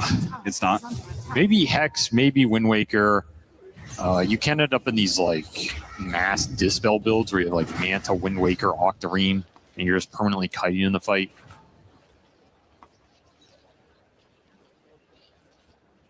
I mean, pretty much everything is diminishing returns here on out for Nisha because he already has an Aghanim Scepter. Now he's sold his Lotus in order to complete out a Wind Waker. He didn't sell it yet. Okay, he is planning to sell it. Yeah, he's got it queued up. Yeah, so that's the kind of thing. How much of it? Wind Waker is a way stronger item than Lotus Orb, but you're not gaining it in a vacuum here. Yeah, exactly. And now it's like, okay, now what? Do you swap out your Radiance for something else? Again, it's every item is a trade-off at this point in time. You're not getting, as you said, the complete effectiveness in a vacuum. You need Wind Waker in late game. That's all I know. This item is super broken in the late game. It's very hard to counter it with Nullifier, even though we talk about it a lot. Level 25 for the Darkseer. What's he going to take here? Usually you take the AoE Surge. Yeah, most people do. Seems pretty good with this kind of lineup. You could just Moonlight in a fight, pop that AoE Surge. Helps your initiation a lot. The Alchemist is the one who definitely has the biggest room for growth right now compared to the gold he's got. Get that upgrade blink. Still has another item, gets whopped in over the phase boots. Yeah, kitty. He can cause the Clinks a lot of issues with Swift Blink Abyssal. You just get on top of Ame and start bashing and chain stunning him. Then you have to make a call if you're boxing him or you're just trying to stampede him out. And of course, Roshan, 30 seconds here. I find it so interesting that Boxy, like, he's a Clockwork player, but he doesn't go for the early blink that we've seen Crit do. He's just trying to survive in this game. Yeah, that's fair. I mean, it happened in game 1, happened in game 2. It's just kind of built up survivability. We'll go for a later blink. Currently sitting in the pit, waiting for Roshan to spawn, but that information, is that really going to do anything for you? Are you strong enough to actually do something about it? Neither team wants to force the Roche straight up. Need the team fight here into that objective. Oh my god, Nisha's going to get a Helm of the Overlord. All right, they had, I mean, splitting up the map more and more. I don't know if he's thinking like the Golem is particularly valuable. It is a lot of HP this late into the game, but I think he's trying to use his gold in any way he can. Yeah, for sure. An extra way for him to be able to utilize these slots. Mickey is going to buy out another Ags. XG will have all their buybacks. That's a big deal here. Yeah, I'm very surprised that Mickey bought out like he did. Now, it's not going to take very long for him to get buyback gold. I'm just saying, this window where Roshan's up, he doesn't. Now it will. He buys out another Ags. Yeah, that's just... I thought he was going to save half the gold. He was only 100 off. Now he's 2,000 off. Yeah. Who's he? I mean, is this the Clockwork Ags? I guess. The Marana gave it back to the refund. Marana, so the refund, so he'll get Octarine. I mean, I can see it though. Tofu is almost level 25. That You is a get big to time. that low cooldown Ags, triple arrow stuff. Like, it's ridiculous. It really is game winning. You put so much threat out on the board that all of a sudden boxing people becomes a lot weirder. You might have to use an early box just because somebody hit a 4-second arrow. It's really toxic to play against in the late game. And he's close. Arrow Roche, take that. XXS only got a buyback, but wants to get a BKB. Says now's the time. This game is so weird. Like, nobody wants to go in first. Because you just feel bad things are going to happen to you. Spot XXS. Making actually unstable concoction. Thinking an opportunity was going to present itself. More arrow, more Store Storm information. The Chemical Rage is going to go on cooldown pretty soon here. Got the hook shot initiation. Managed it with the vacuum on top of that. Reaper side immediately put to use. The Undead is going to protect him for now, but X-Nova's not getting anything off. FY's going to get chased down as well, trying to get out the Terrorize, but the Bachelor will be able to stop him. Ame putting damage on a Boxy. Glimmer keeps able to survive. Here comes that Epicenter. Mickey, a lot of damage. They'll burn him out over time a little bit more. They have to use another Epicenter. They didn't have enough. Mickey, he finally goes down. Finally. It took a long time. The wheel caught Nisha in the end. No buyback here for the Alchemist because he bought that axe earlier. FE2. So Liquid now FE2 will kill the Darkseer as well. But Nisha got out. He saved his BKB that entire time. Did not get bashed there. You have to remember, he can get bashed at any time. Oh, true. Somehow escapes. They got the Ringmaster first. That's a huge deal. They got double buyback, including that Sand King buyback out of Extreme Gaming. But will it be there, Roshan? That's the question here. No buyback on that Alchemist because he bought out for that Ags. Means you're going to be missing that big presence from Mickey. I don't think you can contest this without him. Maybe you go for a steal. You have a lot of vision. You have the Clockwork. You have Darkseer back. You have a Marana who can leap in. Aeon Disc still available for Tofu. You know Boxy's going to go for it if he sees the opportunity. They're going to go for the They're steal. going to get a lot of information. Tofu actually jumping inside the pit for a quick Starstorm. Then out. Jetpack still gets the Clockwork some distance. In the trees, hook shots over to the left, over to Nisha. He survives for now. XXS couldn't find his mark. Runs into Tofu, actually hit the stomp. Nothing to say, could maybe follow that up with a Burrow Strike, but he declines the opportunity. Ame was going to eat some creeps and trying to heal up here. Just got a mana for the Roche. Somebody has to pick this up, though. Jetpack, they're going to get information. Can they make the steal here? Boxy makes a 4-step in. Aegis on the ground. Can he get the grab? He grabbed it. They didn't want to go for it. Nothing to say, doesn't drop anything to grab that extra life. Now a hook shot away. No, Boxy actually misses the hook shot. So ultimately you gave up the Aegis for 2 support kills. I feel like Extreme are perfectly fine with that. It's one of those weird situations where, yeah, how much does the Aegis actually matter? Yeah. It does matter for the Clinks going high ground, but if you get kills that also let you go high ground, you can argue like maybe you're okay with that exchange, how annoying this Clockwork's been because he doesn't have buy. He is off the map for 75 seconds. This Mirana also has no buy, though that is gold base. They don't necessarily, oh no, it is timer base. All right. No, it's gold base. Never mind. Gold. So they don't know that. And you have, you can make an easy push. You've got both Banner and Burning Army. Oh, yeah. And a Centaur. So this is going to be very easy for Extreme to poke. And unfortunately, there is this tier 2 bottom. So they could get 2 lanes off of this push if they really wanted to. Necropho's going to come back. He took the Wisdom Shrine, which got him to level 30. So the Reaper Scythe is doing a lot more damage. But doesn't matter when the Reaper Scythe aren't necessarily killing the Clinks. He's had to use them on supports most of these fights. And that one went onto the Aeon disc. Didn't do anything. Backing to stop the initiation on Nisha. They use Nullifier for that one. Unstable Concoction a little bit late to get a big AoE stun. Hits the Centaur, but they have to back out. Wheel plus Burning Barrage damage keeps them at bay. That's BKB for the Alk. They made the epicenter initiation. Oh, Got 2! they know. Nothing to say. What a hit! Will it be enough? The Terrorize comes in. Nisha, he pops his BKB, but the Alchemist could not stay alive. The supports are almost back up now, but look at what everything that Liquid has expended. They've lost their Alchemist. They've used their BKBs. They can go for another push. They used a lot. Still an epicenter available. They're going to pass Lotuses to NTS. He's going to regen his mana here, has a full other go. He just chain stunned the hell out of Mickey there. That was super sick operating there from nothing to say. And it's that high ground ward. They place the ops, they scout him. That ward does not get killed. Gives you the vision to go for this play. Still a glyph available for Liquid. Another easy lane. But yeah, they're not going to use it there. And now you have to think about Mega's Alk. Still no buyback available. I mean, they could backdoor the tier 2. I'm pretty sure the Clinks has the damage. Yes, they could. If they recognize it, which they should.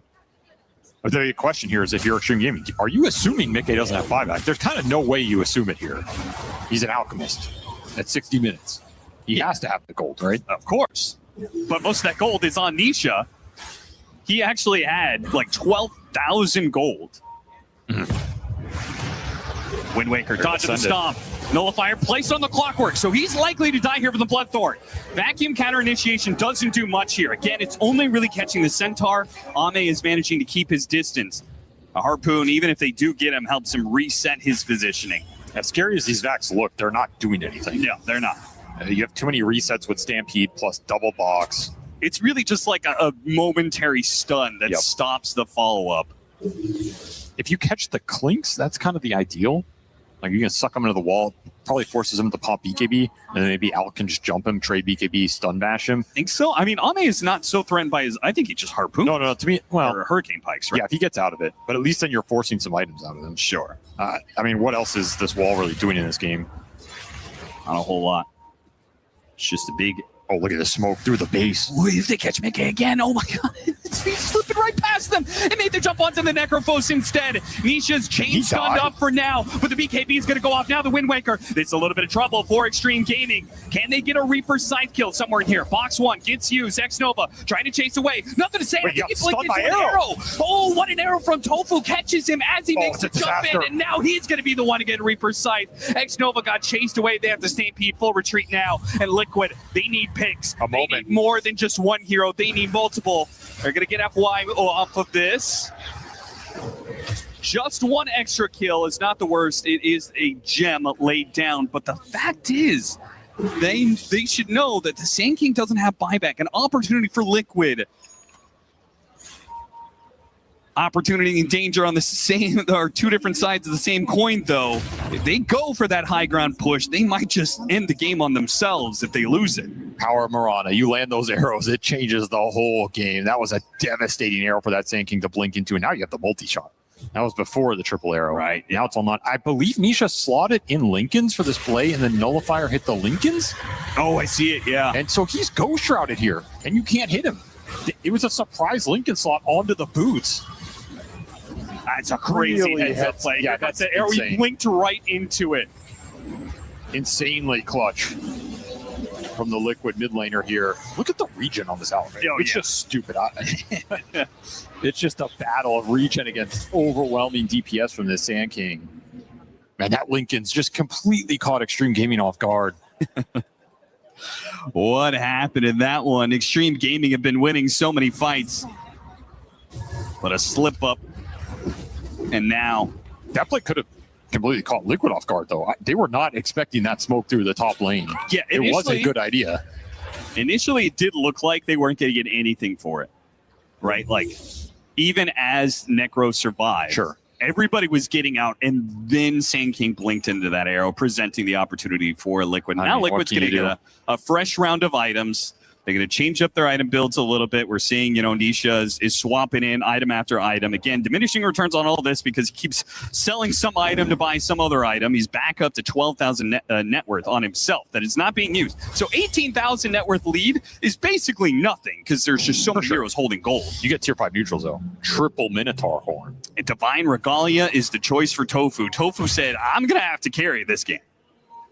You should be able to keep it, right? Pretty rare he dies unless the game just implodes. Triple Yeah. Minotaur Horn to deal with the Sand King damage, I kind of like. They did get the Stygian on Ame. He took a lifesteal for it. Pretty interesting. I can dig it. My big question will be, is there a cure for NTS?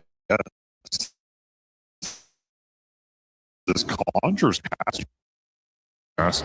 You could roll a set of items that aren't really that much better.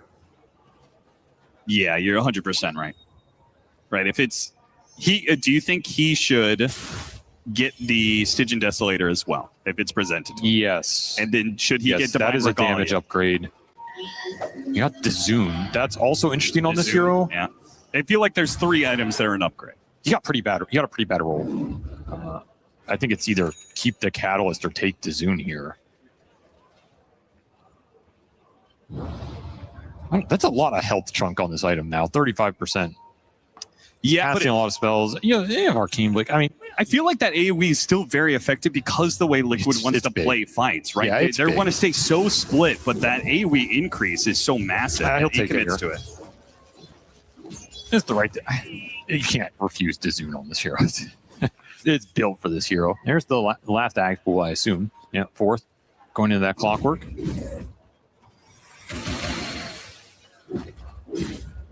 All right, have we gone over? We got level 30 on the Clinks. I'm making sure we haven't missed anything, any big talent pickups. Don't think so. Or item changes. Everybody's pretty much there. Xnova did take the Escape Act 25 talent, so that is now a strong Dispel and Flying, which is important in this game for the arrows. That actually does change boxing someone on an arrow. And Tofu plays so aggressive off this. With his on disc, assuming he's always going to be able to get back out. They are not letting XXS take this out. And it's some point. Liquid may jump in, not necessarily on the Centaur. You but don't if- want to jump that guy. You need Yes. to find supports or the Clinks. If Boxy, with his Aghanim Scepter, gives vision of the full area, right, he could spot the Ringmaster. They can make the go on him. Ringmaster is public enemy number 1. Yeah, Escape Act, strong Dispel. You is have to take it out. just too powerful. But how do you get to him with a 4-staff Glimmer Cape, Blink Dagger, Eon Disc, and him sitting way in the back? It's really difficult. You need surprise angles or some like distraction on the front line while you take the wrap around. Yeah, I don't think there's any way you just kind of casually go past the Centaur. You know, like you're sitting on one side, you hook shot past him or something like that. The whole team has to get it up and around. You could go on the Centaur and try and vacuum the fight behind him to catch the Ringmaster. Like use the going on the Centaur as a bait to draw this backline in from Extreme Gaming. Sometimes that's a tactic that can give you some freedom in the fight. The thing is you have to worry about the lanes. You lost 2 lanes at Barracks. These are constantly pushing in. Someone has to go back. There's map advantage for XG right now. And all buybacks are available in this game except the Ringmaster, oddly enough. Hey, we talked about like Necro can just bots too back into the fight. But if the fight has already been initiated, it could be rough. Yeah, it's very likely Extreme win it. Oh, arrow, it lands. And that kind of spoils the smoke play here. These are so annoying. Oh, he jumps Oh, God, Nullifier and stuff. Like, that is the one hero that could actually stop you if he hits the Stomp and Nullifier. Is that an opening here for Liquid? Yeah, spotted the Sand King, got the hook shot onto him, plus the vacuum. Everything they can. The Cogs didn't actually keep him inside there. He burrow strikes away to the side. The Abyssal Blade him up. Stampede making a run for it. Necrophos just pushing into these heroes. Here comes the arrow. Centaur. They're going to hit the Centaur. Getting slain. X-Nova's coming in. He's going to try and save him with the Nullifier's placed on him. It looks like he got his BKB first. X-Nova surrounded by heroes. They're really grouped up. The Reaper Sight is going to be put to use. And Lotus right back on Anisha. And XXS, he's still alive. Hit the Stomp. Ame's in trouble, though. Ace caught him inside the vacuum. Ace, Ame, healing up. He's good for now. A bash lands on Ace, and that's going to be the death of him. The Rico from Mickey. Without a Chemical Rage, not so easy, but look at the damage there for the Starstorm, plus Nisha coming in. Huge heaps of magic damage. Bring down Ame. They got the Sand King out. That's the only saving grace there for Extreme Gaming. Otherwise, the buyback from the Necrophos does its job here on the side of Liquid. Exchange for the Centaur buyback as well. Didn't honestly cost Liquid too much to power through this fight. They bring down the Necrophos. It just takes so much time. And that was with the Reaper not finishing this Centaur off. Had enough magic resistance. He popped BKB or Minotaur Horn at the end. And X-Nova, he almost whoopee cushioned over that clip. Oh, might have made a difference in that fight. He's able to skirt out at the top, but then he gets hit by an arrow. These arrows are just insanely annoying. Yeah, Starstorm, like how much damage did Clean take from these Starstorms? It's insane. Tofu backs out, then he's going to come back in with another round. Late game Miranas, it's something else with this talent. Like, it really is. It's incredibly difficult to play against. Maybe this hero's a liability in other stages of the game, but right now he is proving his worth in spades. Now Liquid's going to take another Roshan. It's a 69-minute Roshan, though. So again, the question is, how much do these items actually do for you? The banner is very powerful. Refresher on one of these heroes could help. In fact, you need the refresher for Mickey. Aegis for Nisha's nice because he does not have buyback right now. This is a great Aegis carrier, how tanky he is, how difficult he is to bring down. But at the same time, that puts you into the enemy base where I feel like Extreme Gaming, like this formation setup, we talked about it for game one. I think it's the same for game two. You going into the enemy base here is very tough for Liquid. It's really tough. There's only one epicenter available right now. That helps. But actually, you're going to get everybody up. And you got to keep the buybacks in mind. They didn't expend a lot of buybacks to try and salvage that situation. Just cut their losses. Just the one on the Sand King, which means... the Centaur, yes. Oh, yeah, Centaur, sorry. Which means, like, maybe it is worth going for that kill. It kind of worked out for them in that last fight anyway. In a way, it pulled X-Nova forward. I almost wonder if X-Nova just shouldn't... Is it crazy to say he shouldn't try and save Centaur? If the Centaur has buyback, I think that argument's a lot more valid. Yes, for sure.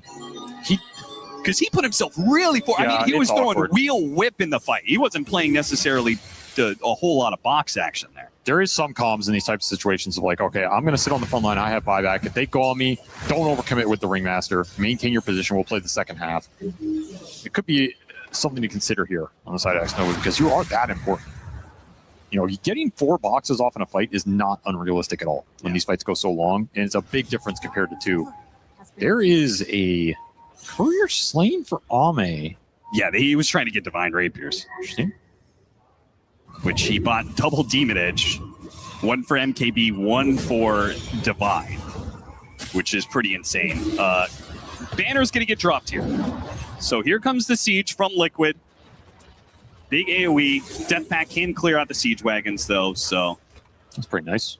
That is very efficient. The Sand King, he can still get Abyssal Blade, which, you know, adding in 1 more guaranteed stun. He can also get Divine Rapier. He can also get Divine Rapier, and he can also get Nullifier, which they do have a slight Nullifier problem. Like, having it on the Centaur, it's not easy for you to get that Nullifier on at the right time.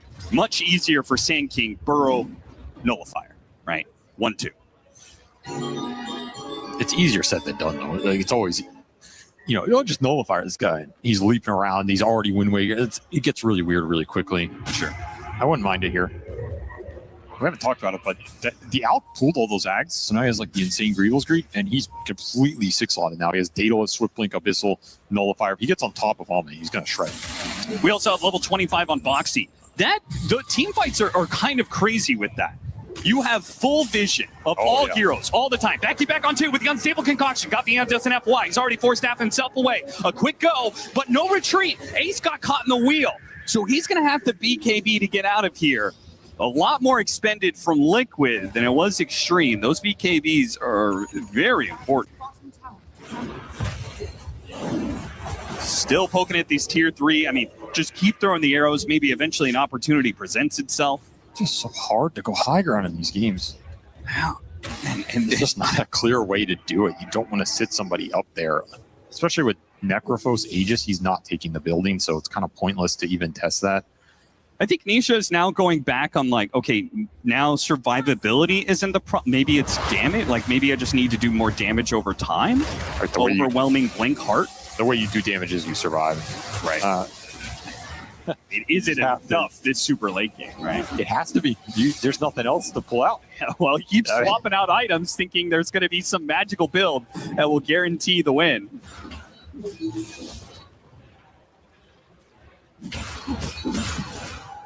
You got to get moon shards. Yeah, we still have moon shards to got to start pulling those moon shards. Not that moon shards are terribly effective on their heroes. Really, Liquid don't do a whole lot of right clicking at all, except for the Alk, who is going to buy himself one very soon. Did anybody bobble in this game? We have only the one on FY. Took Feverish. Currently at 50% cooldown. Or 50% bonus on the cooldown reduction. He took the Bedlam attack target. So, dude, I feel like everybody goes Terrorize impact damage. Yeah. When is he getting good Bedlam? I don't know. Maybe he has other plans. He's going to blink in there and Bedlam someone to death. Yeah, I mean, he went the Bedlam. Maybe it was the commitment at the 15. He was like, well, I went the Bedlam damage. Now I have to get the attack targets. You could technically scale Bobble infinitely here. The perma Bedlam? At some point, well, you could take the damage amp too. Yeah, okay, sure. Bedlam will do 1,000 attack damage per second on multiple targets. That sounds pretty hype. Could be. I mean, it really does seem like this game is in a stalemate. I mean, XG like the late game. They're both playing a stalemate where they're both sitting on inside their base. Both teams are in their base right now. Both expecting that the enemy team is going to try and make a move. Like Liquid finally gave up their siege and are probably saying, okay, Extreme are going to go for a smoke out now. It's just both teams sitting in the corner of the ring. Like, come on, bro. Come on. Come fight me. No, you come fight me. Both Liquid and Extreme Gaming are counter punches, and now no punches are being thrown. Yeah, you have to wonder what the comms are like right now. Don't worry. Let's bait them in, guys. Both sitting at 2 lanes of barracks. Sorry, no. Liquid never took that bottom lane of barracks.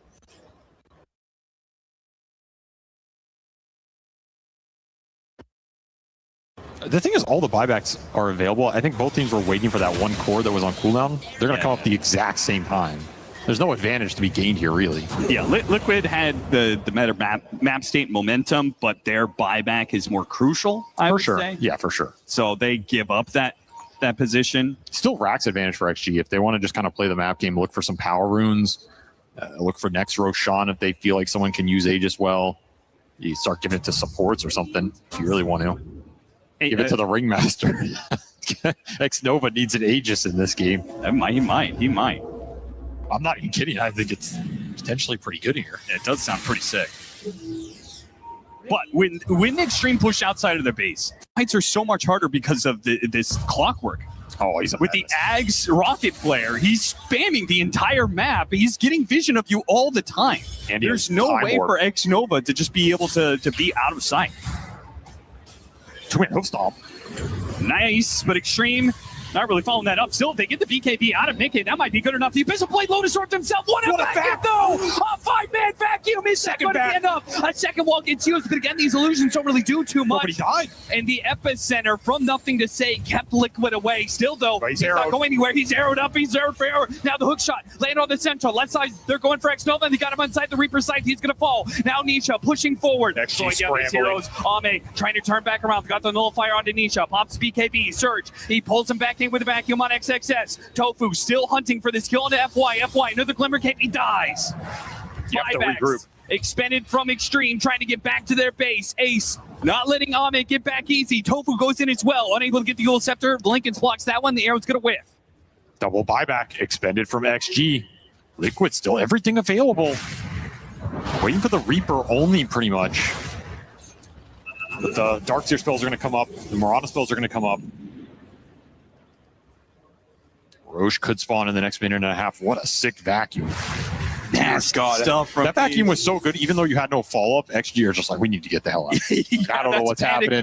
Panic. Get me out of this fight. Stampede me to victory. And honestly, the MVPs of this game so far are the arrows. Yes. They don't have answers for this multi-shot arrow going through the fight. At some point, somebody gets arrowed, and then it's like, all right, that guy is going to die. And there's almost nothing you can do about it unless a box save comes through, which you're not going to be able to position for that every time. Right. He's either getting pinged by rocket flares so he can't blink in, or he blinks in and they have full vision and full clearance to get him instead.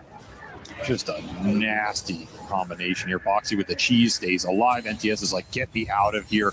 Tanks an arrow to the knee, and that'll end his Saiyan career in this fight. No longer an adventurer. He'll stay inside the base to guard home. He's going to have nightmares of arrows after this game. He really has been ruined. Just so much HP to get through. I mean, the poke game with Marana late game is just... Yeah, it's something else. You're playing a mini game of sorts where you're just... It's some sort of weird bullet hell where you're just always trying to micro your unit's positioning, not to get hit by the thing that kills you. It's the super low cooldown on the Tri-Arrow and the super low cooldown on Moonlight Shadow that makes this hero just such a menace. I mean, FY is building for the Enchanter's Bauble. Because we saw when this happened with Tai Lung, the problem was not the cooldown, it was getting as many Mad Stones as he could. It's tough to farm them up, yeah. Which is where Hand of Midas helps you. I don't know, get an Ags. Does it even do anything? Like, what even does anything to change the fight? More Wind Wakers, more Hexes? I guess you can get to a point where your spells have 0 cooldown, and you can just Gatling gun brambles on someone. Chain terrorize people? I don't know. You get one terrorize, you blink after them, terrorize again. The future is an interesting place. It could be. But the present Liquid are going to claim another Roshan again. We've gone ad nauseum about how these items aren't necessarily the most game-changing. Just dropping Helmet to Overload on the ground so you can pick stuff up. Yeah. Was Mickey going to take his helm? Okay. Was that his helm? I don't even know whose helm that is. Here comes the rocket flares, getting information. Oh, no, Nisha wants his helm back. Okay, but he still has the golem creep here. Yeah, big golem. That's 19 value. HP, 19% HP bonus. That hell yeah. Pretty significant. They have all Aghanim Scepter upgrades, all Shard upgrades, everything eaten. Moon Shard on the Alchemist. All right, if Ace hits the right kind of vacuum, Mickey could make the coolest play. Fallen Sky Unstable Concoction combo. Oh, yeah. That sounds juicy right here. And here we are.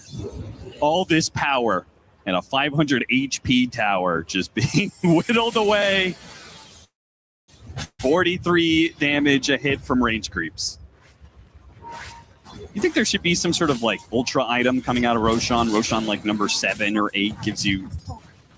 I don't even know what. I don't want to reward that. I don't know if you want to go in any deeper than you already are, Nisha. They make their jump vacuum. Oh, he got the clinks!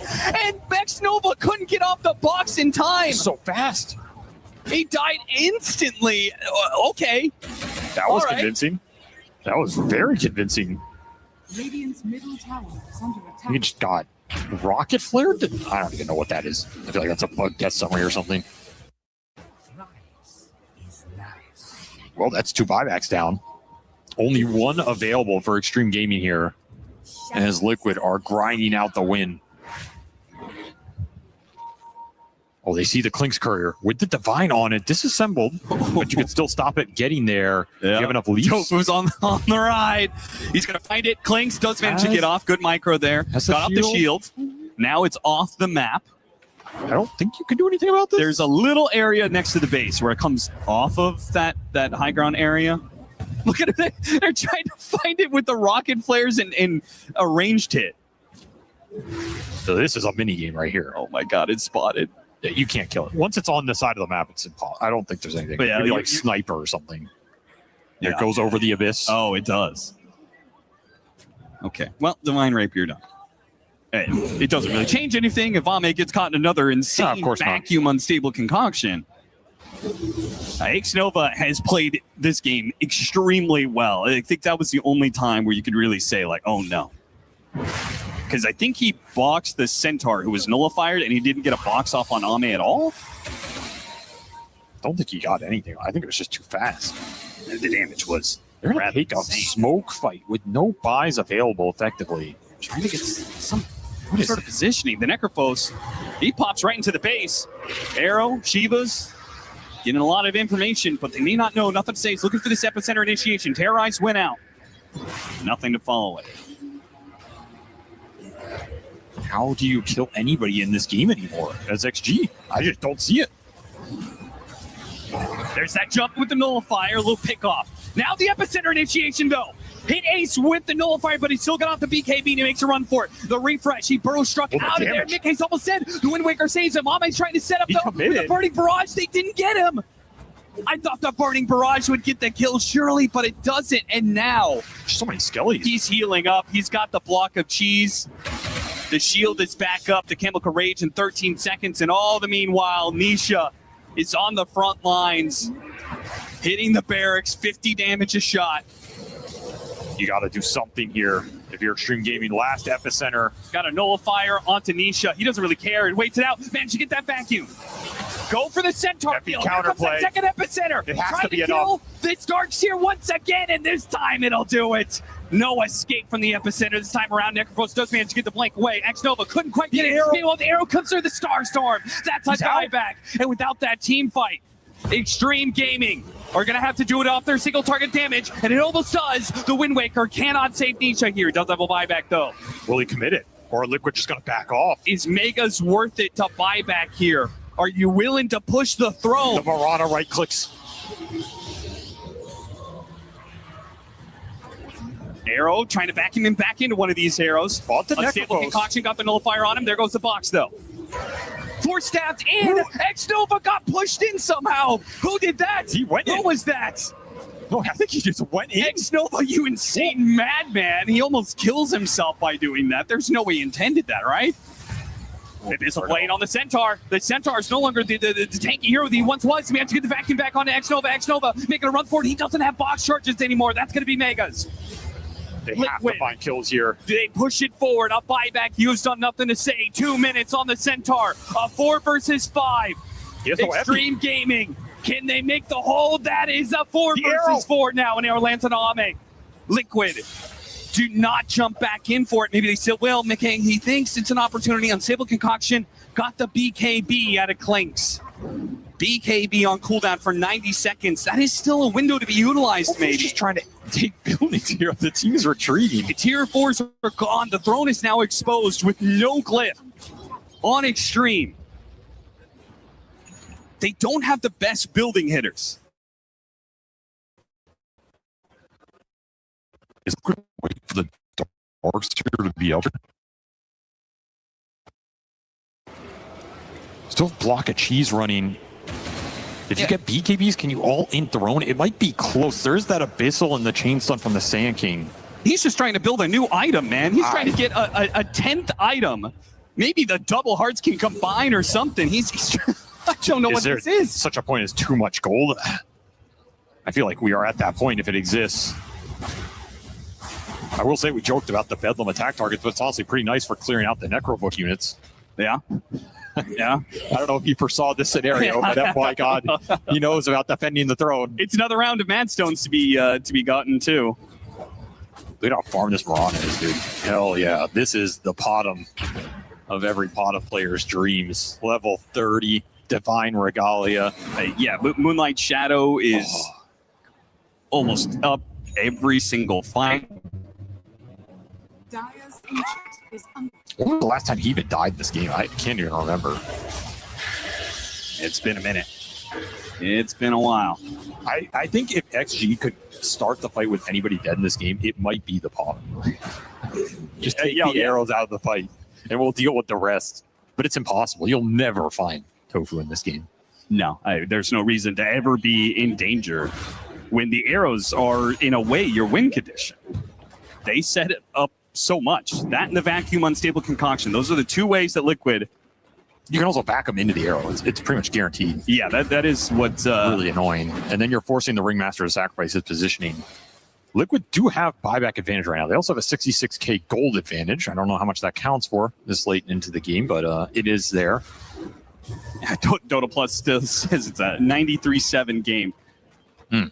Heavily favoring Liquid, I guess, off of the Mega Creeps. For sure. But they are pretty advantaged here. And you do see that Extreme Gaming don't have the best heroes declared out, as you said. It's like Bedlam is actually helping them quite a bit, but between the creeps always pushing in and the rocket flares always hitting them, there is no move for Extreme to make. Nope. They can't ever catch you unawares. I think that's where that smoke up to the top part of the map earlier came from, because there was just like, oh yeah, it was desperately trying to find some way to get an opening. They need some crazy creative angle to ever do that, and I think they're just going to resolve themselves to defending the throne. Their glyph is coming up in another minute here. They will have the Clinks buy and the Centaur buy. Liquid are losing a bit of this window. However, if they never want to try and all in it without Necrophos buyback, then it's irrelevant. Yeah, it's like you could win the game right now, but a Divine Rapier Marana, a Magic Rapier. Yeah, I mean, buy all of those. Hold your Octarine, your Aeon Disc, and then buy 4 Divine Rapiers. So this is a 700 damage Starstorm hit that gets, you're potentially getting hit by 4 or whatever nonsense.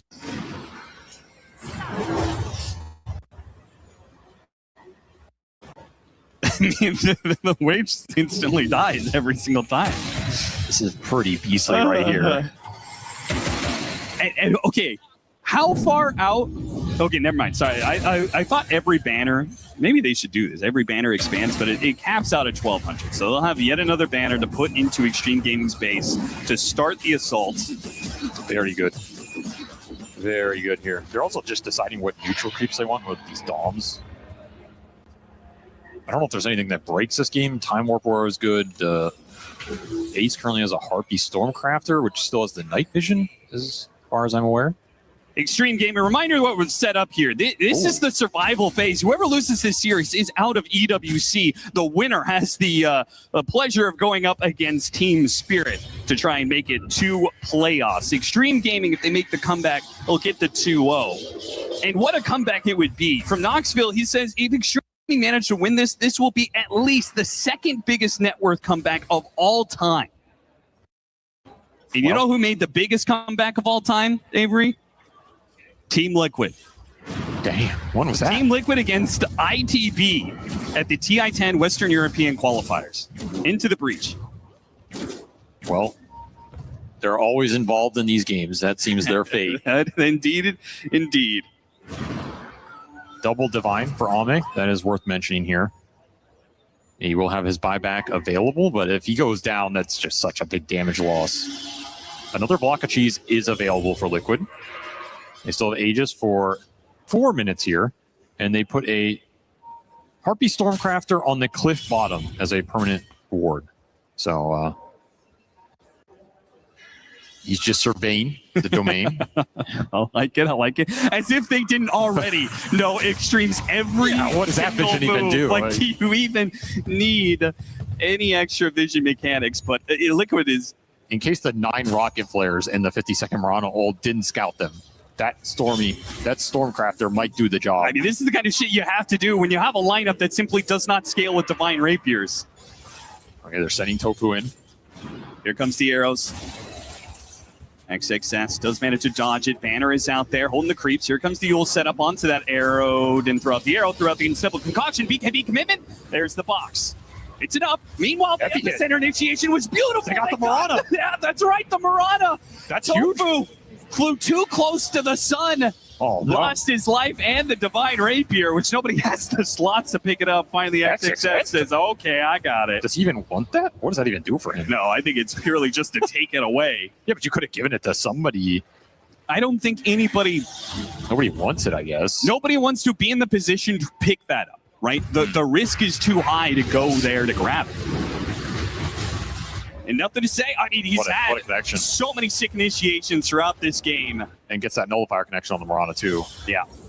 I think he would take Divine on Sand King, but he needs Nullifier too badly in this game. Having extra damage doesn't do anything if you can't connect it here. A 92-minute game on our hands. The network getting clawed back a little bit.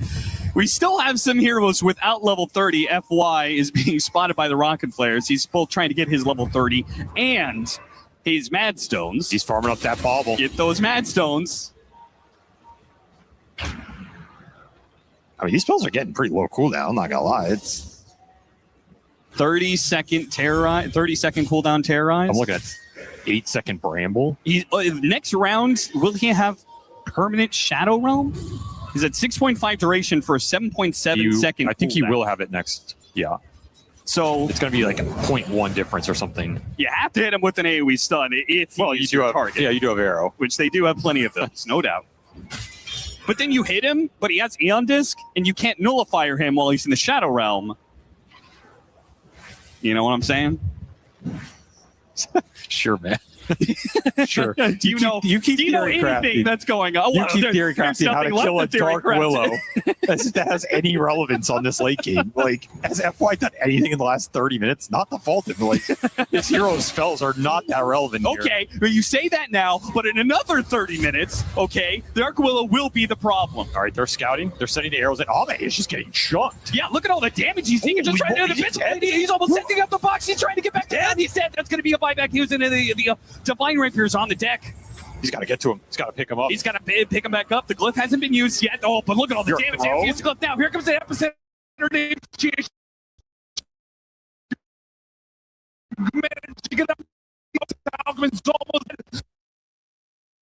Another Pistol Blade. Where's the rest of his team, man? It's just nothing to say. Did all the damage while Necrophos got caught in Extreme Gaming's trap. Man, No it's not glyph, the though. extra epicenter. BKB's going to get used. No And here glyph. comes the Alchemist. Here it comes. Fallen Sky. He got stunned. Hits the throne. Hits the Smashers. More damage. They got it.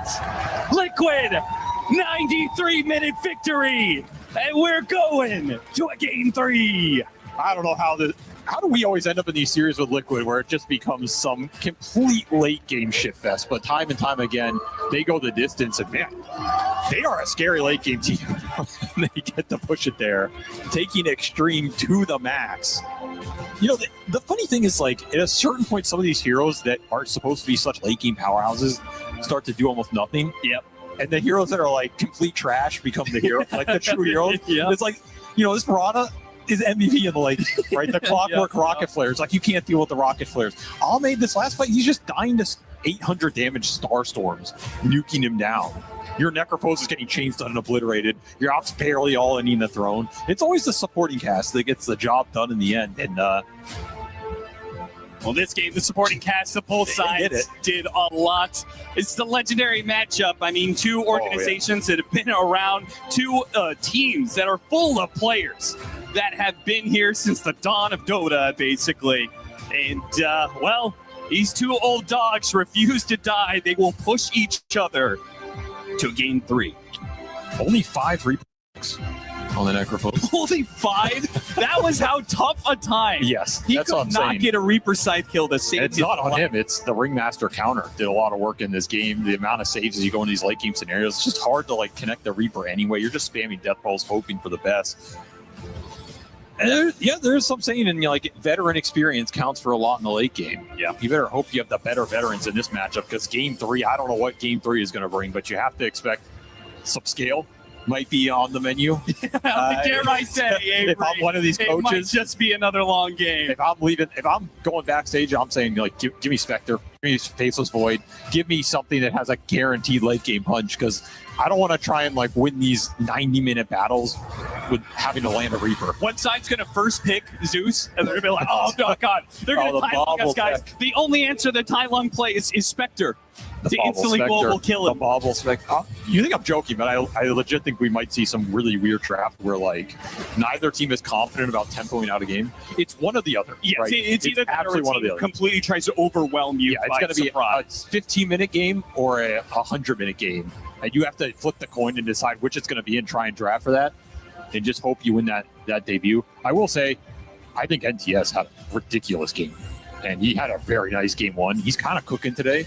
If I'm XG, I'm kind of looking to him, and I think it's the same. The mid laners for both teams. If I'm Liquid, like what does Nisha want to play in a game 3, especially if it goes late? Because I think he did run into some issues on this Necro. It's just how the hero works. It's not an Ember. It's not a Storm. It's not a traditional late game Nisha powerhouse. You might want to go back to one of those for this pivotal game 3. Well, whatever's about to happen, ladies and gentlemen, I'm sure it's going to be a crazy game 3 to close out this series. But first, we got to go back to the panel to break down a 90-minute game. Good luck. Thank you very much, gentlemen.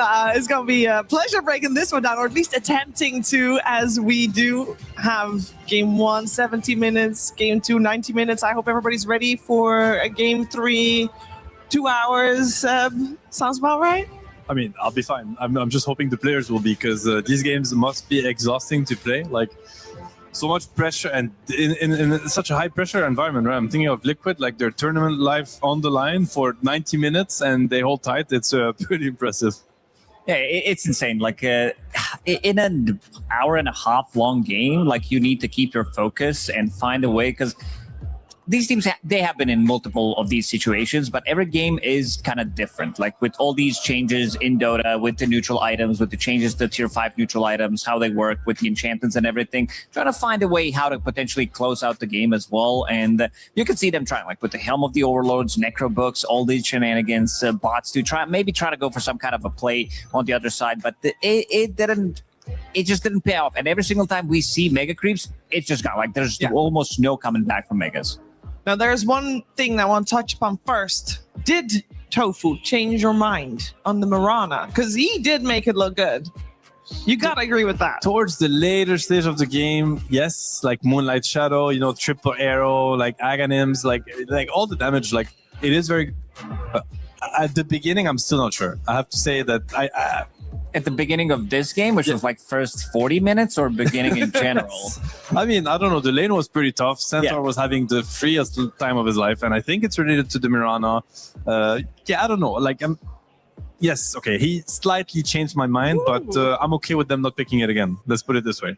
That's fair enough. All right, so where do we want to start with breaking this down? Because it was a crazy game. I think one of the key points that we saw from Team Liquid, we heard SPG say it already, Nisha had a really tough time on his Necrophos, only 5 Reaper Scythe stacks. If you look at the score, it doesn't seem like he had that bad of a time. 2 deaths in 90-minute game. Like you're basically dying every 45 minutes, which is that still sounds pretty good, yeah, when you think about it this way. But also, playing against Sanking, getting zoned out, playing against the double nullifier. Ame did pick up one. XXS did pick up, let's call it early nullifier on a Centaur in this one. And also playing against the box, which was one of the biggest issues, knowing that he can't really go and kill off the guy. How many times we've seen like the card save, the box save, the stampede with the box just running out of the fight multiple times. I like the adjustments that we've seen from Extreme Gaming, though. I do like the 1-2 punch that they've been pulling with their mid laner, playing around him and making like multiple moves at the same time, understanding the timings early on, playing with an early Deso, playing with this Centaur pipe. And I don't know how you feel about it, Seb, but I do feel that this meta right now is slightly evolving, getting the Guardian Greaves on your position 4, maybe even 5, and then picking up an early pipe from the offlane. Yeah, I mean, these teams, I think when they're on and the players are really stepping up is the feeling I'm getting. I'm thinking of NTS, you mentioned the Ringmaster. I think X-Nova was super on point with the Spellcasting this game. And I don't think we've seen quite that level of play in the group stage from that team. Like they're rising up to the challenge. So you love to see it. Obviously, same can be said about Liquid. So when these players are on, I think they can shape the meta. One series can really start shaping the meta for the tournament. So that is obviously these games are very long. I think other teams don't physically have the time to watch the replay. That's one advantage to it. Can get studied if you play 3 hours games. It's we literally don't have time. We need to play too. But no, on a more serious note, I like the itemization. I like the adjustments. I think both teams are picking up steam at the same time, unfortunately, for each other in a sense, because only one will advance, right? Only one will advance. The question is who adapts better in this series. But within both games that we've watched so far, both teams had many times to come out on top.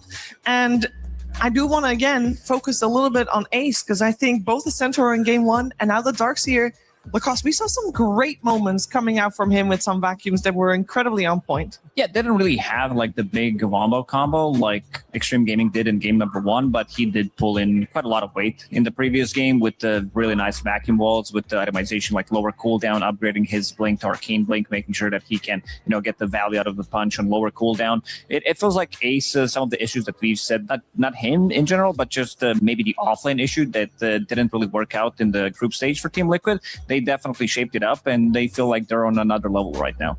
Yeah, 100%. I think like the adjustments that we were hoping for from both teams, they came in. Like it's not happening, and we get to see these teams like play the game. I think, yeah, of course, they're exchanging punches at the beginning of the game, and one team gets ahead and one not. But it doesn't feel like one team doesn't get to enter the game, and we get to see the strat, the lineup come together.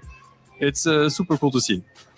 Like this tanking, we haven't seen it before. I think it was super good this game. Like it did a lot of work in NTS's hand. Now the ban from Liquid in the first game starts. It makes sense. It makes sense now. I get it. The question is, why does it take so long for both of these games to close out a game, or for both of these teams to close out a game? Because it was so back and forth. So obviously for both teams, things are going wrong. Single a limb, like you know that with just one bad move, especially for Liquid with the situations they were in the second game, is they don't want to rush anything. They have Alchemist, so they can give out as many Ags as possible. They can get the Moon Shards. They can buy a lot of stuff like infinite gems, keep stacking them in the base because they have the infinite influx of the gold that Alchemist is getting. And at one point, they were ahead for like almost 75,000 gold, and it's almost impossible not to win the game with that gold lead. But we did also saw the gold lead go back down to at least 50, and it's just a 25k gold swing, nothing serious. Yeah, that's manageable. Potatoes. I also want to focus on X-Nova. I think he played a fantastic Ringmaster. Of course, not on the winning side at the end of the game, but he also was playing his heart out. Yeah, he's been rather quiet. I feel in the group stage for Extreme, like not that he had a poor performance or anything like that, but this is a guy that can really step up, and I think in this game he really did. Like we got to see like his spellcasting was really on point. Early game presence, all of it. So looking forward to see what he can bring. Like he has certain heroes that are very suited for these kind of high intensity games that go the long way. I'm thinking of his Phoenix, for instance, or amongst others. So excited to see. Like you love to see when every player steps up for these kinds of occasions. I think that's what both these teams really needed it. So now it's going to come down to the draft, most likely in game 3. Like it's going to be very, very important. I think both teams are probably feeling confident, and they now both know that they can take the series away. So in that sense, we're going to get a great game 3. I think there's no doubt about that.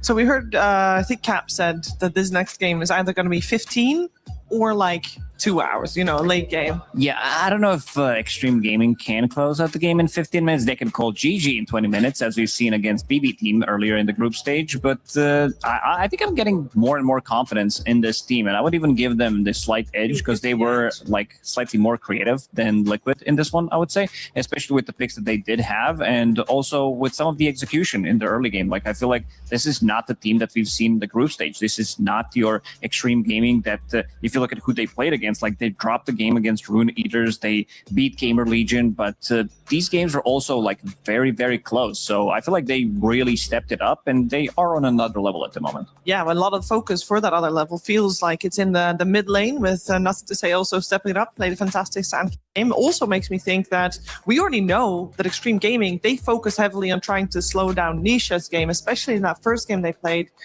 Surely Liquid's going to return the favor also. You got to slow down Nothing to Say a bit. Yeah, and I mean, you say that, but he actually played like a pretty tough matchup. So that was him like playing from behind a little bit, like being on the defensive, because Sanking versus Necro is a really tough matchup for Sanking.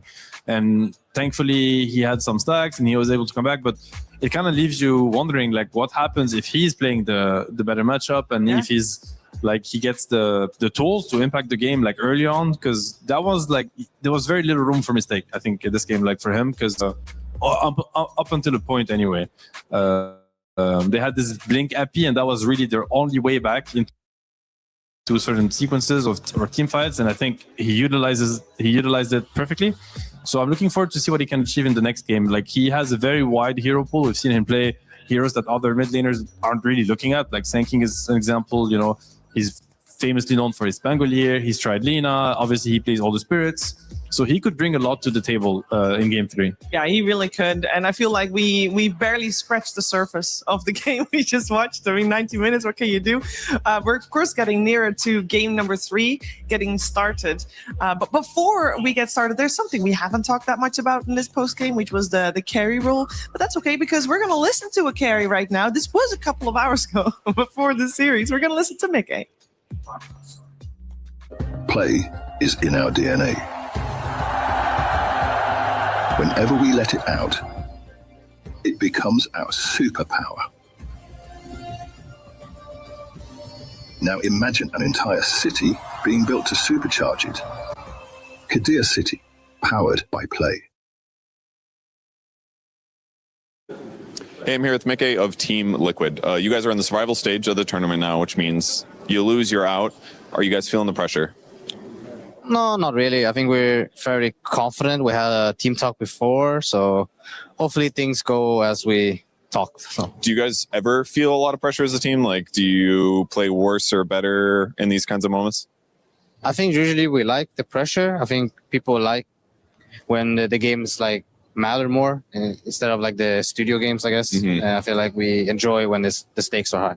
And I feel like historically you guys do kind of okay in group stage, and then the later stuff is really where you pull off some crazy streaks, right? So like you've warmed up now, right? I mean, we'll see what happens. We're not sure if we're like 100% peak performance yet, but I think we're working to get there. Okay, that's a good place to be. What's your pre-match routine like on game days? I'm curious about this because nobody knows what it's like to be a pro player except for like 150 you guys. So like, do you have like a playlist? I've seen Quinn at tournaments. He's like headphones on, stares at the ground, doesn't talk to anybody. What do you like? I'm more a chill guy. You know, I like to go eat with my team and just sit and chill before the game. Play maybe some overthrow to warm up some mechanics. How much of that conversation is like about Dota? Not much. I think we like to take a chill before the game, and we just if there is some draft questions that my captain wants me to answer, and I'll just give him that. But make sure you're on the right page. Usually, I'm the chill guy, and the drafters are working, so I'm just. You're just there to sit down and play your game. Yeah, that makes sense. Do you guys think you're gonna have XG's number this morning? Because they're a very good team. It's like you're the top seed of this elimination thing. They're the bottom seed, but what do you think about them?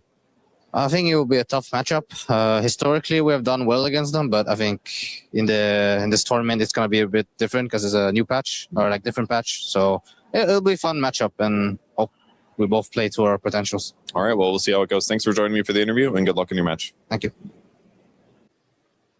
Winners of the international, Team Liquid are about to face off against TI finalists Extreme Gaming. And you'd be forgiven to think that this is Clash of the Giants, but Avery, both of these teams have been kind of relegated to the midfield recently. Who's responsible for that? Some would say Zhao 8. Some would say perhaps for Liquid, the loss of KP. Perhaps the changing of both rosters have left them weaker. I know I was talking about these teams yesterday. They had some very interesting things to say. Morale was a bit mixed. I'd say they were in the middle of the pack. Wasn't super high, wasn't super low. There's definitely some teams that are struggling a lot more. I asked Liquid, are they going to make one of those runs? I asked Blitz. Yeah. Because if they get over that one little hump, they just fly through the bracket. He was optimistic. Now, he has shattered his ankle in a freak stairway accident, as we all know. I don't know how much that hurts their odds, but he was still optimistic about their chances. XG, on the other hand, I asked Ame, why did he dye his hair blue? Do you know? I do not. To be like Kez? I said, which hair would you want to win TI with? Yeah. He said Terrorblade. So I said, did you dye your hair to be like the Terrorblade Arcana gem? He said, no. No. I dyed it for my boy Somnus. Really? Because Somnus's blue hair brought them luck. And so now he's going to dye his hair to bring him luck. Okay. Perhaps it will bring him luck against the Blue Horse today. Oh, that's actually a good point. Blue on blue action. We're going to see it today, very soon.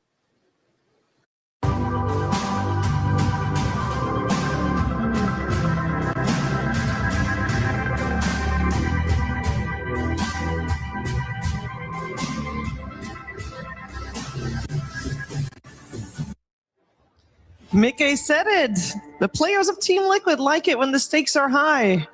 And the stakes are definitely very high for this best of 3. You're watching the survival stage here for Dota 2 at the Esports World Cup, and one of these two teams will be eliminated after this one. It's Team Liquid or Extreme Gaming. It's 1-1, and if the first 2 games are anything to go off, we are having a great Game 3 coming our way, but a lot will be decided in the draft already. Quick question, actually, Seb. Have you noticed an advantage that the teams get from being at the first pick or second pick? I feel like it's somewhat even, but maybe you think differently. No, I think it depends on team heroes, like creating and priority. I would say that I still favor first pick a little bit, in a sense. Like, I think some of these heroes are must bans, and when it's the case, like every time it's been like that, then first pick is strong. You know, I'm thinking, yeah, when you're second pick, you have to ban Treant, you have to ban Lone Druid for most teams, you have to ban SF perhaps. There's a lot of keepers, like you're gonna play versus clock, or they can decide whether they want the clock or if they want, you know, you name it, like first pick or spirit or whatever they fancy. Like, I feel like first pick is very strong. When you have first pick, you also have 18 pick, which is also a very strong pick. We've seen, like, it's hard to deal with because often on 18 you see both supports, so you have very deadly like mid laner picks. And I don't think we've seen as much value on 24. Like, yeah, we've seen a couple of games, I would say, where PL, where like you just PL and you're like, okay, I think Liquid experienced that against Aurora, and there wasn't really much they could have done about it because the draft wasn't really made to deal with PL. But other than that, I do have to agree with the first pick overall, and I want to see, you know, how XG is going to be approaching this issue, because this is the team that historically, under different banner, like this team during LGD time as well, under different coach as well, Zhao 8, he has been known to, you know, cook completely different draft. We are seeing a bit of a, maybe not the same type of a drafting with maps at the moment, because they are picking some of the same heroes as well. But coming into this third game, a lot of the times these teams, they would fall back to some like really old school type of heroes, like maybe just late game TBs, Faceless Voids, these type of heroes. And Shiver, I heard you laughing about something. I saw Seb's face when he saw the draft. Listen. I have to say, like, at some points, I'm gonna have to take my words back, because if these teams think Mira, like, because if we're sitting here thinking it's a bad hero, and they think it's that good that they should first pick it, well, then they are right and we're wrong about it. So at this point, I'm just open-minded to be proven otherwise. Maybe it is very good, and maybe to be fair, we've seen it mostly on 4 so far. Yes. And who is the odd one out, so to say. Right, and he's had wins mostly with Mirana 5. So maybe Mirana 5 definitely feels much stronger, because a lot of the times from position 4, you also want to be getting something else, something a little bit more maneuverable, something with a little bit more scaling damage. Even though she scaled insanely well in the previous game, she was the second highest damage dealing hero on the team, having this Conjurer's Catalyst, Divine Regalia, Divine Rapier at the time. And like the vision game is pretty strong with this hero, like having a low cooldown, short cooldown on that ulti, in terms of, especially with Octarine Core providing vision for the team, triple arrow on top of that, pairing him up with the Clockwork on top of it, with the Aghanim Scepter with all of these rockets, canceling the blink daggers and providing vision of the area, makes the team fights in the late game very difficult to approach. Yeah, we got a bit of a different opening, of course, with the Mirana and the Hoodwink there as well. We also have Extreme Gaming with first pick, and so far in this series, it's actually been the team that has second pick that comes out on top. So maybe there's a bit of a different dynamic with these two teams. Yeah, the Necro and the Alk being banned out, a bit of respect from previous game. They don't want to deal with that anymore. I mean, they just dealt with it for 90 minutes straight. I don't blame them. It's like, I need a break at this point. You know, I can't get Reapered anymore. Ember Spirit comes out pretty early for Liquid. They had the possibility to do so earlier. I mean, one reasoning could be that the Necro is out, so that's like one of the toughest meta matchups we've seen for Ember. That will not be a possibility for Extreme. So we'll see what they want to counter this Ember with. Knowing that Hoodwink already is kind of weak against Ember, so they need the mid hero and the position 5 most likely to fill that void. Ooh, a Largo joins. This could be the mid. This could be mid Largo. I think it's a really good matchup against Ember. Actually, I'm quite surprised we don't see it more personally. I think it could also be support, but I think very few teams are running this hero on support. It's only like a top thing. This doesn't strike me as XXS hero. I'm sure he can play it, but during the last Blast Slam, he didn't play it. He didn't play it so far at EWC. And we've seen them utilize Largo from the mid lane against Lina, or was it the other way around? Where did I see it? No, it was their game where they played Lina and they were playing against Largo, and that Largo almost solo killed Lina twice. So maybe they think this matchup against potentially melee mid laners is going to be much better. Yeah. And also seeing that there is no Doom, maybe utilizing that part, seeing that you're not going to be... Because Largo teams are very, very good. I think Aurora is the best Largo team that we see. They play it from the off lane, but also some teams ran it from the mid lane. And okay, so that's going to shift priority. Yeah, it was the matchup in the first game. Turned out pretty well for nothing to say. He had a really good lane, really good performance. He did get a lot of help from his supports, to be fair. They figured out also what NTS stands for in that first game. Nicely timed slams. He was definitely on point with them. He really was. I think it was an impressive... Honestly, he's played 2 incredible games so far. Going back to his classic, I mean, at the end of the day, he was in TI finals in a TI where the meta was very much about Shaker and Sand King mid. So just going back to the old, like what worked for you. Yeah. Don't divert too much. Create the meta. Will it be enough though? Hoodwink Shaker against Ember +1. I think Nisha is going to learn from the first game. Definitely the kind of player to adapt very well to what's presented to him. So I'm sure Liquid is going to reassess what didn't work as well in the early game of game 1 and try to balance the matchup better. Ooh. Okay. This is very similar to the draft they had against Aurora, where they had a really rough start, but they were able to win the game nonetheless. I think they had Tiny, Mirana, and Earth Spirit. Maybe this is they had all 4 at this point. Yes. They had Ember too? Yes. They had all 4. Okay, wow. It's a really good Largo then, though I have to say. I think the repositioning from the Lick is amazing versus Chainstun, and there's lots of spells to dispel, like Earth Spirit, Ember Spirit, Vessel Buyers. Are we surprised? I mean, I know Centaur was on the losing side of both games we've watched so far, but it's ignored so far. I thought it was still a very strong hero. Yeah, this is probably going to be the hero that Liquid is going to be looking for. Horses in their logo. This is a horse, so it makes quite a lot of sense. It's also a bit of a save. Like, we've seen different builds now on Centaur. We saw like Ace completely dominating with the double heart. We saw Pipe approach in the previous one. So it feels like the hero still feels like super strong in this current meta. I also want to see how they're going to be approaching this, because Largo is not a traditional like pipe buyer. Like, we are seeing offlaners prioritizing the item from the offlane, so thinking that there's quite a lot of magic damage. Pretty much all the damage that they have early on is going to be magical on Team Liquid, and a lot of damage on side of Extreme Gaming as well. I would like to see Ame's hero here. I think that's how you get the value from that pick, like the closing pick into a banning phase. I wonder what he's looking at. Well, he's gonna lane versus an Earth Spirit, so most likely a weak lane and a pull wave approach from Liquid. So he's very free to pick whatever he wants, like in terms of like carry matchup maybe, thinking of how he wants to counter Tiny. We've seen some Naxes. Okay, he goes for the Draw Ranger. Classic pick at this point. Pretty good matchup versus Tiny. When you stop dying to him, the combo, the game has become pretty much unplayable for Tiny, like, because it's really hard to tank up against the draw and just hard to disengage. Very late game oriented lineup, like Shaker draw, like the scaling is going to be crazy on Extreme side. Yeah, I feel like if this game goes late, then there's no doubt who comes out on top. That's a little scary for Team Liquid, especially thinking about how the other 2 games went. Yeah.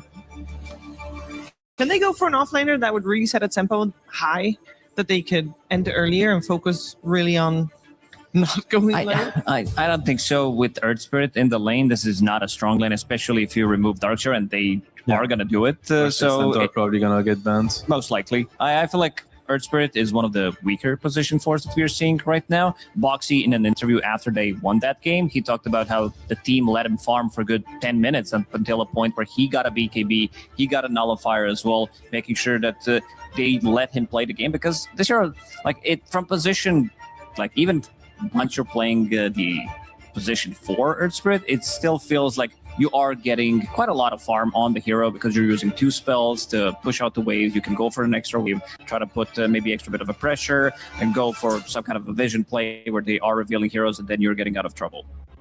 It's really funny how Clock is just ignored all of a sudden. Like it was first picked, and now both teams don't want to have anything to do with You it. don't think Extreme might still want it? They're looking for a 5 first Nova. Yeah, it's a possibility. I was trying to think what are the 5s available. Definitely a possibility. I don't think it's that bad. I think it's pretty good, if anything. Like Shaker is gonna love somebody creating situations for him, like starting the fight and giving him a little bit more freedom to pick his jump.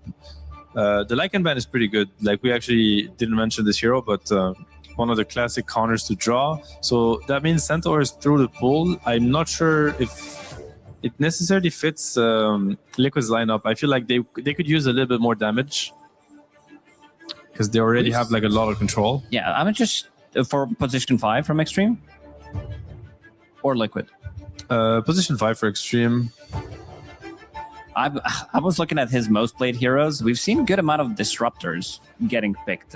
Either that, maybe some like Lich if they feel like they need the follow-up damage.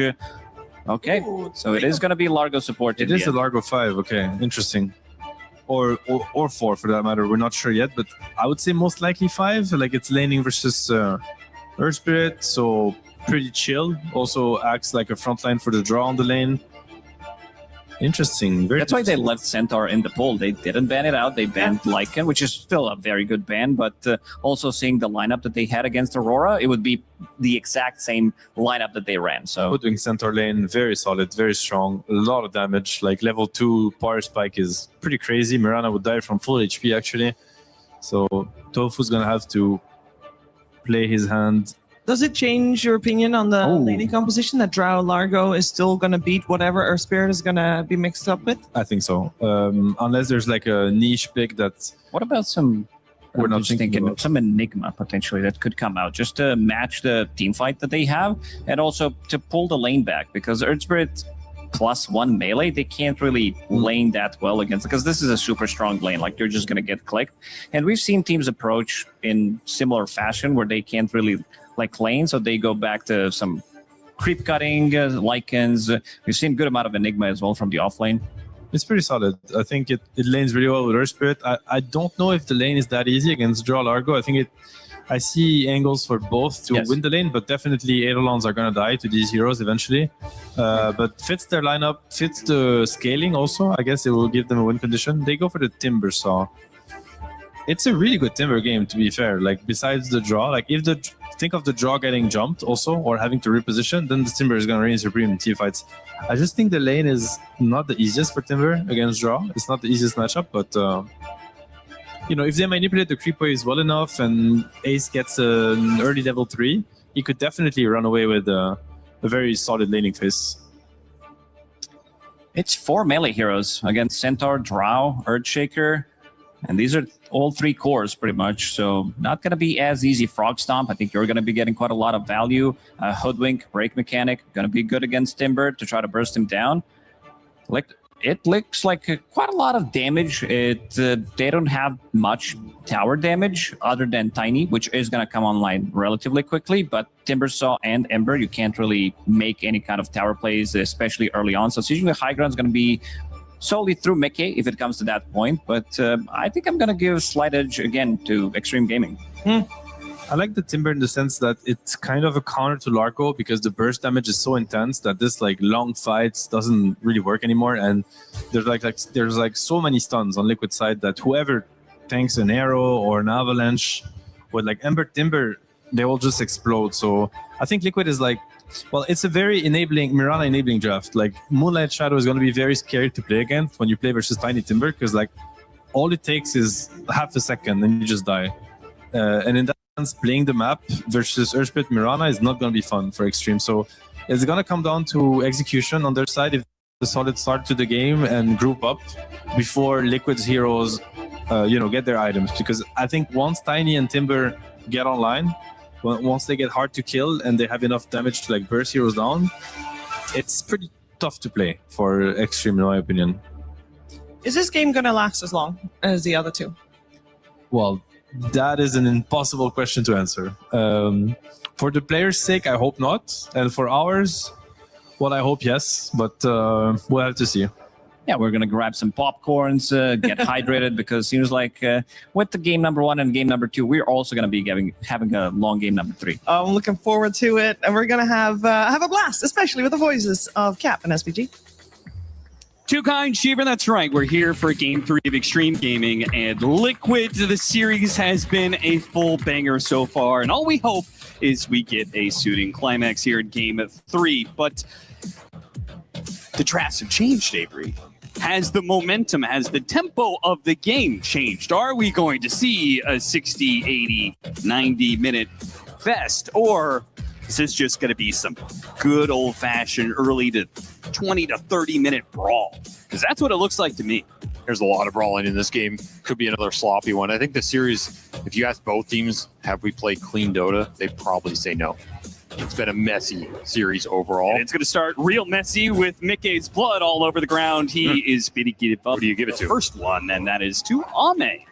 There's an argument you get the Centaur there for like faster helm, because then you can accelerate the game. And but somehow- if Ame wants it, he's going to take it. You can't refuse him. Nothing to say he wasn't there for the kill, which obviously mid laners usually won, and yet he still found something. He found Boxy's courier, which I didn't see. An early sacrifice to the blood gods. I guess so. There was already enough blood on the deck, but apparently they needed just a little bit more. Boxy's courier has a rough life, being thrown to the wolves. This could be a very bloody game. This is a lineup from Liquid that we saw them play. Ooh, Tofu with the quelling blade, not to be caught unawares. We saw them play this exact type of lineup the other day with the tiny Earth Spirit Mirana Ember combination. It was a different offlaner for Ace, but functions is going to be the exact same here. That is a huge amount of chain stun, huge amount of pick-off potential, big threat across the map very quickly with the mobility here. Could be difficult to shove the waves out.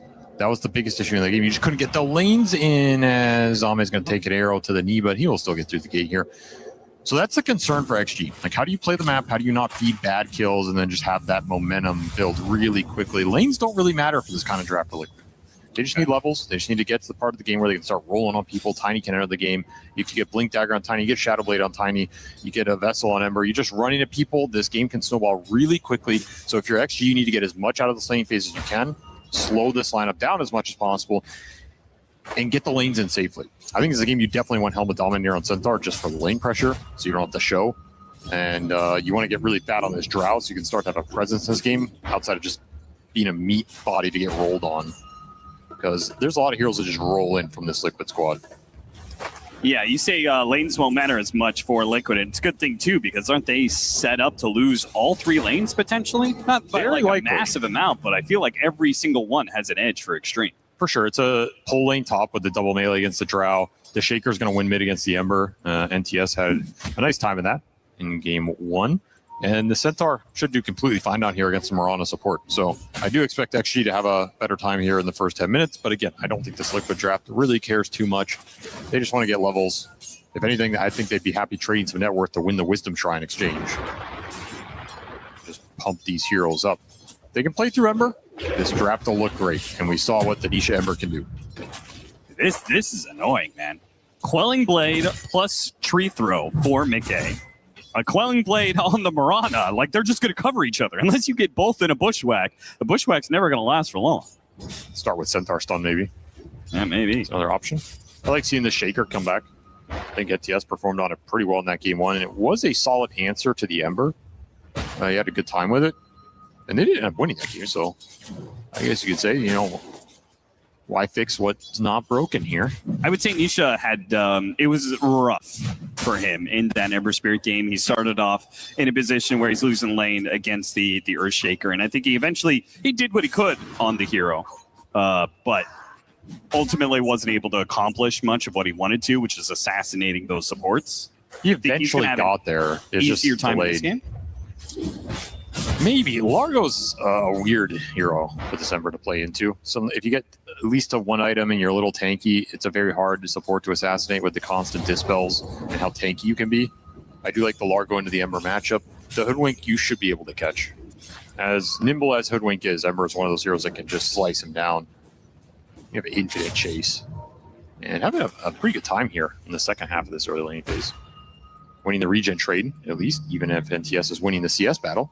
Yeah, I wonder what changed, because we saw it in the first half of the laning phase. He was doing a lot of harassment to nothing to say, and did what he could, and then the bottle comes in and everything changed. Now Nisha is keeping up the pressure post-bottle. NTS committed a decent amount of the echo hits into some extra denies, which is why his CS is looking hot, but that does mean Nisha got some favorable trades out of it. If he gets the 4-minute water rune, he'll be safe here. Nisha might call for this to get denied. You could rotate a support over and try and take this away from NTS. It would be a big victory. Or you can glyph and dive him here. I don't know if you can snag this kill, though. You just don't have the resources for it. Well, another wave is coming in. Here comes the Hoodwink, though. Trying to secure that water rune. Nisha might still be able to take it. He doesn't want to take that 1v2. Might slight steal it. Ooh. Steals it away from nothing to say. That's huge. And he's going to get the one on the other side, too. Yeah, you have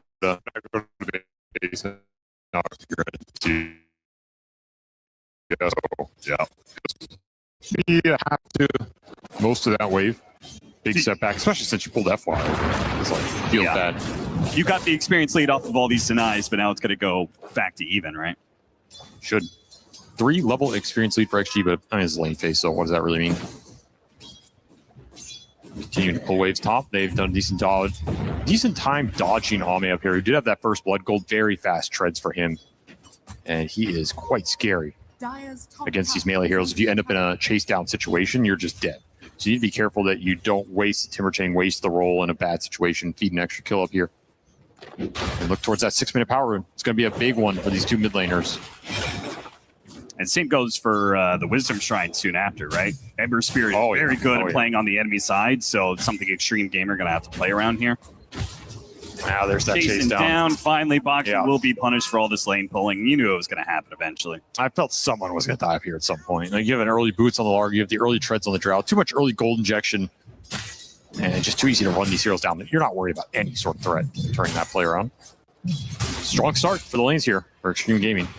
Not as good on this mid as the game one. I think that's something Liquid can look to play around a little bit more, because they got bodied in that mid lane. Avalanche into roll into arrow.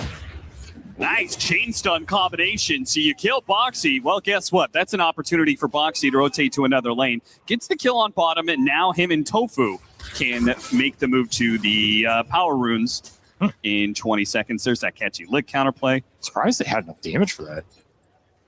And Tiny getting the job done here. Some extra nuke power.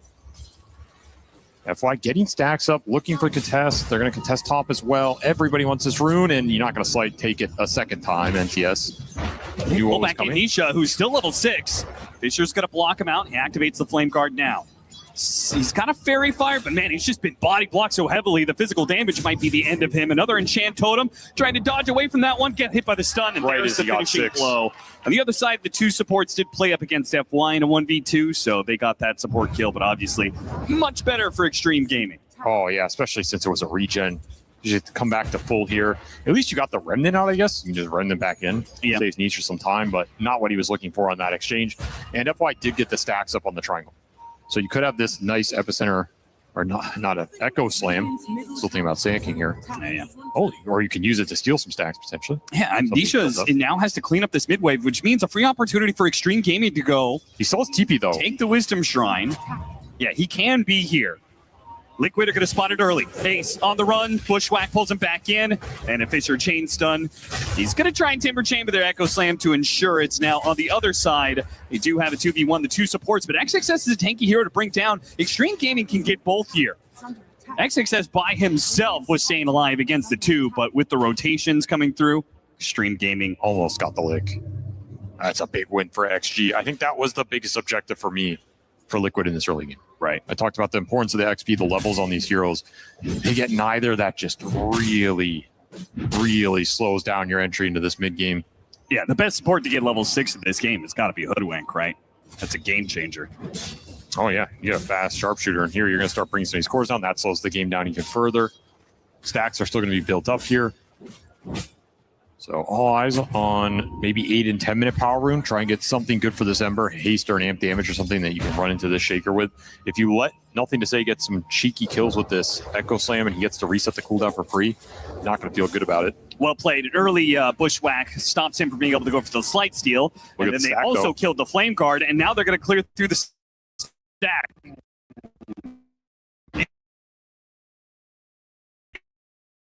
Easy for Nothing to Say.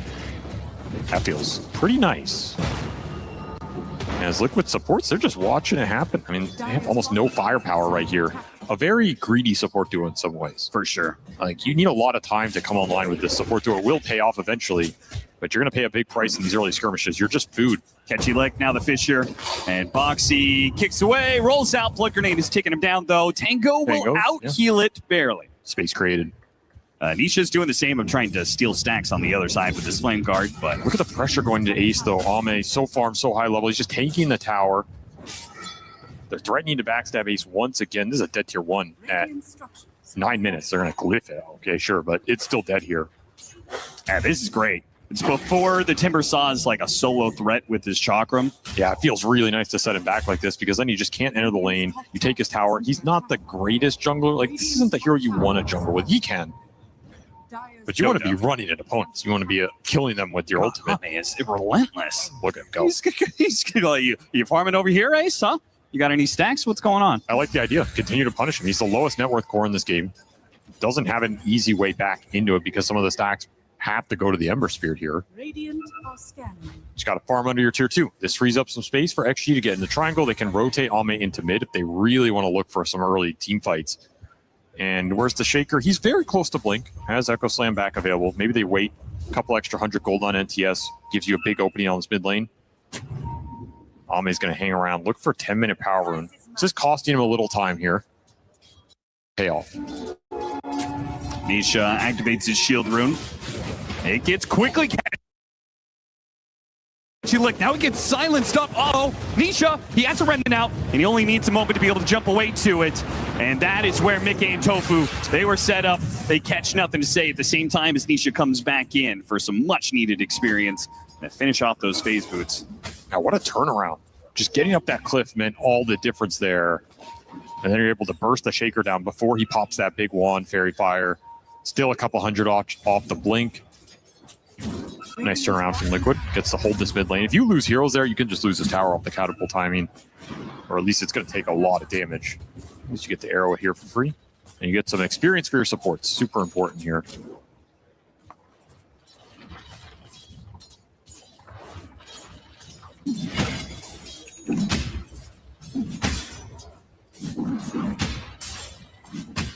Look at all the deep vision. Tofu's trying to free up this camp, but they got some nice wards around top that Ame can continue to play aggressively around. And the stacks are still being built up a little bit here. And we've heard the players talk about the safe lane dominance. Now offlaners currently have a hard time being able to play lane so often. And we're seeing some teams really try and exploit that more and more, right? Extend that laning phase, extend that safe lane dominance. If you're extracting an advantage, why lead it there? Yeah. Those kind of aggressive wards are designed to do just that. But at some point, you have to stop and think about the other side here, and that's what Ame's going to do. Are they actually going to bring the Shaker bottom? He has his Blink. Ame from the high ground. He's so tanky, though. He has a lot of armor, and Ame is in kind of in no man's land. A pullback geomagnetic grip plus What a Fisher block. That is beautiful. They have no detection. Still Moonlight Shadow for a while here. The Fisher's going to expire before the Moonlight Shadow does. So Extreme Gaming get nothing for that. I can't believe that Liquid just not even blinking at these moves. No attempt to try and almost got it off the Catchy Lick. Now the Catchy Lick has been used. Nisha's like, okay, well now Flame Guard and my haste rune can go uninterrupted. The problem is damage over time. A little tough to kill Largo quickly. They do manage to get in the end, but the Echo Slam response. Now the Bushwhack. Beautiful stuff. Nisha though survives. He had enough HP and a remnant out. And a haste rune. He was ever at risk of dying there. Nice turnaround kill from NTS. You get that bottom tower for free anyway. off of the cool Ame gate rotation, but that's a lot of recovery time for Liquid. I think they won that exchange overall. The Timber got the push out top. The Tiny didn't die. You got this Largo kill mid. You trade your Mirana, but whatever, right? If you're trading Mirana in the early game, you're kind of fine with that. This is going to progress the Ember towards either the Vessel or it looks like an early Kaya here for Nisha. It doesn't feel like this is the greatest Vessel game into the early Largo Dispel. That is fair. If you're already struggling with Dispels, why give even more incentives for that spell? I also just don't think there's the greatest Vessel targets here. Like, yeah, it's good against the high HP pool of the strength heroes, but you don't need it to kill the Shaker. Got to play off the chains. More points in chains will also make this game a lot easier. Gives you more time to just land some follow-up stuns. The arrow, the threat across the map goes up considerably. Liquid evened out this laning phase a lot. I think XG could have found some more openings and run away with it, but instead, this game has plateaued. Ace trying to recover his farm, but it's going to continue to be a bit of a tough game for him because Ame went Yasha and then rushing the Ags. So we're going to see those early hypothermia Frost Arrow stacks that helps a little bit. Negates the health restoration from Timber. Mega fat. This has got to be his dream, right? Yeah. I get to play Drow Ranger uncontested, absolute free farm kills, and first blood on top of it. What more can you ask for? Apparently in mid tower, that's what he wants. He's after it. This is give it to him. A very dangerous move when you're playing against the roll kick, the Tiny, the chain stump potential into the arrow. Between the leaps and the geomagnetic grip, it's very tough to lock down any of these heroes, in particular the Mirana. They get the D-ward at least. That's something here as they're sieging this mid tower. And full control of the area leading to the mid tower off of Helmadam Creep, tanking it up. Ame delivering the damage. Okay, so all three tier 1 towers out. Extreme Gaming still holding all three of their tier 1 towers. A lot of space to work with. And yet Liquid are still up in net worth, playing the map more efficiently.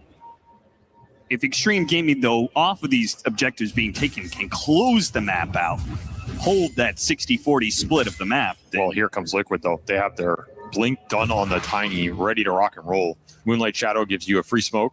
They're just going to try and probably send it straight into the triangle here where they know some stacks are being built up. Got to scan on to... That dissuaded them. Okay. On the high ground. Yeah, they don't want to stumble into that.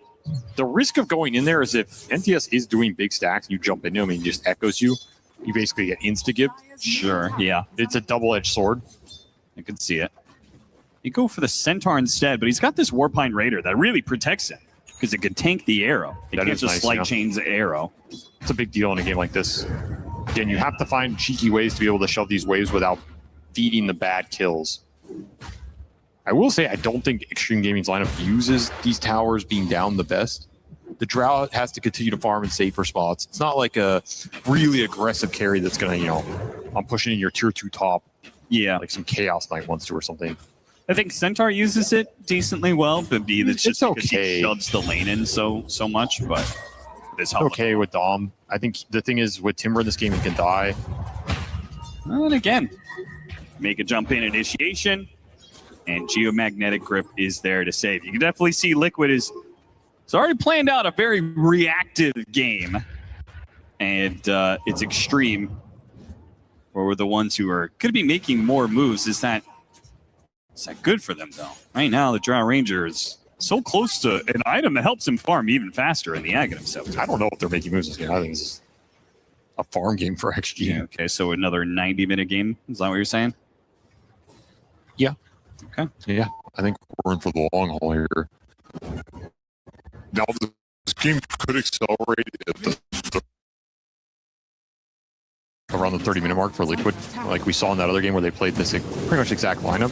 That game was also clunky to start because the supports needed the levels to get going, but then once it started going, that game accelerated quite quickly.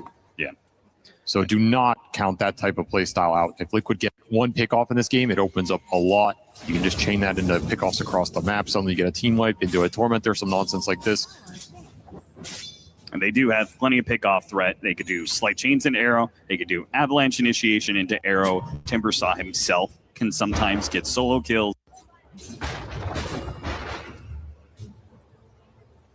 Dire's bottom tower under attack. Got to get some combo breaks in this game if you're XG. That's what I'm thinking about long term. Not necessarily full Wind Waker A on disc. I think it's too early to think about that, but some early glimmers and force staffs. Yeah, like Glimmer is pretty nice. Force staff's nice. The Lick replacement is super nice in this game to dodge follow-up stuns. A Gust Interrupt, like if you're taking the fight and Ame can join you, just being able to Gust Interrupt, Hurricane Pike somebody else. All these little things can make a huge difference against these chain stun lineups, especially when you show to push out waves. Like Ame shows mid, he pushes this wave out, X Nova's right there. If he gets jumped, you're going to lick him out. You can take that fight. Look at the stack.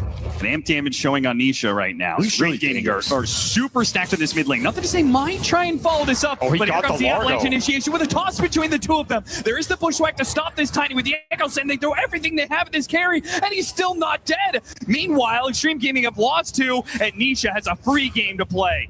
He's going to run down more. The Magnetize, yeah, and the Boulder. That'll finish off another one. And Ace spots XXS, and Fisher slows him down.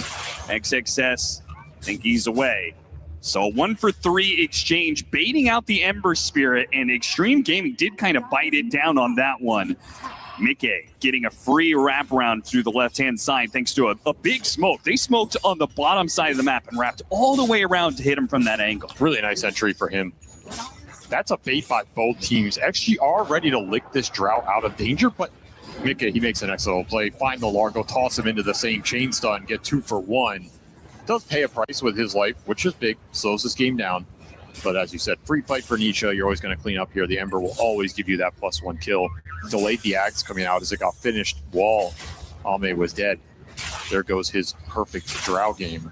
What's interesting is they didn't quite manage to get this tower for it, but Liquid is still looking for pickoffs around this area. And here's where it can snowball. That one. Like you start bleeding, and Liquid can just open up these wounds. Exacerbate your problems. The Largo can only babysit so many heroes in this game. And as we saw, that's not also a guarantee. Stampede can only bail you out of a little bit here. Like you can't, for someone who's chains, you need Lotus Orbs, you need Glimmer Capes in this game. This is where the game is really going to slow down for Extreme Gaming. I expect to see Liquid build a net worth lead here. The threat across the map's a lot higher. You have Mirana pushing out waves, farming the extra jungle camps. Did you just not see? Okay. Oh, Mickey. He went around. If he had just gone down the ramp, he would have run right into the Earthshaker, which would have been a dream pickup, because now the next stop is like picking off Extreme Gaming heroes and not letting them get to BKBs, right? For sure. You want to abuse the fact that XG are not as mobile around. He came back. He went through the gate, then he came back. And now Mickey finally shows himself, sees the opportunity, and only needs a little bit, a momentary a pause for them to be able to get that kill. One turns into 2, even turns into more. Suddenly Boxy's on a killing speed. The map is starting to feel a lot smaller. Great vision out right now for Liquid as well. This is the scariest point in this game for Extreme Game. They cannot afford to bleed too many kills in this time period. And it's very easy to bleed kills against this lineup. Another great rotation. They're going to find some heroes. Force a Stampede. Stampede to run, but the arrow, beautiful setup right up the staircase. And Timber Chain to finish him off. Now XXS has already used his Stampede. If they can get close enough, Slight Chains, can they get close enough? They do. Now with the follow-up damage of the Timber Saw, it's made pretty easy. FY can do nothing to stop it. All he adds is one more tree to the Whirling Death, and now FY is going to die as well. Harpoon tossed back in. Mickey, you already see Mickey with this Harpoon Blink Dagger build. You know what he wants to do.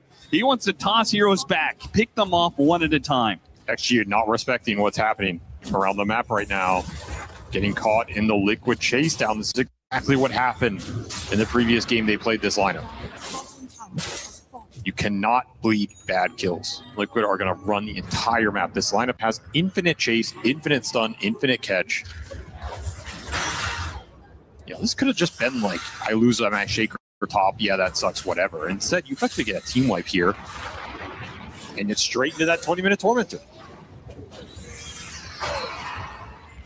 It's accelerating the game so much. This Shadow Blade is almost done for the Tiny after he just completed Harpoon. He's a massive threat in this game. The Timber's top network. After the rough slaning phase, just like that, was give Ace a little space. He'll farm his way back quickly. Now he is still susceptible to this damage until he gets the Shivas. This is a wild smoke. Deep into it. Off of the Tormentor being taken. Now, not to go for the Timber Saw. You're bringing Ame into the smoke. You better make it connect on something. Damn straight. Mickey, that's the best that's a target. much easier kill for sure. He may have some armor. They do have the stuns. Apparently not enough to be able to stop him from harpooning away, getting some distance. Finally, they'll finish him off. But this took a long time to get the kill. And Liquid are throwing all their heroes around here. The arrow lands onto Ame off the chains. Fisher tries to stop these two, but they're caught. There's too many Liquid heroes surrounding them. Ame, they pop the Stampede, but Ace is there. Blinks in, whirling death to finish the job. I think you had to instantly TP out of that kill. Yeah. Again, you have to respect the map mobility, the chase down potential from this lineup. You cannot expect Liquid to just sit on their heels here and do nothing about their Tiny going down. It is a nice hero to pick up off the map. You delay the Shadow Blade, buys you a little space to push the waves out, but you're losing your Drow. So who's actually pushing these waves out? Not the heroes you want. You need dispels. This is the biggest thing right now, to deal with the chains. You can at least reposition a little bit and maybe turn some of these fights around. Manta, Lotus Orb, Glimmer Cape, Force Staff. You have to find a way to get there. They have a single Force Staff right now in terms of total dispel and utility.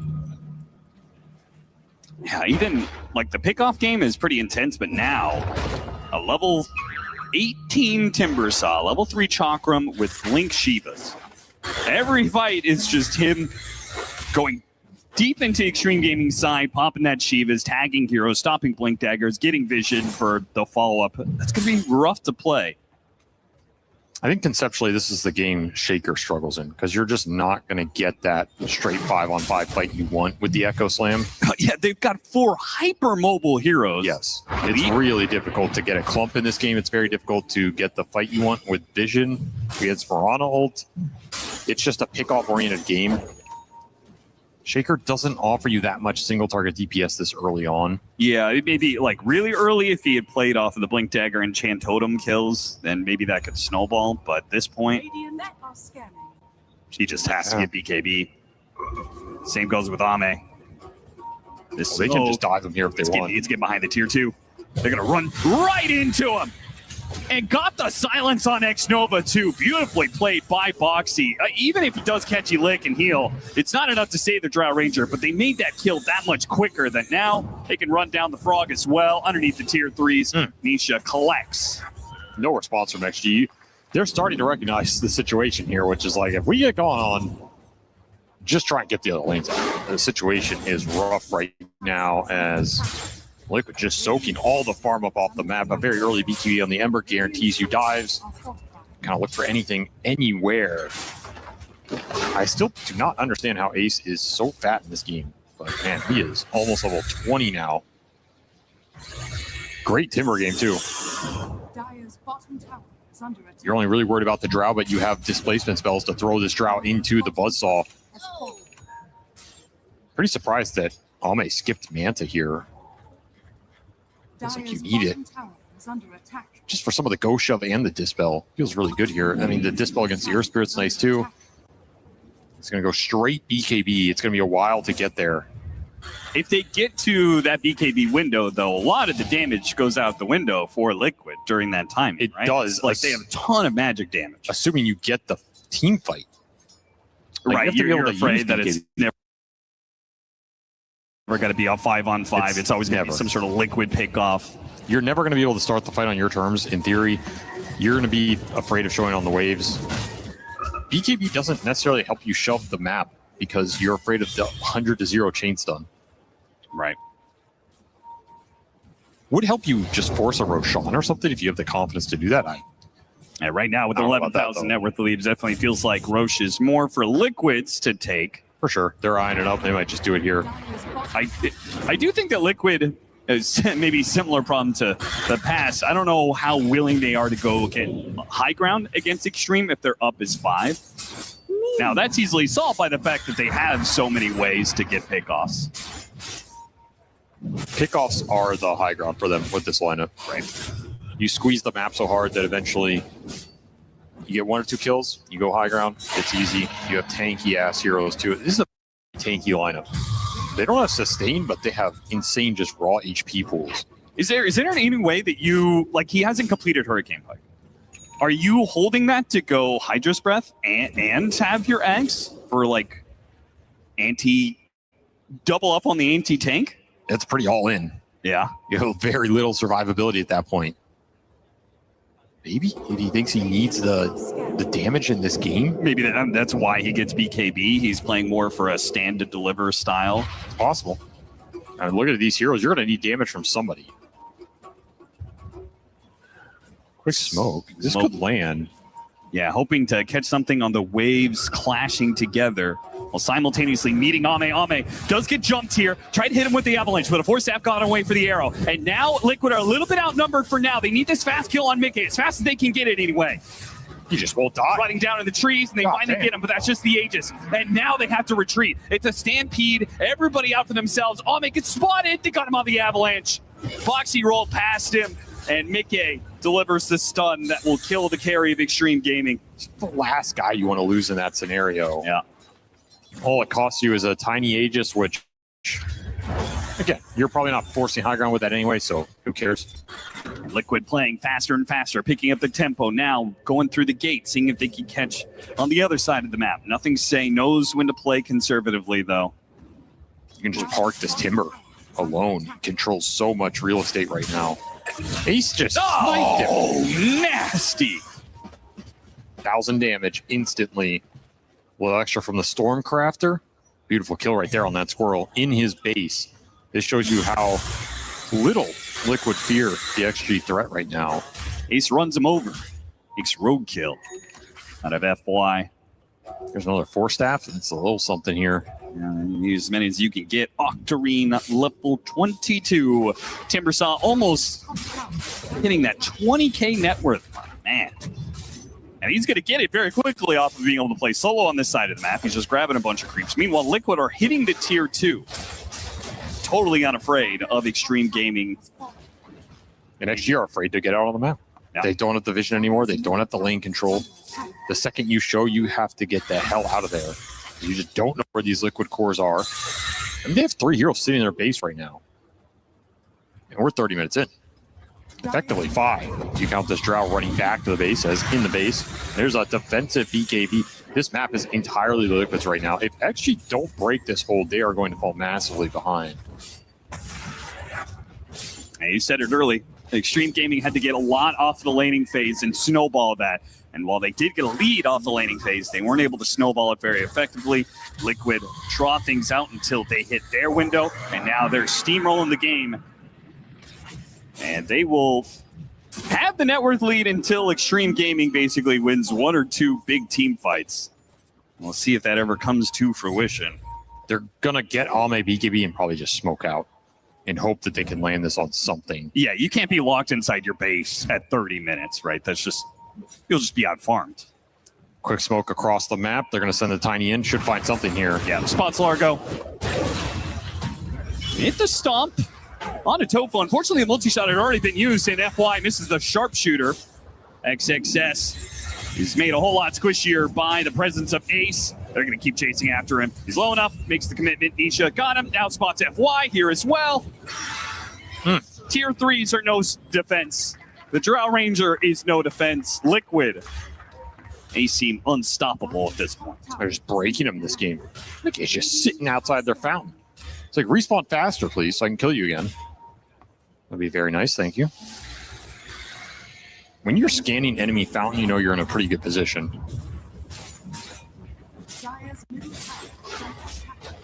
30-minute high ground. No Aegis, no problem. They get the glyph. What is the teamfight response here? They're trying to get a refresher on the Shaker? Yeah, they're giving up the lane to get this refresher. Is that even going to be enough damage? I guess if it buys enough time for the Drow to sit there and hit some people. Yeah, I feel like it's almost more about the chain stun. Just allow the Drow Ranger. And if you do manage to kill that one person, they've got maxed out hypothermia stacks, then the burst of damage that happens off of that. Still needs more gold, though. That is a tier 3 gone. That's a glyph gone. They are all TPing top to kick NTS out of here. He still needs another 400 gold. The chase is insane. You might have to BKB TP here. Oh, Boxy. Oh, if he got over that cliff there, that might have been enough to make it nothing to say uses BKB. It still is. BKB used. Mission success for Liquid. Amp damage sitting in the bottom river as well.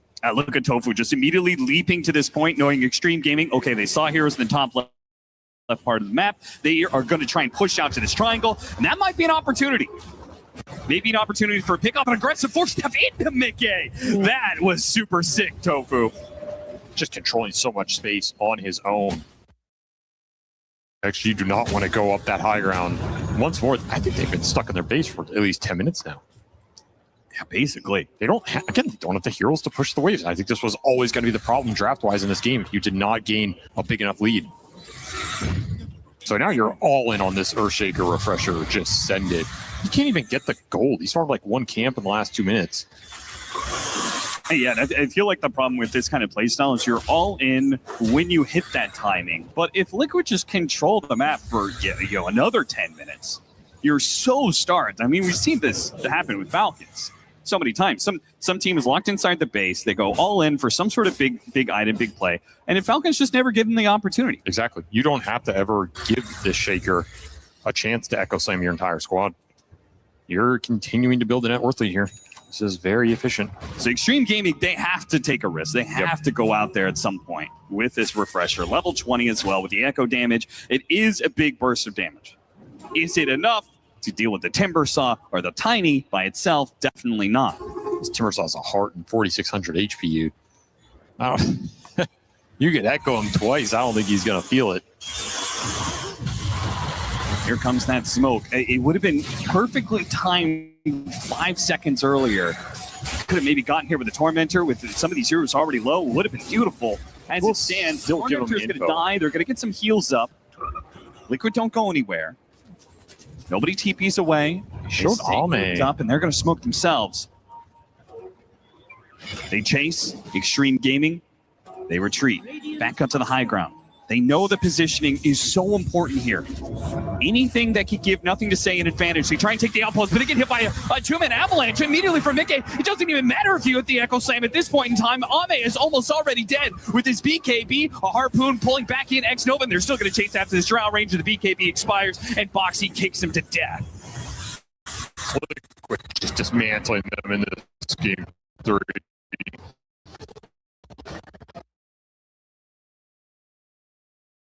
No way close. out, FY. All the way back behind your throne. And tier 3s haven't even been claimed yet. And what is Nothing to Say to do, man? And the way that started was just so terrible. I thought they knew that Liquid was chasing after them, but they clearly did not. There's a lot of little... If that's your one big opportunity to try and swing the momentum in this game, one, you showed the Drow clearing the wave, which they could have seen, and then you're double-clicking the outpost, which is telegraphing a lot of info. You're just assuming they're not going to notice this. You got scanned regardless. They're always going to jump in there. You can always just jump, pop BKBs. What are you afraid of in terms of that turnaround? And catching Drow is just too easy. Well, you got a flamethrower, a Timber Saw, level 25. He's a monster, Steve. A mid lane of barracks down. I mean, at this point, as epic as Game 1 and Game 2 are, this is going to be Extreme Gaming going out of EWC with a whimper. They have a gem up now, at least. How many smokes do they even have left? They have one on the Largo. That looks like about it.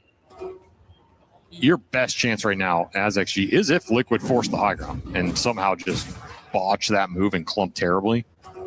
That would require a lot here. You always have that geomagnetic grip to bail you out of trouble anyway. I'm surprised Liquid aren't just chilling a little bit longer. Get the AC up on Mickey. Again, as long as you don't clump, I don't think it's too scary. That's true. You can't show the Drow to harass anybody. You're just going to get rolled on, chained, tossed in, arrowed.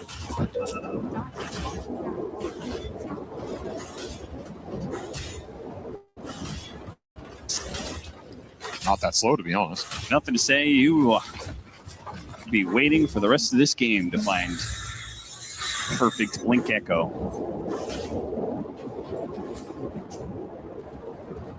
Death by flamethrower. Even just that remnant is just annoying for Extreme. There's BKB on the Centaur. They got the triple BKB. There's jump forward on Ame. Forced to use the BKB already. Now, Nisha did jump in, but they couldn't get the gust on him fast enough. So he didn't even have to expend his BKB. Ame is just so terrifying. If I don't instant BKB, I'm going to get 100 to 0'd. Yeah. I'm surprised nothing to say didn't try for the Fisher on the Ember Spirit. Right? Like, you had to punish Nisha one way or the other there. Whether it was hitting the Gust and forcing him to BKB, or maybe getting the Fisher, follow-up Echo Slam, try and burst him down, something. Here's the real question. You have to smoke and contest this Roshan. Well, you're kind of too late to the party here. Especially if they're going to wrap the long way around, because if they go straight through, Nisha's here to block it, but they go all the way around, they're going to be too slow to get to the Roshan in time. They're not even calm. Aegis is already going to be here. No BKB on Ame, no team fight. That is an easy Aegis for Liquid. They're going to get some more wards on top of it. Give the Aegis to the Tiny. He can go up the high ground now. And there's only one lane left. Yeah, just get the AC with an Aegis. It can't kill you very quickly. You're going to kill the buildings pretty damn quickly. And you have an extra life to back it all up. And you have Geomagnetic Grip with the pull, the shard he has. Of course. Always Boxy waiting in the wings. Yeah, Something goes wrong. We saw it early game, but like mid to late game is where Boxy makes that super broken. He goes, he pulls you, then he kicks you back. So it's like, they're dealing with two different kind of displacements here. They're dealing with Tiny offensively displacing heroes, and then you've got Boxy defensively displacing heroes, which is not the kind of game Drow Ranger wants to play. Not without an Aegis, that's for sure. No, definitely not. Not 10,000 behind this Timbersaw. And 30,000 behind Team Liquid as a whole. There's your AC. Probably the last item you were waiting for in this game. He has an amp damage in the bottle as well. This Tiny is smacking hard. Send it down that top lane. Force XG to team fight you. If you don't give him the clump, it looks almost impossible to win the team fight. An early 6-slotted Timbersaw. And an AC Tiny timing with 3.5 minutes left on the Aegis is going to be one of the biggest power spikes of Team Liquid. Extreme Gaming going to have to find a way to hold here. Somehow the Gust timing was pretty good. He didn't want to use the BKB on Ame. And he won't have to yet. Catchy Look helps him get out. So they got something, and the Echo Slam is going to be put onto the Tiny here with the Fisher hitting many of the backline heroes. Refresh, and it finishes off the Tiny one. But they need more heroes off of that because it was just the Aegis. They expended every bit of Nothing to Say's kit twice, and they got an Aegis. They got Tofu too, but of the other real threats in this game, Nisha and Ace, they are pretty much untouched. Unable to capitalize with the other damage sources. Might be enough to hold the high ground here. Here comes Nisha. Oh, what a jump there with the remnant. That's double support kills. And now Ame is almost dead off of Mickey's jump through. Nisha, very happy with that jump. He's going to get a buyback, at least one out of Extreme Gaming, and they're going to take this full lane. I mean, there's nothing they could really do to stop it. Nothing to say. He doesn't have the BKB, so he's being tagged by damage. He can't really get the blink in. Not that he has an Echo Slam anyway. Somehow XXS manages to hit a stomp onto the Ember Spirit. Couldn't get the immediate follow-up. And whether it's the flamethrower or it's the Tiny hits, one way or the other, got the toss back onto Ame. He forced that forward as best as he can. And a catchy lick to try and deliver him to safety. But the Barracks, they can't do the same kind of retreat. Nor can this Earthshaker. Once he's in, he's dead without his BKB. The buildings will not stay standing for long. Mickey with another beautiful toss back into the Avalanche off the buybacks. This is their only hope. They've got the hypothermia sacks onto Mickey, building up, and got the BKB, turns back around and smacks down Ame. Too tanky. And that's it. Extreme Gaming are out. Oh, what a series. Team Liquid will hold on, survive just a bit more in this survival stage of EWC. I think this is Team Liquid in a nutshell. They can have a rough tournament.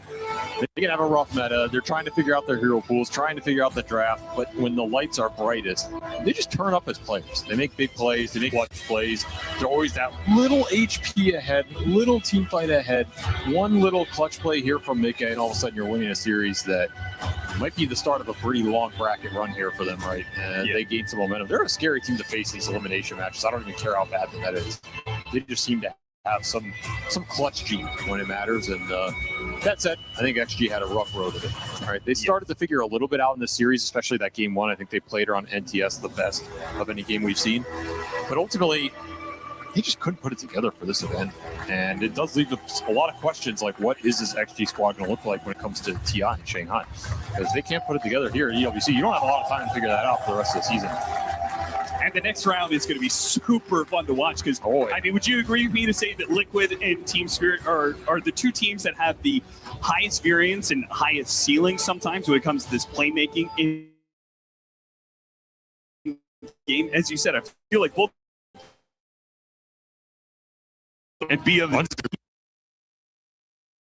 PI champs that they've been in the past. 100%. Spirit definitely showing better form right now. And that goes without saying. They're the scarier team. But I think Liquid has the potential to play the fastest of maybe any team here. Yeah. Like no other team is going to play this style of draft in this way where you're just running around the map, chain killing everybody. Maybe LGD would. I think that's the other team that comes to mind. Right, some classic SA Dota. Yeah. But I think Spirit or Liquid, when they play like this, are a real threat to Spirit in terms of the strategical matchup. But they're going to have to come with some S-tier gameplay because it's hard for me to imagine Spirit falling in the same way XG do in this game. Like, they're better at stabilizing the map, split pushing the lane. So I think Liquid are going to have to think about, yeah, this strategy works for them. How far can we push this strategy? What else are we going to have to show to go deeper in this tournament? But if they can start to develop some of these heroes, make up big threats, they got a decent shot. What a way to be able to close out that game. Nisha popping off the Ever Spirit and taking that double support kill. And, well, we can go to the man himself on stage. Ladies and gentlemen, give it up for Team Liquid and Nisha. Come on. What an incredible performance. I would like to personally thank you for that incredible series. It was very fun to watch. Was it fun to play? The first game, I guess, but the second game, definitely not. What? What do you mean that was the best game that we've seen in a long time? Did you guys enjoy game two? Yeah. What do you remember about game one? I don't recall anything about that game.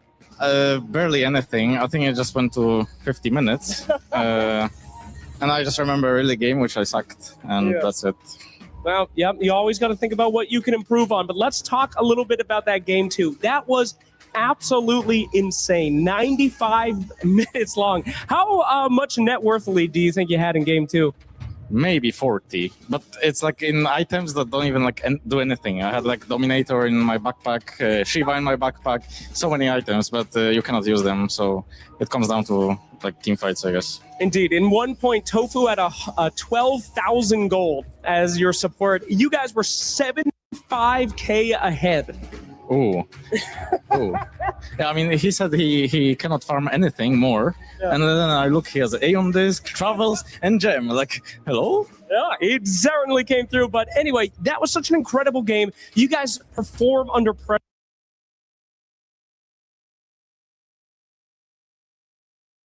really, really well. Elimination series, super long. Game two, you go all out. Then game three, it's just like a stomp. What do you think happened? Did you break them with that long game where you guys just had more energy, more used to these high-stress scenarios? Well, what was that about? I think we just adjusted the strategy a bit more. I think it was kind of easier to play. I had save behind me, and we kind of scaled better into the late game. So I was just like kind of looking and waiting for the game to end. I did nothing. Tiny and Timber carried the game, and I just played a bit. Yeah, you can lie as much as you want in these interviews to say you did nothing, but I think you would, and the audience would agree. I mean, a pretty big part of this game, am I right? There we go. Sorry, Nisha. You can't escape that kind of stuff. So, you're on the verge of death, coach, Mr. Blitz. How do you think he's going to be doing? Is he still going to be alive here after this series? Because it was scary to watch. That guy's already extremely injured, right? Yeah, he's injured, he's sick, and everything at once. And it's so hot in this country, so it's very rough. All right, fantastic. Well, you had an incredible series. It was really, really fun. But I do think it is time for us to stop the fun and potentially get down to business. If I could get the team to join us up on the stage because we have some business here to do. Here at EWC. I feel what? No, you don't get the trophy yet. You're not done. You got a long way to go. Here at EWC, we do have a tradition, my friends, and that is the following ceremony. It is time to say goodbye to your enemies in a very poetic way. Please hobble on up here, Mr. Blitz. Thank you so much. Gentlemen, it is time for us to feed the crusher. Ladies and gentlemen, please walk this way as we begin the destruction of extreme gaming. And here we are. We are opening up open the doors and reveal our baby who hungers for the key. Gentlemen, approach the crusher. Now, one of you will be able to crush this. Who would like to do it? Is anyone excited to destroy the key of Extreme Gaming? Anybody want? Any volunteers? Who's the most sadistic among you? Mickey? No? Blitz? You want Blitz? Blitz, step up to the key master. There you are. Stand there. There's the lever. Within this, my friends, gather around, get in the shot. Watch your opponents be quick. That's too close. Stand back. Here it comes. Ladies and gentlemen, this is the end of our Extreme. Yes! Be crushed and be added to you. Well done. Extreme Gaming is broken and Team Liquid lives on. It's like water pressure, like a high pressure water cannon, except it's steel and a solid, but use your imagination. And there it is. The crush keys. Please, Mr. Keymaster, show it to the team and then show it to the stream, if you will. Let them see it. Oh, ladies and gentlemen, the end of Extreme Gaming and the continuation of Liquid! Woo! Thank you for a great series, guys. It was a pleasure. And we'll throw it back to the desk for some more Dota 2 action. Thank you very much, and congratulations, Team Liquid, for surviving another day in our survival stage.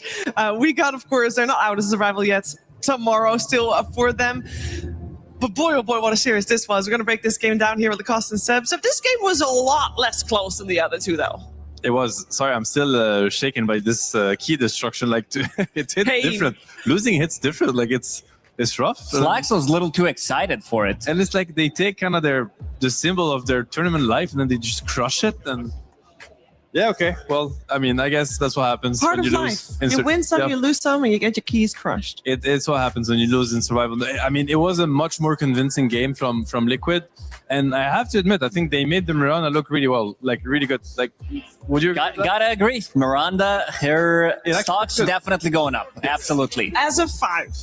As a 5, yeah. As a 4, still don't want to see too much of her, but it got the job done because she had so many setups, and I really like that Boxy also optimized to go for a bit of a different tech instead of going for the damage BKB like he did in that one earlier series that they played almost the exact same draft against Aurora. This time around, he picks up the shard early on, and he just pulls his allies, whoever gets initiated on, out of the grip, like out of the stun, out of the pretty much anything that they throw at them. Boxy was in a really good spot to pull them out of trouble.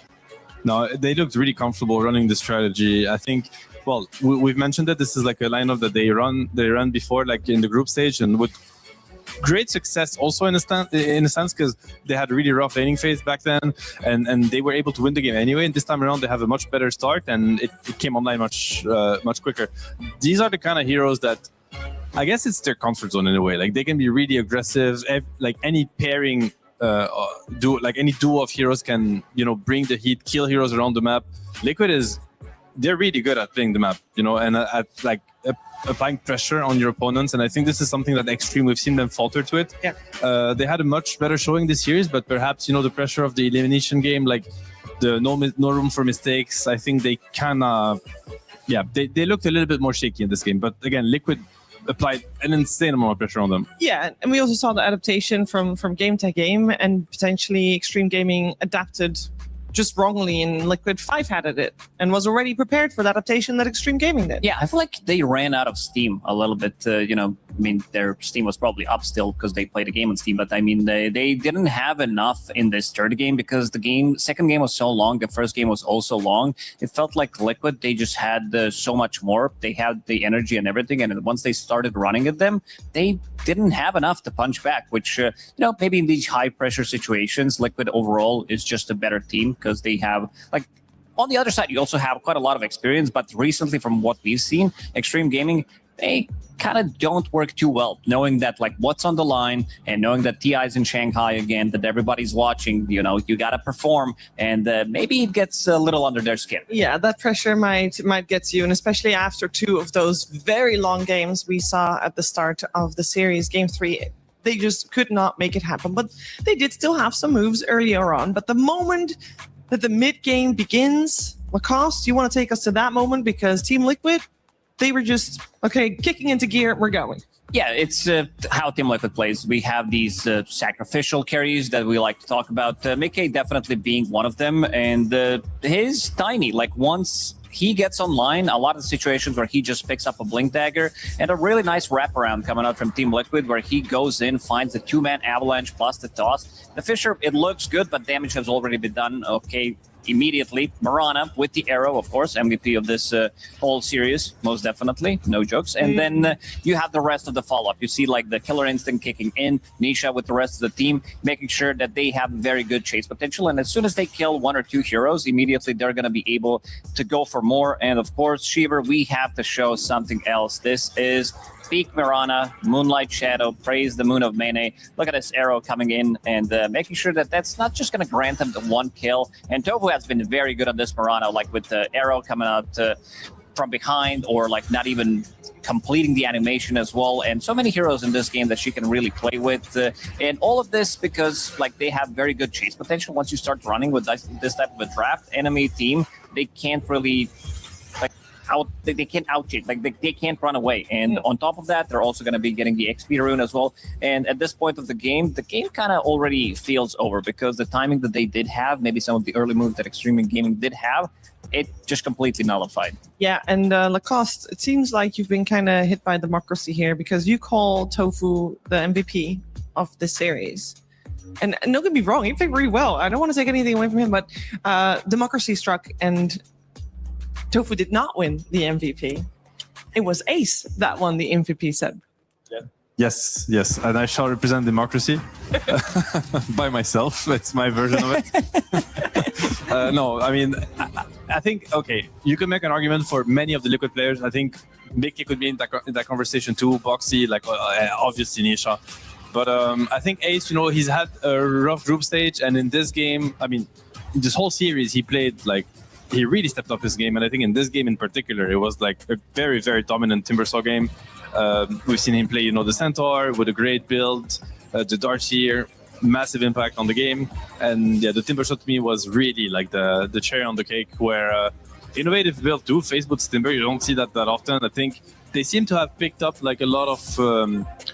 They seem to be more on the same page, him and Boxy, on how they want to approach the game, like how they select their heroes, how they complement each other, how they play the laning phase, and how they scale into the game. I think Ace has always been like a farm-oriented player. I think he's very confident in his ability to like scale to his micro, also how good he is at kicking his buttons and how he can scale into the game. And I think we've really seen it this series. And what I like is his ability to also connect with his team and use what's happening in the game while maintaining like a really high net worth. This Timber was so he was farm. And it was crazy. His Timber is not what he's really known for. This is not his, like you think of Ace, it's not like you're gonna be, oh yeah, his Timber is sub 50% win rate in his professional career, but in this one he definitely delivered. Sometimes you might need to throw in a couple of games where you lose, but in this one, understanding like you talked about the automation, the phase boots are playing against the Drow Ranger, having extra bit of armor and maneuverability in the team fights, it feels really good. And Ace, I feel like him and Boxy found what they were looking for, something that has been missing in the group stage, and now they're kind of ready. They're kind of ready to make this, and I'm not going to say lower bracket run because it is single elim, so they have to go through survival and in the playoffs again single elimination. So I feel like Team Liquid definitely powered up. Yeah, they really did. We already heard before the series even began, Nisha was not talking about Extreme Gaming. He was not talking about Liquid. He was talking about Yandex later down the line, already in his head, making it past that survival stage. But by beating Extreme Gaming, which was very hard fought, and potentially this was exactly what they needed to be starting that run, they will now, tomorrow, go up against Team Spirit. And I think that's going to be a very good series. But we're not done yet today. We have still got a series coming your way. Our first series now done, elimination complete. One more elimination on the line on this stream with LGD versus Mouse as our upcoming series. Seb, some wise words on this series, please. Words, but wise, I don't know. You have to tell me. I do have words for that series. I mean, LGD, I think they started off really strong. I think everybody kind of expected them to be one of the top teams here. They're very entertaining to watch. They have a very innovative way to draft. Also, I think they play heroes that other teams don't. We've seen like Pudges and whatnot. It's always fun to see them play. I think they had a rougher end to the group stage in a sense. Like they had a couple losses that probably they didn't expect, and I think they fell short against like the strongest teams here, which you could argue are Yandex and 1W. So they're probably looking to prove themselves again, like make sure that they are a little bit above the pack. As for Mouse, I think it's been, we didn't get to see them play as much on the stream, but I think it's been a little bit shaky. Like it's one of the teams that we know their potential, and we know they can definitely turn into one of the top teams here. But and they also play Pudge. Yeah, they play well. I don't know if that's a good news for them, but no, I'll always love myself a bit of Pudge. But I think they have more work to do on finding their identity. So I'm really looking forward to see how they put that day off to use and what version of themselves they're going to show today. Well, we are going to see that very soon because we are going to get the teams ready on stage. But before we get there, we are first going to check in with Chris, who has a conversation with Slacks about some of his confessions.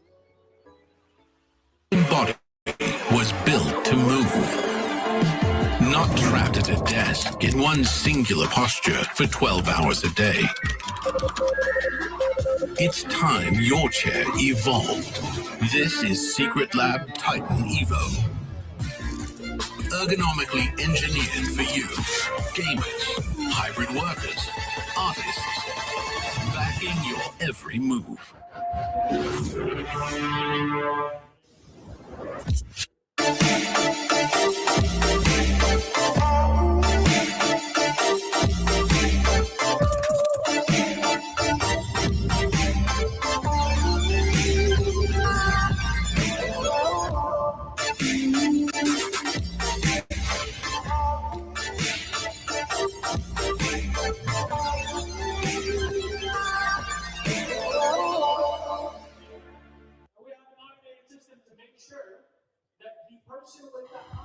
This is Slack's Confessions, and I am not sure what to expect from it, frankly. I've been given some questions to ask you of some of your history around your esports career, and this is going to go one of two ways. Either we'll never work again, or it'll be a really good content piece. So let's find out which one it's going to be. Before the start, I'd like to apologize. The allegations, you guys will see the tweet longer after this one, okay? The allegations are not true, and I would like to apologize for them ahead of time. Go ahead.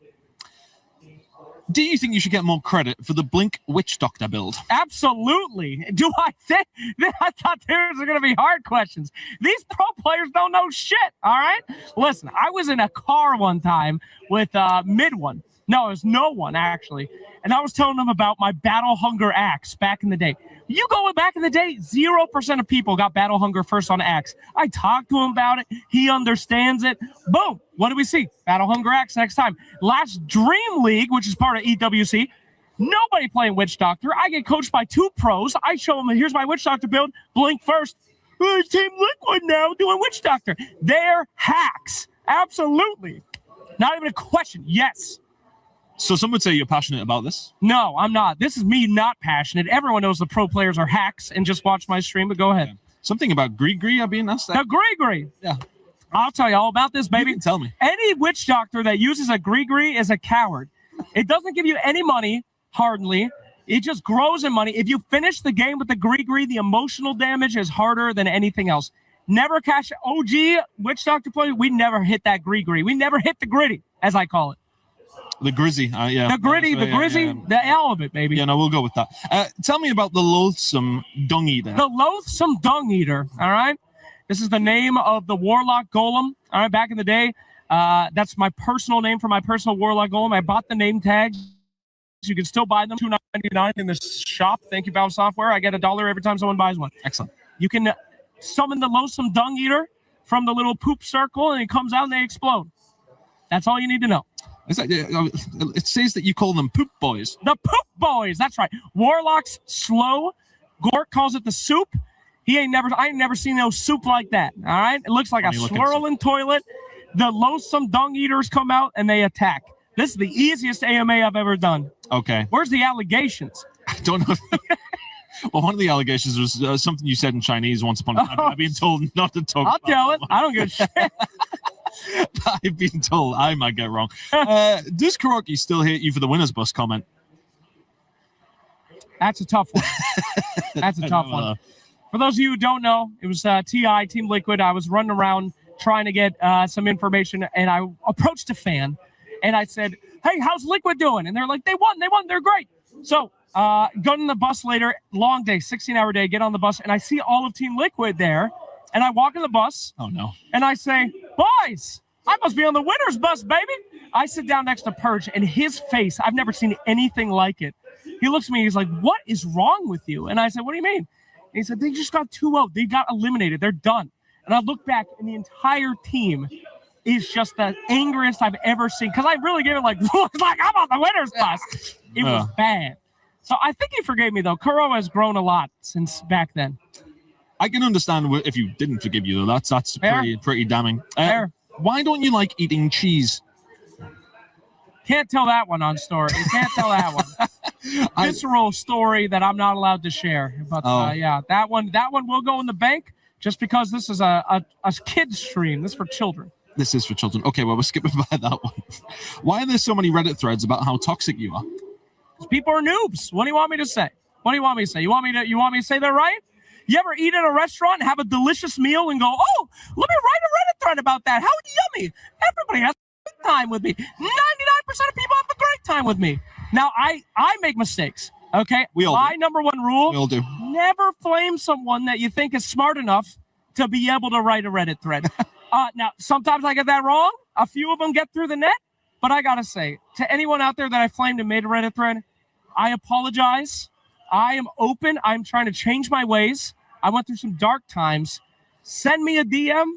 Let's get some tickets for Dark Carnival. Let's co-op bots. I'm ready to forgive if you are. That shows real growth. Actually. If you can open up the game and send a request, I'm sure I saw a lot of misplays, a lot of misclicks. But if you can manage to do that, I will accept. Okay, we'll see if they can manage. If you could go back in time, what would you change about Moonduck? I would fire Purge immediately. The second he walked in that door, I would let him go. What a goddamn mistake, dude. Just absolutely. He's a lovely guy. You would think so. That's what I thought. Okay? That's what I could have been the top of the tippity top. I could have been your boss. I could have been the boss of this place. If it wasn't for Purge Gamers and his goddamn weatherman. All right? Every day. How do you think EWC would be different if you were in charge? We would have been out of business a long time ago. So I'm happy that didn't work out. I wouldn't change a thing, actually. I love being here. Thank you. Thank God. Thank you. Thank God. Well, Slacks, thank you very much. We have some games to watch now, but yeah, no, that was something. Yeah, thank you very much. I'm sure we have plenty more confessions that we can get from Slacks, but let's probably get back to the serious stuff instead. None of it was true. None of it was true.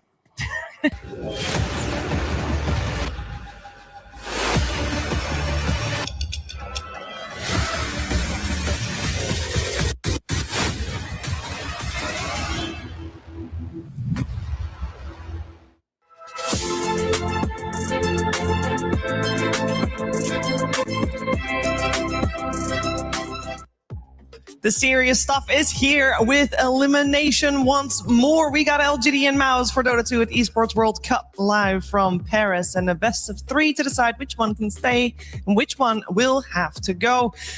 And I think we're starting a little bit here with LGD, I think, Lacoste, because this is a team that comes from the group of death. Yeah, this is a team that has been through all of it pretty much, but also managing to punch back. This is the team that nobody can really roll over. A lot of the times you will see this team like have very even games, maybe some even longer games as well. But a team that has a relatively unique playstyle as well. We did mention some of the heroes that they do play, and I think this matchup in particular is going to be in favor of LGD, just because I would say Mouse has almost similar playstyle to P-Time, who, you know, if we go back to TI qualifiers, they got 3-0 because this is a very chaotic team. Like, I think both Mouse, maybe Mouse more on slightly strategic side, but I feel like a team like LGD, who is more stable, like just seeing the players and everything, the achievements, especially the guy that we're seeing on screen. I'd say Yuma, especially last TI. He was my top 3 carries in that tournament. This guy definitely goes under a lot of people's radars where he does it like he would not get mentioned, but very stable carry, a carry that is going to be carrying the games pretty much single-handedly. I gotta point out also that maybe on the side of LGD, Tai Long is on a little bit of a high because in the 1v1 mid, Seb, he smashed it. Yeah, he's amazing. I think this guy is really he's made a name for himself in a very short amount of time.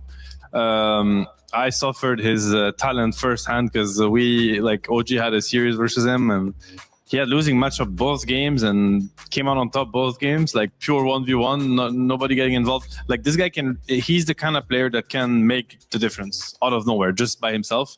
So Mouse is gonna have to keep him, on the radar because in a single elim situation, all of a sudden you lose a lane you're not supposed to. The game is harder than it should be, and you're on the losing side of things. So they have to watch out for this guy. They really, really do. For LGD, this is a team to watch out for. They came 3rd in Group D, and Tai Long, the youngest player here in Paris for Dota 2. Winning that 1v1 mid might have been enough to get his confidence back on track here on the main stage. Let's find out how LGD got to this EWC to begin with. In the history of Dota, LGD has consistently been among the top of Chinese Dota. Until now. Not because they're no longer at the top, they're just at the top of South America instead. This current iteration of LGD formed when the org picked up the South American roster of Heroic, Yuma, Tai Lung, Whisper, Theorlicore, and KJ. Since the team didn't have enough points to qualify to EWC directly, their road to EWC involved playing in the qualifier for their last chance to make it. Since LGD was already in Europe to play another tournament, they decided to play on hard mode through the Western Europe qualifier instead, which they managed very easily, only dropping one single map against Na'Vi in the process. So massive congratulations to them as well. They will be going to play at EWC 2026. Clearly, despite lacking the points to directly qualify, LGD has earned their spot to be here. And with very strong results in the past few months, they're definitely a top team to look out for here at the Esports World Cup 2026. They've been the first team from South America to have been in a grand finals of a tier 1 event. That was the most recent tournament they played as well. So the expectations are high for LGD coming into this one. But the main question for me is, Lacoste, how could they make this jump? What caused them to go from, we're steadily top 8, top 6 here and there, if they're doing well, to boom, grand finals? I mean, it's been like years of grinding pretty much for all of these players that maybe have never won tournaments, but they've been in the scene for a really long time with the combination of new blood coming into the scene. Like you get some new fresh ideas, you get a new kid on the block that is going to be kind of carrying as well from the mid lane. I think you need to have that confidence as well, because in these type of teams, you have a lot of old school players like Whisper. He's been known, you had him on the team as well. He's been known that this has been one of the best offlaners in the world. He has been the best South American offlaner for a really long time, and also the stability that he brings to the table. Has very interesting hero pool. He also did switch to mid lane because he was playing the offlane heroes from the mid lane, collected some of the XP there, returned to the offlane where he kind of belongs, but also expanding his hero pool a little bit. Yeah, Whisper has been doing really well for the squad. Player that always gets mentioned also when we're talking about LGD, well, 2 actually, it's the safe lane with Yuma and KJ. They've also been stepping it up, Seth. Yeah, they have, and these are 2 players that now they have a lot of habits. They've been playing together that lane for a really long time. They're a laning duo that's very comfortable with each other, and I think it gives that team a lot of stability because they have these, I don't want to call them hit or miss because it's more like hit, and eventually miss. But Tai Lung and Whisper, these are very, it's hard to know what to expect. They're going to go for the winning plays. They're risk takers essentially. And it pays off very often. But I think having that safe lane that is stable. Yuma is a very structured player, obviously very talented, very explosive too, and he can just take games and carry them. But he knows exactly how he wants the game to be played, what are his timing. So he brings a lot of structure from the carry position, which is not often the case. Mm-hmm. And I feel like he basically allows Tai Long and Whisper to have a little bit more freedom in how they want to play the game, whether they want to be playing very aggressively or more on the farmy side of things. So I think that dynamic fits them really well. Yeah, when you're talking about structure, I want to focus on their opponents here, because Mouse actually in interviews have said that the structure, for example, in drafting isn't really there, or rather people are saying what they like to play, which is very different from what a lot of other players do here at this tournament. So I'm curious how they feel about this upcoming matchup. Let's hear from Crystalis. Hello, I'm here with Crystalis from Team Mouse. How are you doing today? I'm doing fantastic. Great. You've been sitting around with your team, waiting for the matches to come up. How's your vibe right now? Very bored, mainly. Well, I mean, if you don't get to play Dota, I suppose, so it's the fun part of the day. Yeah, or anything else much really. We have to sit in a chair and like wait for like the next series to end. Hopefully it's a 2-0. If it's not, then we're gonna wait an extra hour. But we'll see. That's tournament Dota sometimes. You guys went 4-6 in your group, a little underperforming. I'm sure you guys are a little disappointed. You're up for elimination. What's your EWC journey been like so far? Anything. We're not even that disappointed because we sucked way harder in the TI quals and before that too. So right now it's actually going kind of decent. Like we have a chance. This is up from before for sure. That's true. I mean, you're not eliminated yet. You definitely could do it. I spoke to Mid One early in the tournament. It was coming off of a loss, and he said that you guys were sometimes not on the same page in your game. How do you solve that problem as a pro team? It seems very difficult to make sure everybody plays as a cohesive unit. I would love if someone could answer that for me because I also don't know. Otherwise, you'd probably be doing better. I was hoping you would know the answer. That's too bad. Okay, so it's not my fault when we lose our pubs. It'll be the same for me. All right. What's your prep like for LGD right now? Are you guys ready for the Huskar? Is there any other weird cheese stuff that you're going to have to play against? You want me to reveal all my strats before we play? You could allude to them. You could tell me how confident you are, the fact that you're not confident. I mean, the thing is, like, I'm the same as always, I play like 3 heroes, and if those are banned, like, it's over, Razor, Monkey, who's the third? No, you don't have to tell me. My Huskar is amazing. Well, and my Bloodseeker. Okay, so the Huskar's up for contention, is what you're saying. Maybe you're going to pick it first. Show him who the real Huskar player is. Of course. There is for sure a Huskar def. Depending on the two of us. Can you talk to me about Huskar safe lane versus Huskar mid? What are the major differences? Obviously less levels, but you could like dumpster some certain offlane heroes. It's the same thing. You tilt the enemy hero against you more than anything else in the world, and then he doesn't want to play anymore, and then you win on accident. Okay, and hopefully he disconnects early. All right. Yeah, like it's the plan. That's a good strategy to have. All right. Well, thank you for joining me for the interview, and I hope you don't have to wait too much longer for your upcoming match. I hope so too. Thank you. Oh, this hits different. I know when this interview was recorded. It was recorded before game 2 of Liquid versus Extremes, the game that lasted 90 minutes. So he did have to wait a lot longer for his game to start, and hopefully it doesn't affect it too much. It seems like it's an upbeat mood anyway, Seb. It's almost going in no expectations. Yeah, I mean, I'm comparing this interview to the Nisha interview when he's like already almost talking about the grand finals and how he's planning to celebrate after he gets the trophy. And he's like, yeah, I don't really know how to fix being on the same page and whatnot. So hopefully they fix it. I think Crystal is also very known for being a funny guy, especially in interviews. So don't take all his words, Oh yeah, they're falling apart. They're disbanding as we speak right now. Yeah, like they have a major quarrel in the fight. It's not happening. I'm sure he It's has not 5 heroes. Yeah. He has more. When I was checking his hero pool, I had to double, triple check kind of that the heroes that he has been playing, that this is from this tournament, actually, not from like 6 months ago or something, because I think he has the weirdest hero pool from the carry world. Share with the group. Yep, we have Phantom Lancer, the only one who has lost with it, even though every single other PL did win. He has 1 loss on Bloodseeker. He has Razor, Monkey King. He does have Bristleback, Dragon Knight. And and that Bloodseeker. I don't know if we mentioned this. Yeah. All right.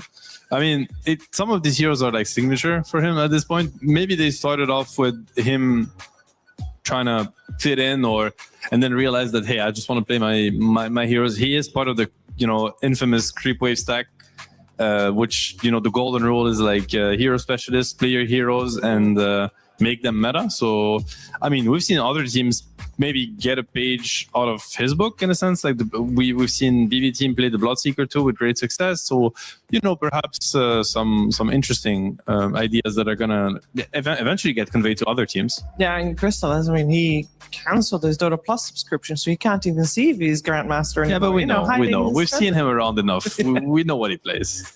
Interestingly enough, when Mouse played against P-Vision during the group stage, one of the strategies that Puppy had against his former teammate Crystalis was all 7 bans were targeting Crystalis. So he has at least 7 heroes, and that's when he played DK, by the way. That's how you fix conflicts between ex-teammates. It's like you just settle it with targeting them with the bans, making them have a reader of time.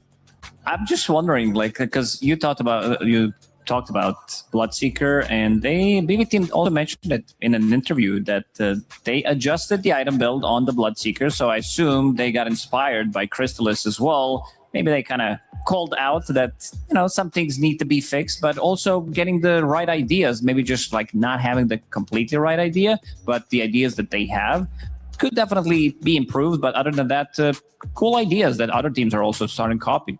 Do you think it's going to be very important for any team facing Mouse to shut down, in particular, Crystallis like P-Vision did? Or do you want LGD to focus elsewhere on this match? No, I personally don't think you have to tunnel vision Crystallis in particular. I think they have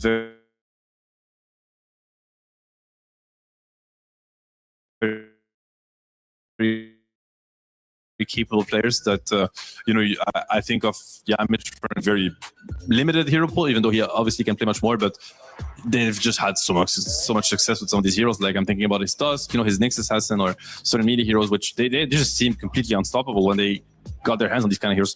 To me, one of the big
Yandex, if I'm not mistaken.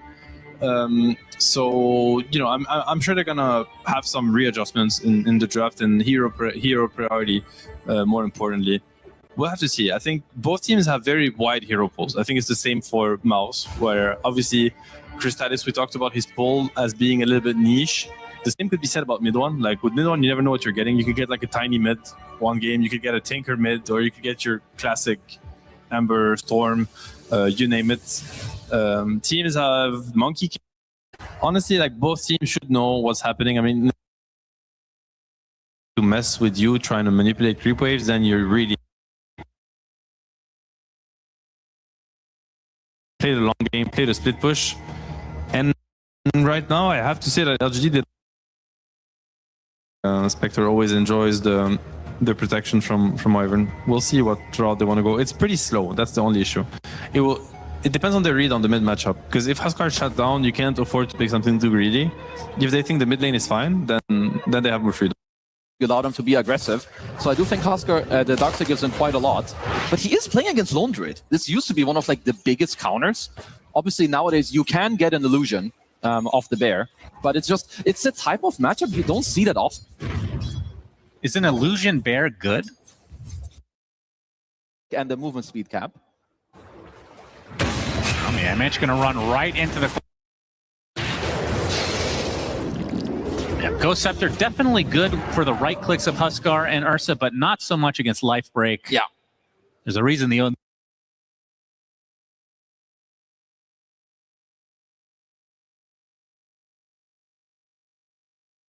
out GPM the clock, or when you're close to it with a 1k gold lead, so a 30k lead at 32 minutes, the game is like, it's incredibly hard. It's if they take a fight right now, they will 1%. Yeah. All right, show me the 1%, Gabe and then Mouse, because I'm ready to see it. Hydra's Breath might put it from 1 to 2%. Yeah, they don't have enough data on Hydra's Breath. Let's just double the win rate. I mean, it probably rounds up as well, surely. NA company after all. True. NA maths. Yeah, they're going to go the discipline route. Of course, again, this is an elimination series, so got to play it a bit safe as Tai Lung will get the shard. So that's the Cauterize old facet. It's honestly pretty. Also, like at this point, like you're so everything that get is just like it's just luxury at this point. He's got the Aghanims queued up for now, which of course, more control. Everything is great. People start getting like maybe some BKBs. They want to get away from you. And also like Crystalis, he wants to go for a Silver Edge. Of course, anything at this point won't feel great. You have a very huge deficit you're playing into. They want to go for a potential bait on the bear. Honestly, I wouldn't really mind that play. The only problem is if LGD are just like, yo, bros, we're knocking up on your high ground, then you're going to have to go back anyway. Yeah, do they even fear the bear at this point?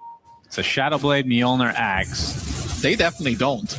Yuma, he's actually setting up for it. Rocket Flare into the bash. Yuma gonna get gone on though. They get the Fiend's Gate out as well. He's gonna pop the BKB along with the Enrage, but Bid One is there. They get a huge back wall into basically everybody. And surely this is the end of the game. It's LGD easily winning this fight, trying to go through the Fiend's Gate again, but it's not to be. Gonna get life broken. Oh, he actually is going through it now. The cogs at the last moment push him out. Yeah, where's the gate even go? Is it the base? Great in the Radiant base. That would have been a nice play. Barely timing out. That's LGD, any play they go for, it's honestly quite hard for Mouse to just stop it. Even there with the Blink Punch. If any spell even clips mid one, he's dead. Yuma? Going for the bear-on-bear action. Yeah, this is the not-so-great Bears. They're going to call it GG, and that does it for game number one. LGD completely stomping. Yeah, just gotta feel good if you're LGD. You're 15-1 on Yuma, 8-0 on Whisper. I think their supports in the early game got a lot going. Same with KJ. Just very nice spell usage overall. And I think if you're Mouse, honestly, a lot of the games just haven't felt that good. I think first pick Lone Druid also hasn't felt amazing. It's not just them, though. Several teams have first picked Lone Druid, and it hasn't worked. I mean, maybe it's confirmation bias for the games that we've been casting, but it's been pretty rough for the Lone Druid overall. Yeah, and they're just ending up with, I would say, a draft that's like very much overlapping in what you want to do. Like both Lone Druid and Sniper are very slow. And against LGD, you know that these guys are going to run you over if you give them any opportunity or any space on the map. Yep, Tai Long ends the game 6-2. on Huskar. Yuma 15-1 on the Ursa. And he started out 5-0 in the first, I want to say, 6 or 7 minutes. He was very, very hot to start the game. And of course, Whisper was kind of uncontested on the Darkseer, basically the whole game, ends 8-0. No, he had a banger performance, and these are just the type of performances you gotta try to slow them down from it. And also, like the Lone Druid against the Huskar trade, that's not a favorable trade for you at all. So if you're Mouse, I'm expecting them to do a little bit of a switch up here for game number 2 and give a little bit more aggression here to fight into this LGD style. Yeah, it felt like even on paper, even if things went relatively okay, the Sniper and Lone Druid kind of feel like the same type of hero archetype in a way, as opposed to like some sort of Ember type mid, which we've seen mid one absolutely destroy on many a time. Yeah, and it's also, I think LGD just kind of cornered them. And, you know, kudos to them. They played very well. Tai Lang as well on his Huskar. He is incredibly good at this hero. And I just think, you know, showing some very calm gameplay, very calculated, nice discipline, like what I'm seeing. All right, Shiva! Thank you, Sunsfan and Kezu. This was a quite one-sided ordeal, and Seb decided didn't want to watch this one anymore. We got replacement. Upgrade, some might say. Hey, Slags, how you doing? I don't think anyone would say that I'm going to upgrade from Seb, but it is a pleasure to be here. Thank you so much, Sheaver. Yes, what an incredible, holy moly, that was a game. Now, your boy here knows bad games. That was a bad game. That was rough. But yes, you know, you got to fight for your life there. Not too great from our boys' Mouse, but I believe I'm a big Mouse lover, okay? Who's getting reported from the team? Oh, like, you love to report people, don't you? I am not a reporter. If you report people, the reports against you stack, okay? They are more powerful, so do be... No, I meant you're a reporter because you, like, report stuff from Dota scene. Jesus, yeah, that is also true. Just kidding. You know what I meant. Shut up, Lacoste. It's such a pleasure, such an honor to be here with such incredible people. Lacoste, what'd you think of that one, big boy? Didn't look good from the start. Like, we had some like very issues with the rotations and everything. They understood what the matchup is going to be, that they need to help him out relatively early on, like the Sniper against Huskar. We talked about the small items that they need to buy. This Orb of Frost, they bought one Sniper, which they upgraded into Orb of Corrosion, an item that we usually don't see. And we saw another small item on Jakiro, who also thought that it might... be able to reduce some of the healing, but not really. I mean, when you think about it, it's a good upgrade. We talked about that it could be a very good pickup, but overall, throughout the whole game, I feel like LGD Gaming, they were kind of full pedal to the metal type of a style of Dota, and we haven't really seen Mouse do the same thing, because this is the type of a team that will try to fight you early on. The game was kind of okay-ish for the first 3-4 minutes, and then they got outnumbered in every single fight. Yeah, it was really rough, Sheaver, because you see these heroes, and these are not new heroes for either one of these teams. Like, you know that the Huskar has a chance of coming out. It got banned 9 times before this series against this team. And you also know their main strategy. They got an Ursa, they got a Huskar. You know what they're going to try to do. And the fact that you're not able to answer that is not really a great sign. I think the biggest upset for me in this game, and what I was surprised in, is that Mouse did not pick anything that was crazy. Like Lone Druid, the most picked hero in the entire group stage games by many of the teams that have been eliminated, they're not switching it up, and it just looked like they were lacking a bit of that confidence. So, but hey, that's game 1 problems. Always game 2, baby. That's true. The trade for the first pick was definitely not worth it on hindsight, because we heard even Chrysalis said, yeah, the Huskar, you know, we like to play the Huskar. They like to play the Huskar. We'll want to play the Huskar, and then, yeah, they give it to LGD, so... They thought that was a good trade. Was not a good trade. LGD, though, they were cruising this game. I think they had an absolute blast. Of course, Whisper never dying in this first game must have been a big confidence boost as well. I feel like because they weren't really pressured.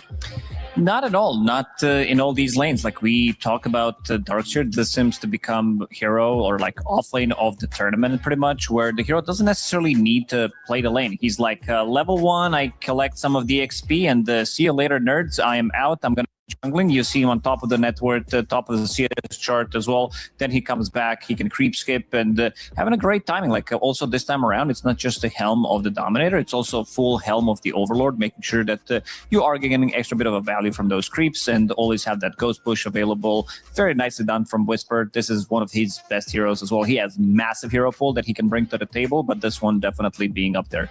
You got to be careful, though, with Darkseer. You never know when the patch could come mid-series, and then his vacuum gets another second off. Cool down. I mean, this guy, I've not seen a hero systematically nerfed since TI1 so many times. So you got to say that's why they're bringing it out in this pocket game. They're up for elimination. They're willing to destroy the hopes and dreams of every single Darkseer player out there just to survive, and you got to respect that. And you got to respect it. And it worked out very well for them. We talk a lot about the Sniper Huskar matchup before the game started after the draft, and Lacoste got some insights on that matchup. Yeah, I mean, it started really okay-ish for him. Like, love the build on Sniper, triple slippers, Orb of Frost immediately. But they said no. Like, we're not going to be playing this matchup evenly. And early on, like, they already killed him once. And 6 minutes in, they are going to be bringing extra numbers. And look at the positioning. King Jungle's coming in. Theolikor from a different side, denying that amplified damage route, got baited.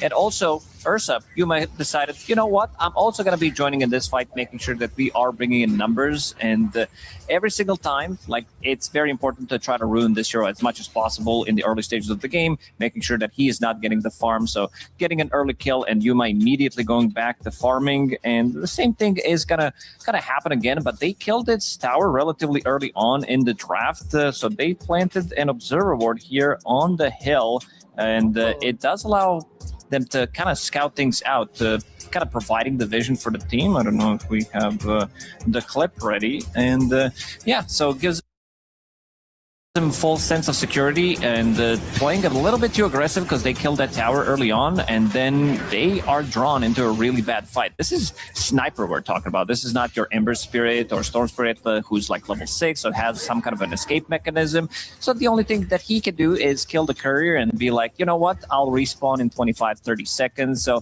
pretty difficult overall game for them, like even at this point of the game. And there's going to be another Yuma Classic, I would say, where rest of the team, they are going to be smoking up, and they are making a little bit of maneuver there because they are splitting up. You see that Theolikor and Tai Long, they're playing together. They're going to be able to get a pick off, and then KJ on Winter Wyvern is going to be connecting from the other side of the map. So they're kind of pinching, knowing exactly where Crystallis is going to be farming, and Yuma with the Twin Gate rotation kind of seals the deal for this gank as well, making sure that they are getting extra value on the kill, like on the map, and immediately as soon as they get the kill, goes through the Twin Gates, goes back to farming. So very efficient, like first 6 or 7 minutes coming out from them. Yeah, I feel like maybe after seeing that, was there even a chance for Mouse to properly come back into this game? Slacks. Absolutely not. I mean, once you're standing in front of that double damage, 4 of you are running towards it, and KJ just one-shots it, that's a GG no-re. I mean, if Ame was still in this tournament, he would have quit immediately after seeing that, and I can't blame the guy. You know, sometimes in Pro Dota, this is a real thing. You just gotta say, you know what, guys? It's over. It's just over. Start a new one. On to the next, and I do believe, no joke, that we will get a next. I don't think there's going to be a shutout. I believe in Mouse. I'm a Mouse believer. And yeah, sucks. Let's just get through that one. Yeah, game 1 was no good, but you come back for game 2 with something spicy. Slacks, what about the bear? I think this is also a bit of a statement saying like, my bear is stronger than your bear. In nature, bears eat each other all the time. I don't think they do. 100%. Polar bears are the only creatures that will hunt humans on purpose. That is correct. It has nothing to do with bears eating bears. And if you put a polar bear next to a black bear, it will eat the shit out of it, and it will enjoy it. But they don't normally. That's different. We don't have to get into semantics about the bears. He's not even a bear. He's a man who transforms into a bear. So we're not even going to talk about the biome issue. He has a pet bear. Okay, he'll eat the pet too. You think a polar bear cares? Anyway, what I'm saying is, obviously, we're not going to be seeing the Lone Druid again. That would be psychotic, and that's the reason we're on this tangent. They are going to pick something cool, and it's not going to be Sniper, because that was from psychotic to schizo. We don't want to see Sniper again, obviously, against the Huskar, but I have faith in Mr. Faith, Immortal Faith, that he's going to be back there just getting those guys ready to go. Is the Huskar, was this the main problem, Lacoste? Do you agree? I don't even know what he said when he started talking about polar bears, black bears being on Antarctica or something like that. Stop listening. How easy is it to shake off this loss and think, we know Huskar is strong. We want Huskar as well. We gave away Huskar. Trade wasn't good. Just ban Huskar, go Nyx. Maybe. I think maybe the combination of the heroes, it felt like they needed to counter like 3 different heroes in the 3 different lanes, and they ended up with a bit of a 2K draft even for Mouse to pull off. This guy's good. That was smart. That was good. Wrong, though. Very wrong. Absolutely. They don't have problems. This is when you get in your enemy's head. Game 1, elimination series, you pick some silly stuff. They're coming back, man. It's not one guy's fault, all right? This is a strategy. I'm telling you, this is it. They're so confident. You win that game at your LGD, these guys have no idea what's going on. You'll see, Shiver. We might see. I hope so. also think LGD, with this win, has gained a lot of confidence. One of the things during group stages that we were worried about was that, for example, Tai Lung wasn't going to be able to step up on the main stage and suffer from these confidence issues. And then we saw him in the 1v1. And we realized, that confidence issue solved. He proved himself. So he is doing fine. The team's doing fine. Of course, from that game, if I was point out one MVP, it would be Whisper, not dying a single time, having a great Darkseer game. And speaking of Whisper, he is also the one that even before the series got the chance to talk to Purge.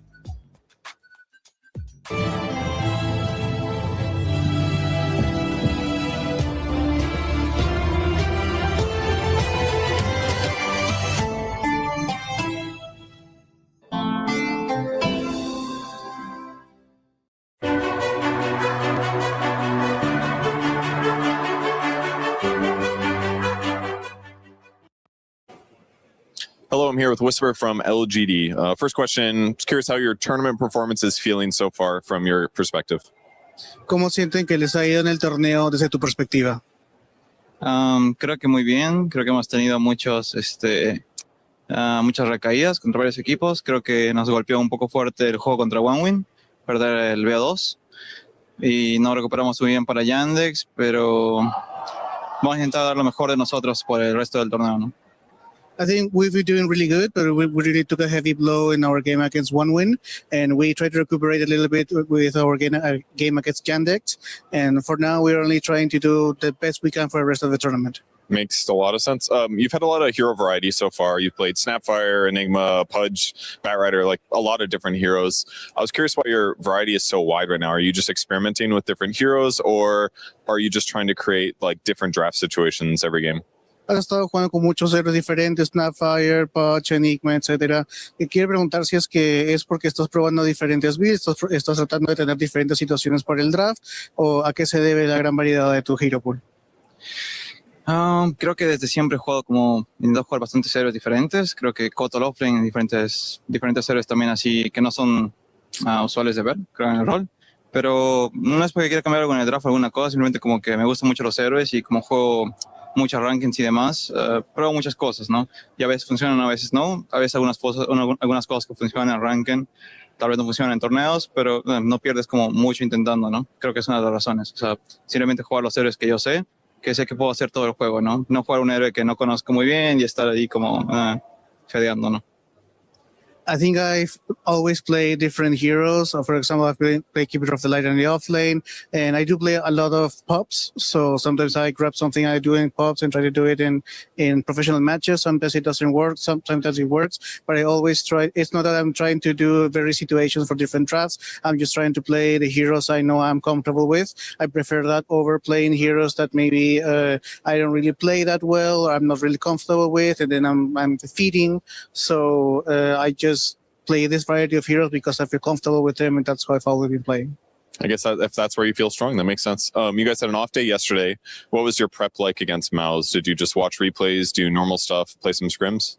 Ayer tuvieron un día libre. ¿Cuál fue su forma de prepararse para jugar ahora en contra de Mouse? ¿Vieron replays, jugaron scrims? ¿Qué hicieron? Pucha, jugamos, no recuerdo la verdad, no tengo ni idea. Creo que jugamos un scrim, no me acuerdo muy bien, creo que fue un muy mal scrim, creo que nos fue muy mal. Pero más que todo como que creo que una cosa que nos detiene mucho es mentalidad. Creo que tenemos muchos problemas a veces con actitud de uno del equipo y eso va pasando al otro, es como una bola de nieve, ¿no? Entonces creo que ese es el mayor problema que teníamos, no tanto de scrim o jugar, o sea, no tanto macro, no tanto gameplay, más que todo mentalidad, y creo que ayer fixeamos un poco de eso. Creo que nos concentramos más ayer en arreglar los problemas internos del equipo más que probar otras cosas. To be honest, I don't remember what we did. I think we played one scrim and we did really badly, but we don't really have a gameplay issue. We have like personalities issues. There are big personalities clashing, and then there's a problem with one player, and that player goes to another player, and it turns into a snowball. So yesterday we focused more on fixing the internal conflicts and issues with the players themselves rather than in the game. That's very, very important to solve that. So it makes sense why you'd focus on it. Okay, well, thank you for joining me for the interview, and good luck in your match. Thank you.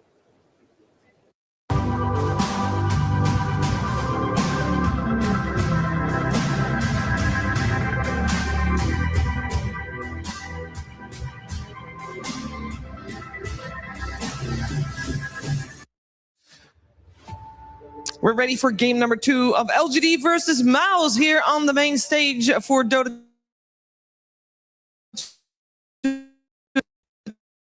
The eSports World Cup, and I think Whisper was very open in that interview about a personality issue, and that was their main issue during the group stage, where they came third in the group of death, so they did well.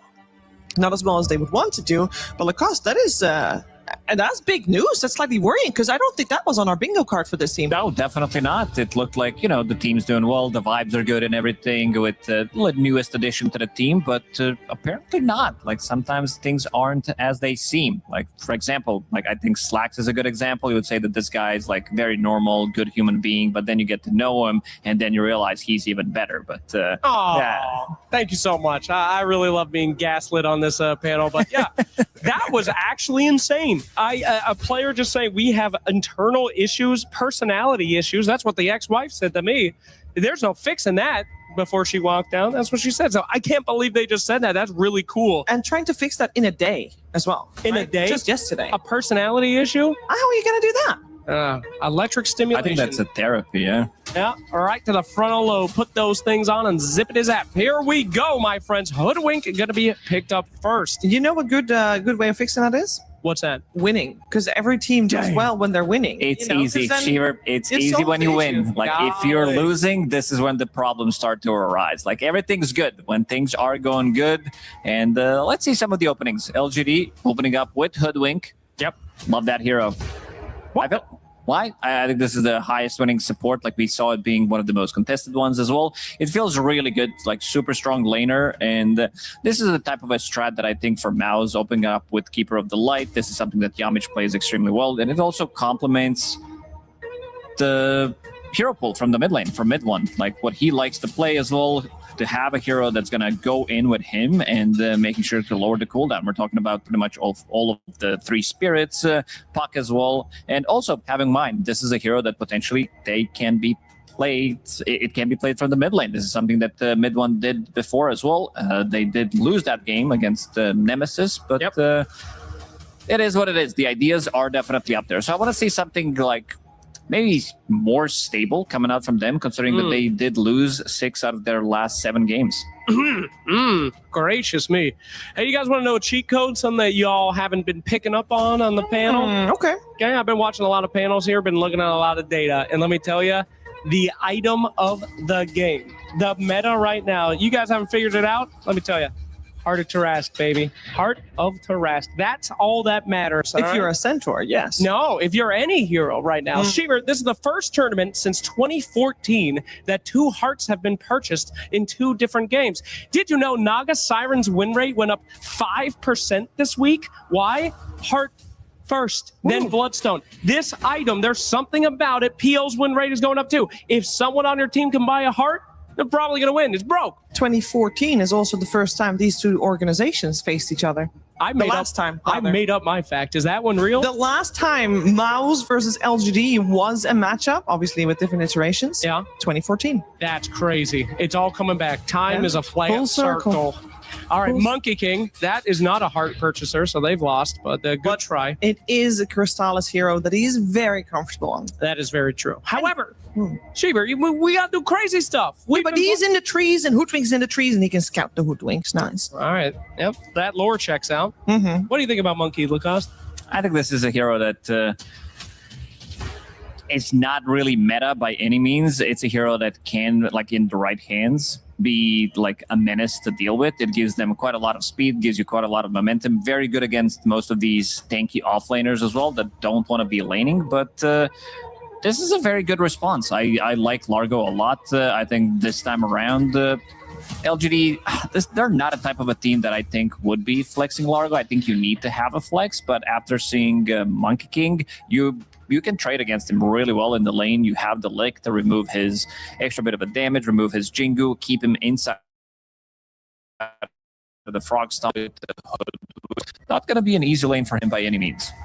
Now, a very smart pro player once said to me, the weakest hero in the game at laning is Largo. This was last patch. Do you think that this still applies? Do you think Largo is weak in laning? Or absolutely not. Like, I don't know if that guy who told you that saw some of the games as well where mid Largo almost like beat Lina, which is one of the lane dominators. So probably wrong. Maybe delete that guy from the friend list. That was CCNC. So guy has no idea what he's talking about. What can you do? Oh no, is that Lone Druid on the other side? I think you got scammed. You got one of those fake ones that add you on Steam that you already have him, so you probably accepted the fake. Did he recently ask you to join his tournament? He did. I can't log back into Steam, but did you check your items? Are they still there? Oh no! Oh my God!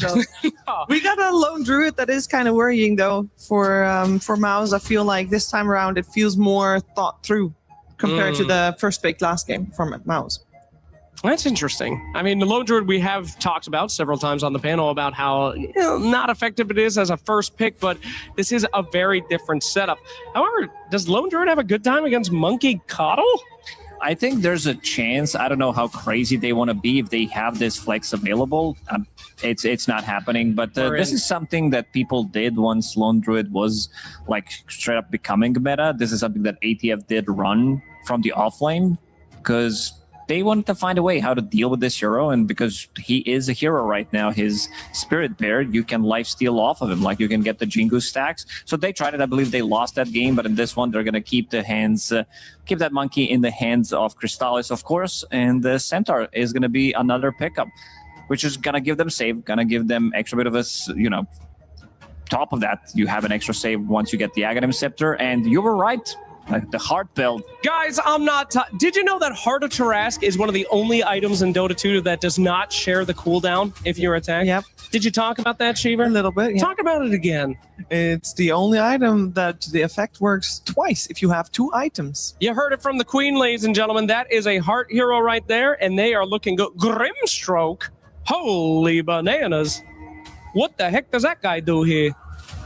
You can't make a copy out of Lone Druid that's good with the ink. But at least you can link a bear with something, might be slightly annoying.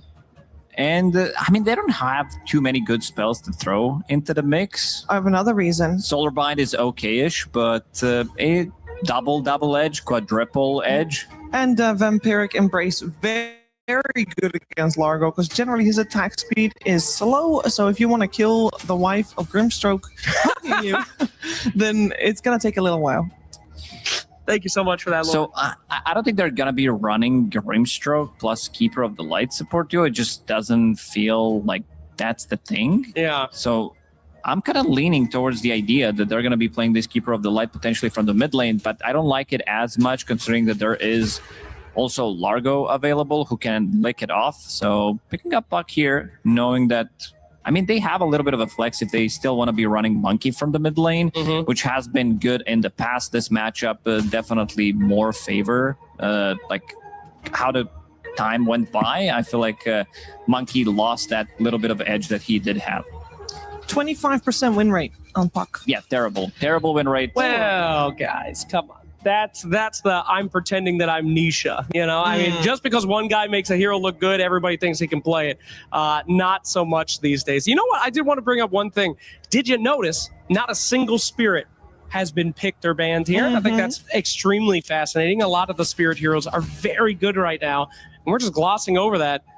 But yeah, I'm a little worried about Mouse's draft. I'm not going to lie to you. This Centaur has a lot on his shoulders, He's your initiation. He's your tank. He's doing a lot of stuff. Any one of these other heroes is super, super bad if they get run at and caught out. So he's got to save people. He's got to tank. He's going to be in the front. That's a lot of work. I might need to buy 3 hearts. Oh, that will do it, Sheever. That will end the game instantly. New way to win.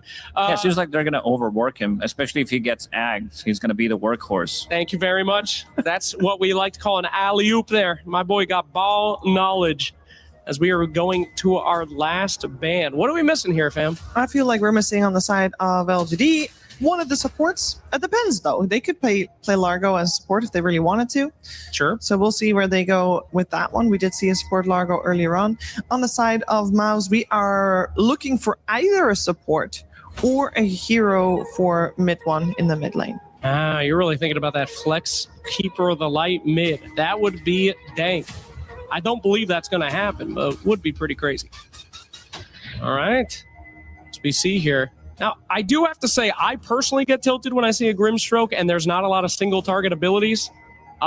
We have one at the moment. Yeah. And that one is double-edged, so that's not good. Vampiric Embrace, you can do that too. Oh, that's true? Yep. But I don't count that one, because it's the same guy. I will say, though, Centaur, another reason that he's so strong, recently in the qualifiers, the damage amount total ever was broken by a Centaur recently, and still lost that game. Ouch. So, yeah, what can you do? Anyway. Tank too much damage. I could be okay with some like casual Enchantress, maybe even Grimstroke for LGD because of the... That Grimstroke is already not Grim, sorry, I'm thinking about the Ringmaster. Sorry, Shiver. Sorry, which hero did you say? A Ringmaster or Enchantress. Yeah, then I could find quite a lot of value from both of these heroes because of of course, the spell mechanic. And I feel like Enchantress, she has abysmal win rate as well, but this hero, I feel like in the right hands, could work out really well. This is the old school classic counter to Centaur. It's very good against Monkey King as well because of the, just having that extra bit of a catch. You catch him with any kind of vision, with the glimpse, is going to get him killed. Yeah, it is actually one of the traditional counters versus Monkey King. You can Q him and then see where he jumps to. The glimpses so far. And then also you can get some vision with that trap. So very, very smart pick there. I'm really liking LGD's draft. But they can still solve it. There is room, there is time to get somebody here on Mouse, but it better be a good one. Yeah, they got still 40 seconds to think about it, so no stress for them, but the options might be limited. What does well against Puck? Is Keeper of the Light good enough against Puck? It's out of the equation immediately as they saw that Puck. They removed Tiny, which good amount of teams ran from the mid lane where you pick up a Blink Dagger, Aghanim Scepter, BKB, Casual Crystallis, or you can go for the Echo Saber back. But Night Stalker is one hero that Mouse did run one time, and it did feel really good against Puck in the mid lane. This is something that people started, this was a bit of a new trend, maybe like a month or 2 months ago. And Pangolier, not sure if I like it too much. Like, if he's the one getting initiated on, he's going to suffer quite a lot. It's very annoying for him to play against Disruptor, to play against Puck. The Lick is also very, very annoying for him. Good thing is they have no BKB piercing ability. So once he gets the roll out, I don't think they can stop him. And this is not in a traditional sense, like a range carry, even though we are in the range carry meta, something that he's going to be afraid of, something that can gun him down once he's rolling. So overall, doesn't seem too bad. I think they had got a lot of issues in that first game, but fixed good amount of stuff in the second game. Doesn't have a single target extra though, so I see you're still frowning for the combo with the Grimstroke. Yeah, what are we doing here, guys? I mean, he ain't got we got double edge. Good luck. No, I mean, there's a lot of comfort heroes coming out from Mouse. I mean, these are guys that they have played so many times. They are so happy on these heroes, but I do worry, who do you jump on LGD if you're Mouse and you're like, oh yeah, this is a good idea. I mean, one wrong step, you're getting Disruptor ulted. It takes a long time to kill that bear. Largo's tough. Hoodwink's elusive. It's tough. I mean, I don't think they have the kind of lockdown really needed to do much about this. Yeah, they gotta do well in the laning stage and not let go of a lead they might be able to get from there. Interesting to note as well is that the Grimstroke will be position 4. Yeah, this is something that Yamich plays. Yeah. And Keeper of the Light plus Monk. I mean, they could still swap things around because I don't think this lane has any synergy whatsoever. Monkey doesn't really need mana in the lane, so I assume it's going to be Coddle played with the Centaur in the lane and have Grimstroke. But then again, like you're also losing some of the value. Plus, maybe they're thinking we are going to be running this as a 4 because it's very annoying for him to play into Largo. And I think that this is going to be the lane that I'm going to be looking at the most. This Largo plus Hoodwink, how much they're going to be able to achieve against this Monkey King that we don't see too often. Well, right now, LGD is 1 game up in this best of 3 with elimination on the line against Mouse. So Mouse has to really pull out all the stops to make sure that they can stay alive in this EWC. Let's see if they can with Soundspan and Kazoo. Welcome, indeed. Yeah, an elimination match potentially for Mouse if they lose this one. If they do force a game 3, then one of these two will be eliminating game 3 instead. That's how the best of 3 works. That's in crazy. case you're wondering. Yeah, LGD versus Mouse. Another set of interesting heroes. The draft totally different. We're seeing the Lone Druid on the opposite team taking in the separate phase of the draft. It wasn't a first pick. Do you think? And we've seen Yuma do really well on this hero, but the hero itself has looked kind of meh. But again, that's from first picking it. Do you think this is a better position for LGD? This is definitely better than the last game. I do also think that Mouse found a couple of good answers. I mean, first of all, they have Crystallis Monkey King. Like, I would consider Monkey King to be quite good against Lone Druid. You can get some easy stacks against the Bear later. You have good team fighting. Also, I would say Centaur and Pango, quite good overall. And Mouse backs against the wall. Crystallis Monkey King. This guy has like 2,300 games on Monkey King. If you want him to perform, this is the hero you're going to give him. Bushwhack's going to miss. And as Crystallis will have to run away in tree form, getting chased by a frog. That's the state of Dota right now. Very nice. So let's talk about a few of these heroes. So Disruptor was the big kind of question, maybe not question, it was a very big surprise, though. We're not really seeing this hero at all as KJ picks it up. Yeah. Panel kind of talked about how it's really good against Monkey King. What do you think about this hero right now? I think it's not easy to make work. He is, of course, very unique and very special, right? The Glimpse, I would say, overall, it's quite valuable in this game. If you ever find a Monkey King, it's also good against Caudal. It's a hero that generally wants to play on the outskirts, run away from you, and most importantly, against the Centaur, against the Stampede, Kinetic Field, Glimpse Impact. It's very nice for the lockdown. But when it comes to the damage output for LGD, not the biggest. Definitely need Largo to have some levels, and then later maybe look at the Hoodwink Shard. So we'll have to see how the lanes go. Hopefully at some point this game we can get a zoom in on the Centaur set. Obviously not right now because there's action, but just put it on the highest priority list for production. Not right now, but the highest priority. Yep, highest priority outside of actual kills on creeps here in the lane. You see, we don't want to miss first blood. There's going to be a lot of angry people, but very important to see this. Centaur set, of course. Of course, one of the best ones, but there is something missing. Apparently, you still love it. Of course, it looks even better without the head. I am liking this early lane swap, though, as a first glimpse of the game onto Panto with Blood Grenade. He's got to pop that Fairy Fire. They're going to try to turn it around to KJ instead. The Blood Grenade applied. Looks like he'll be okay, but the root now applied to Boom, getting forced out in that half donkey costume that he has on right now. Hey, lots of trading here in the early game, but definitely win for LGD, especially in these early plays. It's very heads up if you can have a healing salve available already, which they did. Yamich is on trouble. Frog Stomp into the lick as Yamich looks to be taken out by Whisper for first blood. So ends up happening in the bot lane instead. Again, let's go through the list here as we start out this early game. How good is the Frog this game? Because I'm looking at the dispels. The main one that I see, I guess Phantom's Embrace and Shield Crash are the two big ones. Like the big ones is definitely, I would say it's Inkswell and Jingo Mastery for starters. Shield Crash is pretty nice. Well, Jingo you take off of allies, right? No, you take off the buff of Monkey once he's got the 4 hits off. Are you sure about that? Yeah, because Jingo is undispellable. There's nothing that gets rid of it. With the stacks that you I apply. see. So the stacks are the ones that are undispellable. Exactly. Once Monkey has the buff, that's the stuff you're gonna lick off, which you feel quite happy about that one. Also Solar Bind later as a glimpsy glomsy happening. I'm saving him there a bit.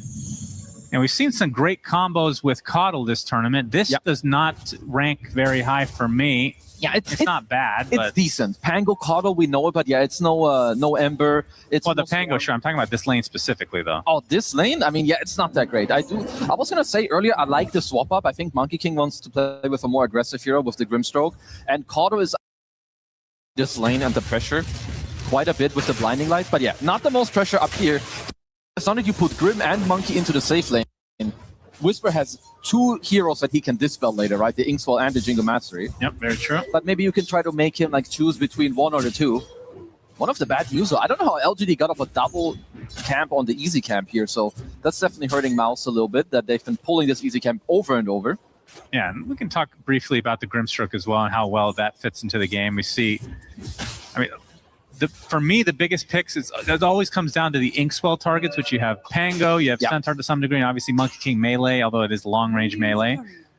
So how does this hero feel to you? Because obviously Slacks, this is kind of my mentality back in the day as well. There's no soulbind targets. No, it doesn't really matter. It feels like it's the kind of like I would say it's like the black hole of Enigma. It's a bonus. The hero's all about the other stuff. If you get a nice soulbind off, it's juicy, it's nice, we like it. Exactly. But it's you're not really playing for. Just Silence, super good against Largo.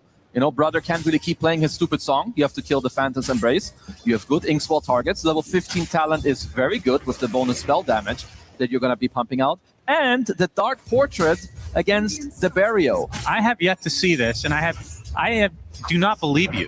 Why do you not believe me? I just don't believe you that it works. Yeah, just like last game, how you didn't believe me that Darkseid can get an illusion off the bear. He can. I didn't see it. And Monkey King can get Jingle Sex off the bear. Open your goddamn eyes. Well, that one I agree with. Yeah, I just know that it's a case-by-case basis. Now, how good is that? Hold that thought. Chrysalis won't be able to stay alive a little bit longer. Gets off the Boundless Strike, trying to kill off KJ before he untimely dies. The Jingle is actually up, so he's getting some good HP back, but the pushwhack comes out from Theolacor to finish the job, and now Whisper, Frog, trying to chase down Panto, looking for a Frog Stomp.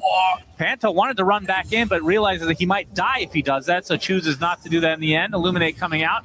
It's Whisper. This is so much action. Pops the Fairy Fire. Yamich gets killed under the tower. Double kill for Whisper. All the experience goes to Panto in the end. Honestly, big plays, because Panto TP'd in with a Lotus. Without that initial heal burst onto Crystallis, I think he would have died quite early on. And I'm loving some of these early skirmishes. Also, when you get to play Largo with a Face Boost Rush, you get to keep wonking people in the head with it. I'm a big fan. That leaves Boom at the top for a little solo XP. He got some nice XP last game as well after getting it off to a pretty rough start as Crystallis even coming out, showing himself to the bear. Jingle stacks. Yep, the Jingo stacks are there. This is proof. Is he actually just going to die here? He gets glimpsed up and just taken out. What? What just happened? Not on the same page as Mouse, and now you can see the surround tactics onto Boom. He's definitely next on the list. Good blocks from KJ on the Disruptor. Popping the Fairy Fire as well for Boom, but he still dies anyway. Yeah, that was Mid weird. lane, we see the Stroke of Fate on Tidalong, gets the Illusory Orb off. Waning Rift to the high ground. Will be an active rune. Yeah, he's just going to get Swashbuckle from the side, though, so no way to dodge that anymore, using all those spells to just get away. Panto's angry, I'm all for it. He goes bottom, turns around to stuff, comes to the top rune, gets the kill onto Tylung as well, because they really need that, because I don't know what happened in top lane. That was a little bit of a cringe play going on, which, honestly, it happens. But you don't want to be pulling this out in an elimination. I don't think I've ever heard a catch. That was a pretty cringe play. It happened, dude. That's really good. A Bushwhack now onto Boom. Under the tier 1. Hoof Stomp only onto the bear, and he gets glimpsed back. We're seeing the power of KJ on this Disruptor. Kill the bear. So Centaur dead to rights as, Yuma, his bear will tumble to Pantos. That's a lot of gold going in the pocket of him. As bot lane going onto the Frog. Pretty tanky target. The Bushwhack comes out. The Jingu stacks are online as well. Whisper not going to be able to get any TPs to help out, but he's pretty fast. Gets off the lick and kills off Yamich. Getting the Urn Charge, but no. He does fall in the end, but it's going to be the cost of Monkey King. It's, again, he's going to... Beautiful dodge from Tylong. They kill off poor Monkey King for a third time, I believe, is Tylong. He's going to get taken out by Mid-1. In the meantime, double kill for the Pango. Just nonstop action here. Is now Mid-1 outnumbered. KJ out of mana, gets the shield crash off, getting a nice barrier. Swashbuckle. What the hell was that? Disruptor in and he's going to get away. Oh, God. I love myself. This is an incredible start to game number 2. I love myself some Dota 2. None of that was not cringe. No, this was amazing. Well, it depends who you are. You're a fan of a good Monkey King performance, and this maybe isn't your forte right now. But Whisper kind of owning, the Juking back and forth, got the Urn Charges, the Face Boots. Yeah, Crystal says he needs to recover because he's low on the CS, he's low on the levels. We will watch Mid-1's fancy footwork here. Needed one more hit to get the Jingu stacks, but... Oh, he barely got the last hit there. Man, oh man. Third death for Crystallis in this game already. And how good of a comeback hero is Monkey King generally? That looks like a bug. No, I love Disruptor in it. That's It's so funny. Yeah, Whisper. He's got to shake it off because he was doing some good stuff in his bottom lane. And okay, Monkey King. It's like most of Crystallis' hero, they want to play from ahead. They're designed to play from ahead. You know, Monkey King, Razor, he plays Bloodseeker. Honestly, he plays all the dirty heroes. But the good thing for him is that even though he's died a couple of times, his net worth is pretty good. He's getting some recovery on the levels. I do like it more when he plays the aggressive Monkey King. You know, the Desolator, the Mage Slayer. We saw him the other day. Didn't work out. He also bought Battle Fury once against Spirit. Didn't work out. Good dodge on the Bushwhack. They're hunting. If they get a single Thunder Strike on him, then he just dies pretty much. Because you just open yourself up to Glimpse until he gets a BKB eventually. Yuma being pursued by mid one on a killing streak right now. Going to force out the ult, but the silence comes out. Doesn't matter. Transformation happens anyway. Also doesn't matter for Yuma getting off that ult because he dies to the 3 members of Mouse. Very, very nice move here by the Mouse side. I like that they're using the 2 supports to play through the other 2 cores, you know, allow Crystallis to recover. And what did he use ult on? He must have needed it to like stay alive. You know, he gets bushwhacked in the tree line. Now they get the vision. Frog stomp. Oh, that's a dead Monkey. So Crystallis gets glimpsed up. Is that possible to dodge still with Mischief? No. The glimpse? No. It used to be at some point.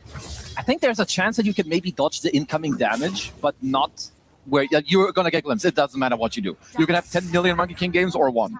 Doesn't matter how well you time it. But there was a nice pickoff. They must have seen him jump in between the trees. As LGD, they've got the whole family in the mid lane, so 10-minute rune should belong to them. Yeah, they smoke up. Inkswell onto mid one. And a dodge that is Tai Lung. He's going to get silenced up, though. It's mid with a nice swashbuckle to try to finish the job here. Bushwhack just in time, but Tai Lung still taken out by the shield crash. Now we see the first soulbind of the game onto 2. The Bear and Lone Druid himself. That is going to be the death of Yuma. So nice job from Mouse. Despite the numbers being there initially for LGD, it's not over yet. A big swashbuckle double kill for mid one. Crystallis doing some nice blocks onto Whisper. As boom, Inkswell. The creep is there. Going to get the Inkswell stun in addition as Whisper takes a tumble. So Panto and company, they get 4. Mouse are back, and I'm all for it. They're playing really, really nice sidestep there by Yamage. Second nice sidestep I've seen today on the sharpshooter. It looks like they're not done yet. Oh yeah, it's a big boundless strike with the Jinko stacks already up. But they get the coil onto 2. He's actually stunned off the tree, going for the Wukong's command. But again, Crystallis falls. As this game is a complete shit show in the best way possible. 3 dead for Mouse now, and it's probably going to be 4 in the form of Panto. Trying to get this kill onto Theolacore, something to take home, but it is not to be. So double kill for Tai Lung. It's feed for LGD. Immediate respawn into TP into feed for Mouse. I was just about to praise him and be like, Slackful's right. You know, game 1, they're kind of trolling on purpose, give the enemy team like some confidence, and then later sharded up. I don't know what happened here. So I don't really mind this aggression, but the thing is that earlier, Tai Lung, he didn't get to use his coil at all. So on this respawn, Theolacore also living, he gets to evade the last hit from Panto. I still think Mouse are doing a very good job. Like in the OSC display right now, not good, not at all. But you have the Fusel Blade, you've got some other stuff. They're still strong. I don't know why you're laughing. They're doing well, okay? I mean, I love games like this. This is so entertaining. Mid one. Oh, is it going to be the turnaround now onto Tai Lung? It is, which means Crystallis is about to feed somehow here as well. Theolacore will be the one to fall. So 2 dead for LGD as you can see Panto dying on the other side, apparently. Boundless Strike finding KJ in the tree line, so it's LGD's turn to feed away. 3 kills. Whisper. Stun, not going to be there in time. He goes through the gate. He's going to be pursued, though. Indeed, Swashbuckle and Inkswell, that should do the job.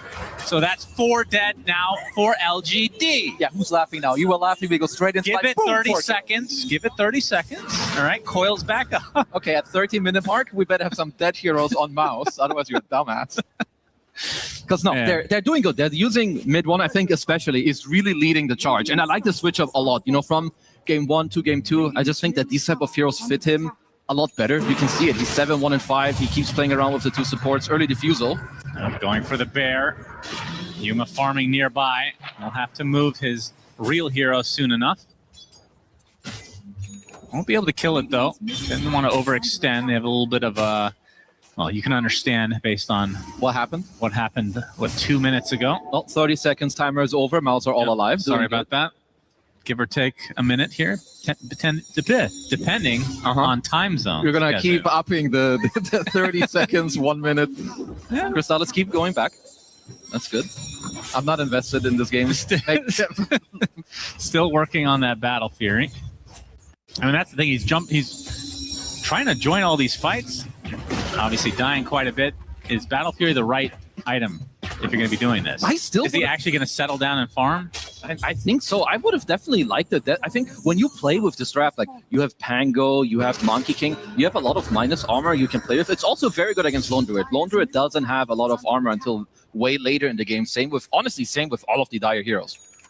But we will see what he can get going. Maybe he gets the type of space. Long's going to show himself, but here's the counteraction. They get their Static Storm onto 2. Mid one dead. Looks like the Grimstroke is next, still inside the coil. That's not 4. Might be 3, though, with that glimpse coming out on the Pantho. Now it just needs to be Krista. It took 1.5 minutes, not 30, so All that's right. about 3 times as long. That means Mouse are improving. Yeah, but LGD, right place, right time, 2-man coil into the 2-man Static Storm. Definitely can't really afford all those heroes to be in the mid one needs to be alive, or if he gets gone on, you need Panther to kind of squeeze out some heals with the Illuminate or like a fully charged Holy Rocket. And yeah, Whisper, after having a super gamer performance in game 1, now going for the Vessel into the Radiance. So he wants to, make it happen himself, be a big boy. Radiance, really? Okay. I've seen it a few times from cool. the mid Largo. Let's see if he swaps it around. As for now, he took it away and he wants to go BK. Oh, boo. Watch this replay. It was a good bait from Tai Long. He set the trap and Mouse fell for it. And that's also like the combo of Puck and Disruptor together. Like, even if you use the Stampede there, they're not able to run away. They're going to be coiled. They get kinetic fielded. Even if they do, you can get glimpse back. I mean, you can definitely tell that they're feeling the pressure. It is somewhat of an even game, but Yuma hasn't really done much in this game yet, as he is a lone druid. So he'll be a factor later. Tai Long with the Witchblade, about 300 away from a blink now, so wants to get ultra aggressive. Mid one, his counterpart in mid, is going for the Agnum Scepter, still 1,500 away for that. Obviously has the Diffusal already. Is this a game where we see a Disperser? Is there any reason to go for that? It's quite good, but more so later on. Let's see if they can chase down Tai Long here. Abby gets Boundless struck. Nice Static Storm. The Kinetic Field only holds 1 in as Chrysalis with the Wukong's command. As Tai Long does get off the Illusory Orb in time, so should be fine here. KJ not so much. Just the one sacrifice for LGD, not too shabby from their perspective. Still good, but I feel like maybe if you can time the Inkswell there before he gets to kill the Silence, a potential kill on Tai Long there, who looks like he will get himself the hands on the active rune. Still looking at mid one myself. I think he's having a quite good performance. 900 gold away from the Agnum Scepter. The only thing is that it's not that easy for them to make plays. You're not going Blink Dagger early on Centaur, which has been somewhat normal. There's the coil onto 2. Fieldcore nearby as well with a good bushwhack onto the Pango. Sharpshooter misses, though. Good sidestep from mid one. That's going to save his life. Going to try to turn around the Tai Long instead. Very low on mana. He's actually going to go for the roll. Phase Shift will initially dodge it, gets the blink away. Okay, so no roll for a bit. At least they do survive as Panto. He can, of course, dish out a lot of heals, right, with both the Illuminate and the Holy Locket to try and keep mid one alive. This is a 17-minute Battle Fury for Crystallis. Has not really been participating in the fights after all of these deaths, which I guess is a good news considering. Well, at this point, when you have Fury, you definitely need to farm. The only problem is that I'm never a big fan of Fury into BKB because it means you're going a farming item into like a semi-fighting item, but at that point, you're still not strong enough, so you need to wait for like your 3rd item and your 4th item. I definitely would prefer this like Desolator into BKB route and play with your team and also adjust and have the same impact at the same time as mid one. Like when he gets this Agnum Scepter on the Pango, he's incredibly powerful. Yeah, they get a hard on to Boom as well. Of course, this is the item of the tournament according to Mr. Sir Action Slack. Who only speaks the truth, of course. That's right. Love seeing it actually. It's just a good item. I think especially now, I like some of the changes they've done to it. Also, probably Centaur has to be one of the best heroes that you can get it on. Perhaps want to go back to the Fury I would assume that one of the ways to think about it is the fact that the game is going to drag on anyway. They can make moves as 3 or 4, and this way he gets to scale into the game. Yeah. They're going to go for the Stampede to try to take out the Olacor. Will be an easy kill.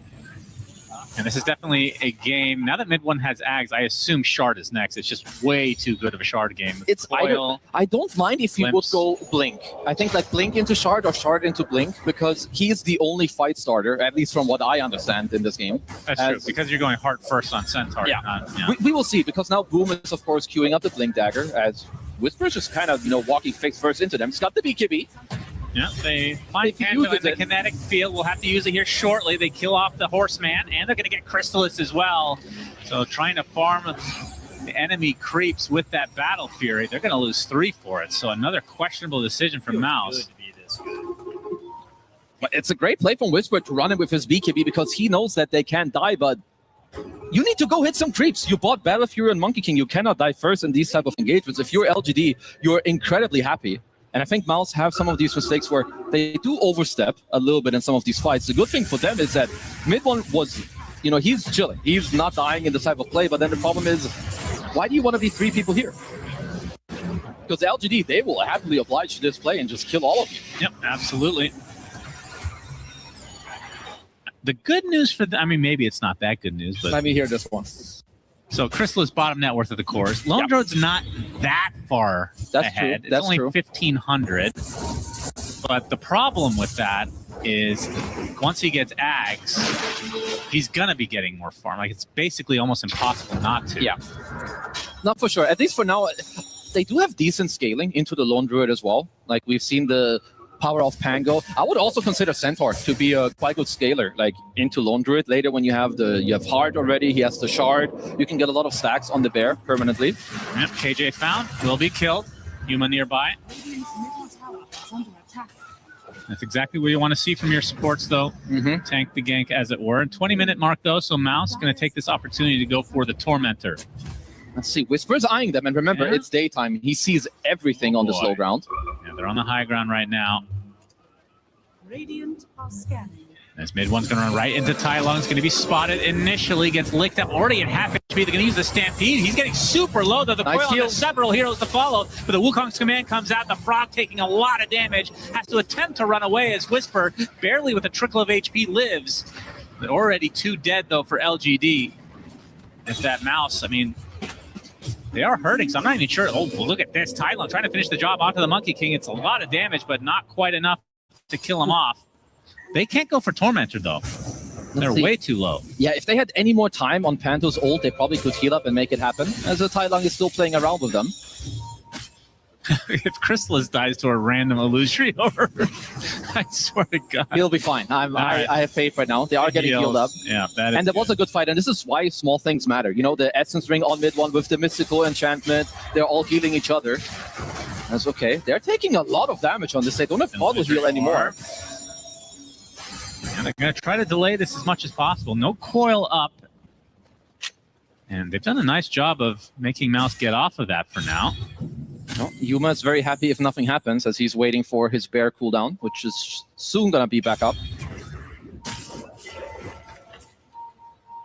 KJ on the outskirts looking for a good static storm target. Obviously, if they're all grouped up next to the Tormentor, it could be incredible, but it's all about timing here. And they're too far away, so this will be a Tormentor for Mouse. And Panto will receive the shard. So that's very nice. Double Soulbind. Solar Bind. Solar Bind. They have Soulbind and Solar Bind. And a little bit more heal on the Luminate, which is nice. Tai Lung. Crystallis. He's ticking pretty low. KJ gets off the Static Storm. They don't want to hit that the last hit, but the Illuminate comes out for the heal, so he's going to be A-okay. As the Soulbind now onto 2. The Boundless Strike going to keep them both in place inside the Wukong's command. A good turnaround here from Mouse. Getting much needed heals for Crystallis, so they take out the 2 supports. And now they sport a 4K lead. Yeah, Panto's having a very, very good game on this Kato. Early Glimmer, early Holy Locket. You also see all the heals just coming out. So even though you are going on the Monkey King there, it's just kind of too much HP for you to push through. Oh, okay. What was this? BKB works. Yeah. Maybe it was forced out by mid one. You see it here See the again. replay here. Now, it's just all of the heals, also like good soulbind.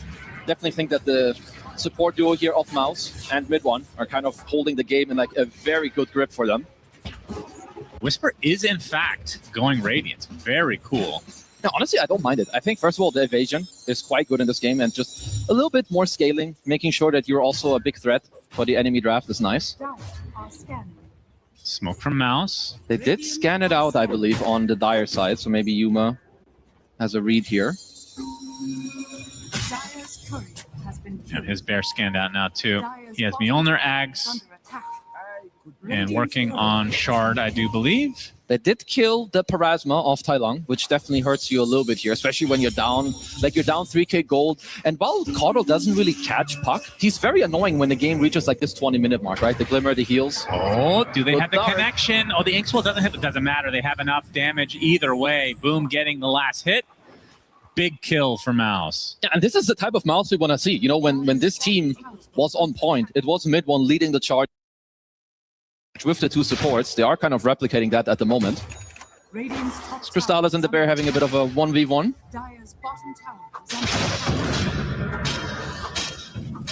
Arcane Rune there for mid one. When it comes to the Roche play, which team has the advantage, would you say? I would give it to Mouse just because you have minus armor. Yeah, as mid one collects himself a freebie on the King in the jungles. So definitely should be like in Mouse favor. Not only do they have better heroes, they're also ahead in the game currently. I'm going to put it to the test right here. Looks to be free as well. Yeah. Now, do you put it on Crystallis? He's the lowest net worth core. I don't think so. I think you keep giving it to mid one so he can go ham. And I would even go as far to say, are they killing it in time? That'll be fine. Yeah, they should get it. Throw some stuns in there. No, seems like we've got an L read here by me, and they will give the gem instead to mid one. It might be them with the L read. We'll see. I guess we'll find out. The rationale. So what does that mean exactly? Because he's not that farmed. He has BKB Battle Fear. He wants to farm. This Aegis provides him that space, or is he actually going to join his team to try to get some outer towers? I mean, I would assume that it just allows him to farm more aggressively and then, to connect to his team. And they're playing with the idea that mid one is rather unkillable, you know, with the supports behind him. As long as this Aegis gets used in an aggressive manner by whoever holds it, I believe it's okay. It shouldn't make the biggest difference. As long as this Aegis is used to, like, you know, push the map forward. All right, well, Radiant's online for Whisper. And of course, not a traditional offlane item for the Froggy Man. But obviously went the BKB and Spirit Vessel first, so he is quite farmed. No, definitely so. And there's a little bit of a damage problem for the LGD side. I would say at least for a couple more items coming out. Like, again, have to talk about Pantos Caudle, who's dishing out a lot of heals. You're also playing into a Centaur who is hard, 3,600 HP already. So I think until you get a little bit more going on your heroes, it's not too easy to kind of punch through them. This does feel like a game where the supports, if you're from LGD's perspective, you need to take out first if you can. Honestly, it's like very often the case, especially in like these mid-game fights, because the supports are kind of that keep the fight going. And LGD, now that you have a couple of items on Yuma, as KJ is in the vicinity. Oh, and spotted. We'll be going down here. But it's another game where the offlaner is not an initiator of any kind. So you have the mid laner that's like your pseudo-initiation. You have a Blink Dagger now on KJ, I suppose. Yeah, whereas Mouse is just, you know, much more standard. Obviously, the Blink came out later for Boom, but he has it in addition to the Lotus. Is Tai Lung? Nope. Oh, okay. Not mid one's just fishing. You know, doesn't really have any vision. He knew that the puck was around with some of the orbs. Going for a BKB next, I like that one. Versus Jingu taken off. Already at half HP, has the Spirit Vessel applied as well. Is it going to go on top of mid one? Sharpshooter's going to miss. Crystallis on the run. That's first life down already, and that's very little commitment needed from LGD. Mid one, Swashbuckle's there. Crystallis pops the BKB into the Wukong 2-man. That means LGD is going to run out of it, and Crystallis will as well. So we'll use it defensively. That's a good punchback from LGD, right? Kind of maintaining your map control. You push them out of it. That's a BKB charge out. Rolling Thunder is gone, anti-ages as well. So Whisper kind of showing off the power of his Radiance here. Now also with the Kaya, giving yourself some more mana regen, some more spell amp. Very happy about this item combo. And we'll be going for the Aghanim Scepter, which obviously a lot more standard. Although there's been games where we've been seeing Froggies not go for it. No, I do and think if they do, it's here. much later. Yeah, I do think it's good here. Like, just choosing between like movement speed, healing, giving some more bonus damage to all of your heroes. I think it's quite nice because you are dealing with a little bit of a damage lag. I think on the next 1 or 2 rounds of items, you can kind of power through the Kato heals, the heart on the Centaur, and like the 2k, 3k HP that they have on the heroes.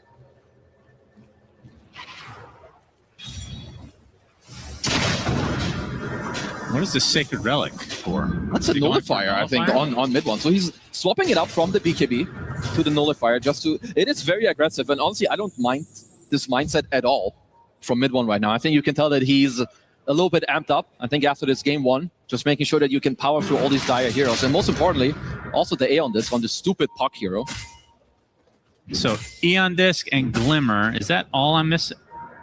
So it's basically just for the Eon Disc. It's mostly just for that, just to make sure that you can really keep this going all the time. It's just annoying to play against this hero as Yuma. Okay. Coddle, goodbye. Good knowing you. Counter initiation from mid one onto the Panda, not going to happen. Up top though.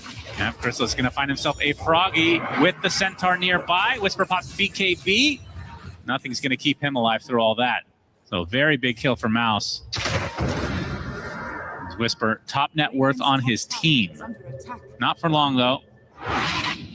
As Yuma fast approaching. I mean, they have a lot of damage into this frog still. Like, if until later, it's not that hard for them to... Look at... I mean, he's like two-shotting this guy. 1 roll, shield crash, some lucky shot, and 1 auto attack, and that's kind of all he needs. Yeah. Interesting. He's opting to go Scotty next on Pango. That's cool. Very interesting. How does that work against Froggy? Does it not do that much anymore? I can't remember how the heal reduction works. No, you're still like reducing it, and I think it's quite nice. But the only problem is I don't think you need it on both heroes, because I see also that Crystallis is buying it. Obviously, Pango still as might be another freebie. Theolicor. It's got a Glimmer if he intends on using it. Yeah, sharpshooter gets him some distance. Oh, pops a huge Lotus. Jeez. Back to full mana as a gank onto Yuma's bear looks to be successful. Yeah, it's pretty nice. Only reason I'm a little bit surprised is because I feel like Basher is just... Who's it better on than Pango? It's just almost a guaranteed bash it's for like these Swash. Ursa and Pango, who are like insane Scotty heroes. I agree with you. Oh, we have Coil top lane. Nightfall away.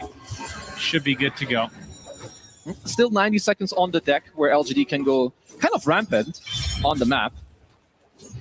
They're going to wait for potentially, you've got the gem now on Tai Long. You can squeeze out the map a little bit. That's an angry He wants the bear, but he gets feared away. So now the Stampede on cooldown for a bit. Still a big fan of the Centaur hero overall. We've been seeing it in more and more games, and top net worth. You have nice items to build. He always looks like you're just having a good game. Of course, you can go the greedy enchantment, which is quite nice. Top net worth. Yep. And he's very good in this game. Like also, I believe he has a Shiva's Guard flying out. Very good against the bear. Like super, super nice. Also just easier for you to catch up to heroes. Yeah, You're very annoying. What a timeline we live in. Centaur can be top net worth in the game. And it's not even that difficult to get it going. And we haven't gotten to zoom in on his cosmetics yet, which I'm sure That's we will true. soon. Very important. There we go. Get a good angle there. Yes. Yeah. If they go to game 3, he will equip the helm. I'm quite sure. No it's way. Yeah, it's a game 3 type of thing. Tai Long.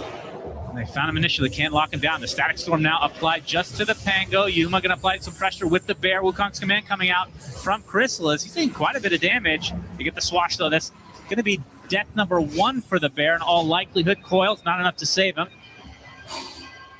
So Coil expended just to exit here. They don't have enough damage to power through these Radiant heroes right now. Also, like, it's not just the heals. It's also that when you run into Mouse, they own the entire area of the teamfight. You have Monkey King, ult, and also the Rolling Thunder. It is incredibly difficult for them to just deal any type of damage. Another Tormentor going their way. Potentially Yamage. Indeed. It's of course quite nice. Get a little bit of a heal going. And we've seen like any type of small heal can really make a big difference.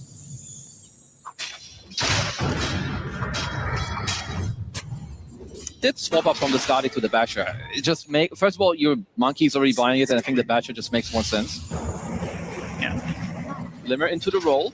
All right, the Olakor gets clipped by the shield crash. No true connection, but the nullifier applied. Not going to go any further. Stampede used, though. That's going to be used to kill off KJ. 6K lead for Mouse, as they're in a pretty good position now. Roche, pretty late spawn, though. Small silver lining for LGD, I suppose. They're just looking for some of the next round of items. You have Yuma who's queuing up the BKB. Does have it completed. You leave Tai Long with the Octarine core.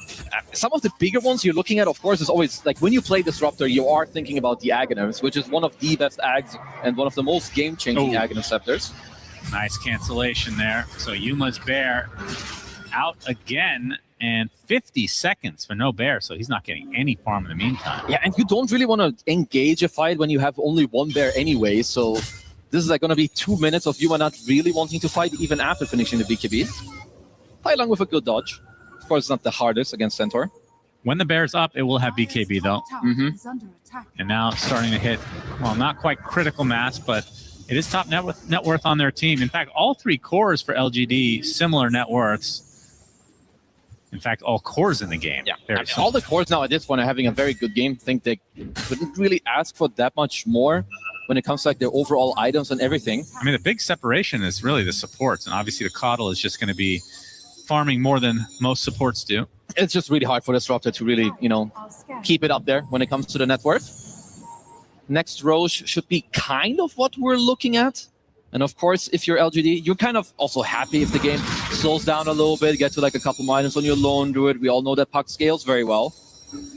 And the Aghanim Scepter on KJ will be a huge game changer if they do get there.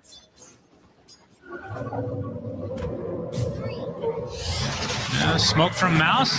Find the connection onto the Squirrel. Frog not able to help Squirrel out in this case. In fact, might lead to the Frog's death instead, but the TP's coming in on top of the outpost. Mid one faking out the Rolling Thunder. LGD will exit. Mouse just getting every pickoff now as their lead continues to grow. So 8K in their favor. What is the key for Mouse to finish this game? Yeah, I think getting the next Aegis, clearing up the map more and more and more. The high ground is not that good, which means they have to just keep playing kind of on map pressure, kind of closing it out for LGD. They have had access to a gem for quite a while, but this next Aegis should unlock quite a little bit here for them. Maybe, some of the tier 2 outer towers, you get the outposts, you keep claiming a little bit more on the map. As Roche goes for the Belch. They will get it for free unless Thailand wants to do something crazy here. Can start poking. Now he's going to head to the north, so all the goodies for Mouse. It's going to be Aegis and the banner. I like that they're giving it up. Like sometimes you have to give up something and it's A-okay. You got an amplify damage rune on Tai Long. You pushed in top lane all the way. Basically all the lanes are pushed in, which means now when Mouse are done, they kind of have to split up a little bit, push in the lanes here and there. Silver Edge just about to be finished here for Yuma's bear. And what's the item after that? We've been seeing Butterfly occasionally. Do you want to see Basher or something like that? I don't like Butterfly. I think you need to be able to deal some damage. I think Basher could be okay. Well, that's maybe, a long TP. Maybe even an MKB or a BKB, because you're playing into like Pango team fight, Monkey King team fight. There's also Blinding Light to make you miss. Yeah.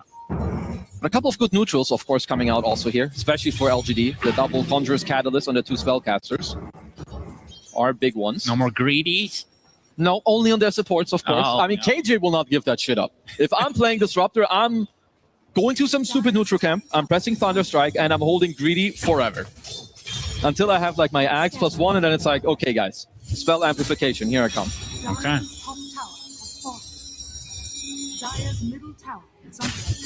Yeah, Static Storm, aka AoE Doom, always a crazy, crazy Ags. Definitely always rated it very highly in terms of the rank list. Yeah, you top have 5 to. easily. You have to. It's a game-changing Aghanims from a support. You don't have too many of those. Definitely something, if you are Mouse, you will be talking about it, potentially later. I would say Boom is the only counterplay they really have for that. Wind Waker's potential card. All right, high ground attempt. Very aggressive go. Half HP is the Monkey King. Chrysalis in a bit of trouble inside that coil, not able to dodge out that sharpshooter. They're going to burn life number 1. Really, it was just coil and sharpshooter. Rolling Thunder from mid 1 onto the backside. They're going to turn the sights now onto the Bear itself. Already at half HP, popping the BKB as Boom gets through the inside the Wukong's command. The Bear does fall. As LGD trying to reset now. Wukong's command not going to last that much longer, and the Bear has to walk all the way back. It is a successful defense, though, from LGD. It's very good for them. It's not just a defense. That's a very fresh Aegis. Like, they still had a couple of minutes to boot on that one. So it's a lot of pressure that you're kind of taking away. Can allow you to, potentially run out on the map a lot earlier and more quickly. Suddenly, if you run into a Monkey King or into a fight, you don't have to immediately retreat. And they are going for a smoke. Shouldn't be the hardest to read, I believe, for Mouse. You did just pop a couple of spells aggressively, and you only see the puck on the map. Yeah, Tai Long, Octarine Core, so the coil's already up. Stampede up, though, in 6 seconds. But very defensive play from Mouse. Good read from them.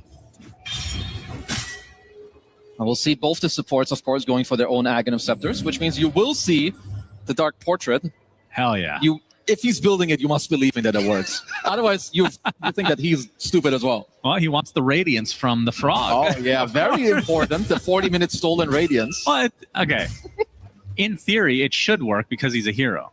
I'm just saying it's, I'm glad you've joined all of us. I want to see how strong it is. Okay. Yuma's Bear is found. Hoof Stomp, looking for him. They'll get it. It dies so quickly. Yeah. Even just a double Solar Bind, yeah, you can take off one, but then there's just another one coming out from Panto. It's pretty worrisome, though, for the side of LGD, because it's not like this Bear is going to build that much survivability. He's going for damage right now. Yeah, it's definitely not easy. It's just why we see this. First of all, the hero wants to play more like map play overall, pushing the side here and then playing for like pickups, which we haven't really seen too many of that. And he is struggling. And we've seen the hero struggle in countless games now. Gotta make you think, if we're going to game 3, I don't think we'll be seeing the Bear. Well, it depends on who's picking. They've both picked it. Yeah, I know. But and I don't like it. I don't know if they like it either. These teams have egos, Kazu. You've been on a team before, these captains? Of course. How often does a coach think that their draft is incorrect? It happens. No, it does not. Never. It does happen. I will not stand for spreading fake news. It does happen. When you're a coach, you're concocting just the perfect draft, and then a player always screws it up. It's always gameplay related. You're right. The players are always like, it was the pick, but no, it's their play. But when you're watching like 6 different series, and the same hero keeps taking a big, large L, eventually you gotta ask the question. This one isn't as hard of an L, though. I feel like LGD still have a good opportunity to bring this back. Well, you cannot spell LGD without L, so that's I'm not true. sure about that. That is a good point. As we can see right there, the L very easy to decipher in that hieroglyphic logo. Of course, we see the players get a bit of a breathing space here in tech pause. Yeah, they don't know what to do when the game isn't on. That's true. Very uncomfortable. Yeah, they're probably spamming the keyboard.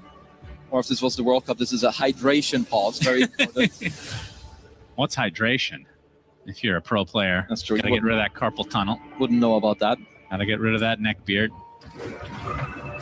Nothing to get rid of there. Beautiful, man. KJ is just overall beloved. Absolutely. It does give you a bit of breathing space. And I think if you're LGD here, like you're behind, I would say it should favor them to like kind of understand, okay, how do you stem the bleeding? How do you come back? What is like one of the next things you kind of want? Of course, I mean, it's good for both teams. Kind of depends on who's really talking about, who's coming up with a plan. But Mouse, they have an 8K lead. I think everything is kind of simple for them.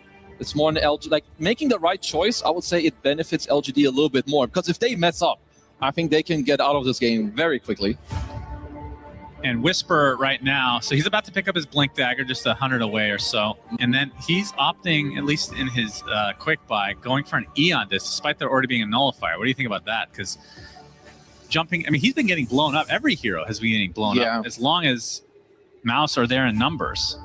I guess he just wants to make sure that he lives through like the initial stun. You can get off the BKB and then kind of start running away, which is okay, but The problem is also they're playing without an AC against like Pango, Lear, and Monkey King. You should eventually be looking for that one. Maybe that's like a Yuma item because Largo and Puck don't really build that one. So now, of course, we are back in the game.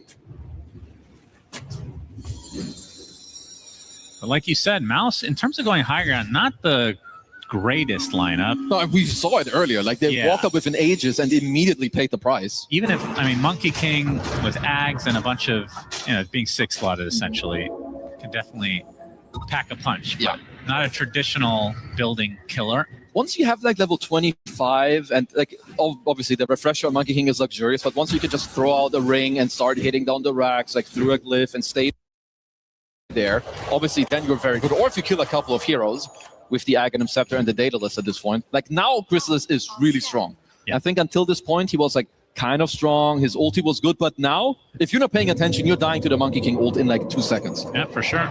Scotty Daedalus now, it's going to be Satanic as his quote-unquote final item, but it's aligning now with Disperser for mid 1 and a Wind Waker for Panto. So very, very... I mean, we've seen so many incredible Wind Waker plays throughout this tournament alone. And I believe if you're LGD, one of your heroes, you need to buy a Nullifier. Because what they're going to have to play for is like a coil into the Static Storm with the Aghanim Scepter from KJ. And one Wind Waker will put an end to that fight. You will have to itemize for it because I think LGD, they have only this all in play later. So you got to think ahead, get the Nullifier against this Wind Waker. Should mention, KJ is 200 away from this Aghanim Scepter. Yep. Shout out to Greedy Enchantment for that one. He's had a lot of dead net worth in this game. Oh, yeah. But it's about to all come to fruition for LGD, but can they pull it off? And it's going to align, well, he's going to have it well before this next Roche, which is good news for LGD. The cores on Mouse have been honestly itemizing quite well. I think mid one's overall itemization was quite good. Of course, I did question the Fury at the start, but at this point, Chrysalis' build is very strong. And also, boom, with the Hex. There are no Linkenses on the Dire Draft. Sure, Puck has an A on this, but you can just keep popping it with the Blink Hex from Boom. But yeah, eyes on KJ now with the Aghanim Scepter. Do they want to go for a surprise fight with a smoke to reveal it? Or do they assume, I mean, LGD obviously are just waiting for the next Roche, even though it is kind of far away. They could still look, and they currently are. I believe that there's also a smoke. There's a Blink Dagger on the bear, so Yuma can immediately follow up with his Blink Bear. You can also break the coil, which is quite good in late game, of course, with the Savage Roar. They're coming in hot. LGD. Let's see. It's going to be spotted with the Shivas. Waning Rift applied. Panto in the tree line as well. They get the coil onto mid one. He just simply rolls up and rolls away. As the bear just going ham, but there's the Wind Waker on the Coddle, now taking a lot of right-click damage from Chrysalis. He's going to be able to take out the bear. Panto, though, is the trade. And now the Rolling Thunder applying to the Squirrel. Lick is not going to be enough from Whisper. So 1 for 1, support for support. As there's a Static Storm onto just the Monkey King. We can't get anything up. He's going to be able to get his right clicks at the very least, trying to heal up. He's still silenced up, feared up now, and dead. Monkey King down and out as mid one. And Boom, trying to salvage this fight. They get a Nullifier applied to Tai Lung, into the Hoof Stomp, into the Basher. Tai Lung, though, phase shift. The beautiful Theolacore stun coming out as well. Tai Lung gets the heal up with the Lotus. And now they're going to turn this around onto Boom instead with the Shivas applied. And that's a full team wipe in favor of LGD off the back of a surprise Aghanim Scepter onto Chrysalis. Oh, LGD definitely got the better out of that one. A little bit of outplays going on. Nice buyback as well from Theolicore. So much attention on like this early bear that also kills the Coddle. And you can just see the two spellcasts. They just went fully ham. 8,000 damage a pop on both Whisper and Tai Lung there. The bear just kind of going to town. And Tai Lung did a lot of poking. Sure, you have the roll coming out here and you get one of the supports. I think Boom and Mid One definitely put a lot of work in this fight. But this, just, not healthy enough on Chrysalis, even with a lot of the help and some of the Jingo hits. It's not enough to live through this. It was close.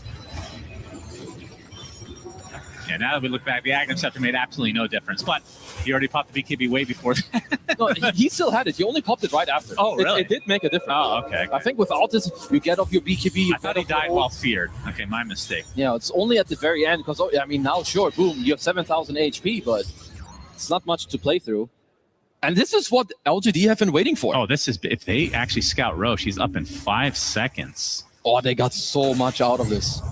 entire map is pushed in. Roche respawn here as well.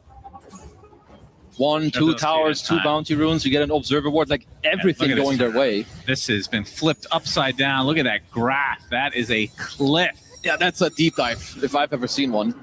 He went from a 63 win percentage to dropping it 75% the other way.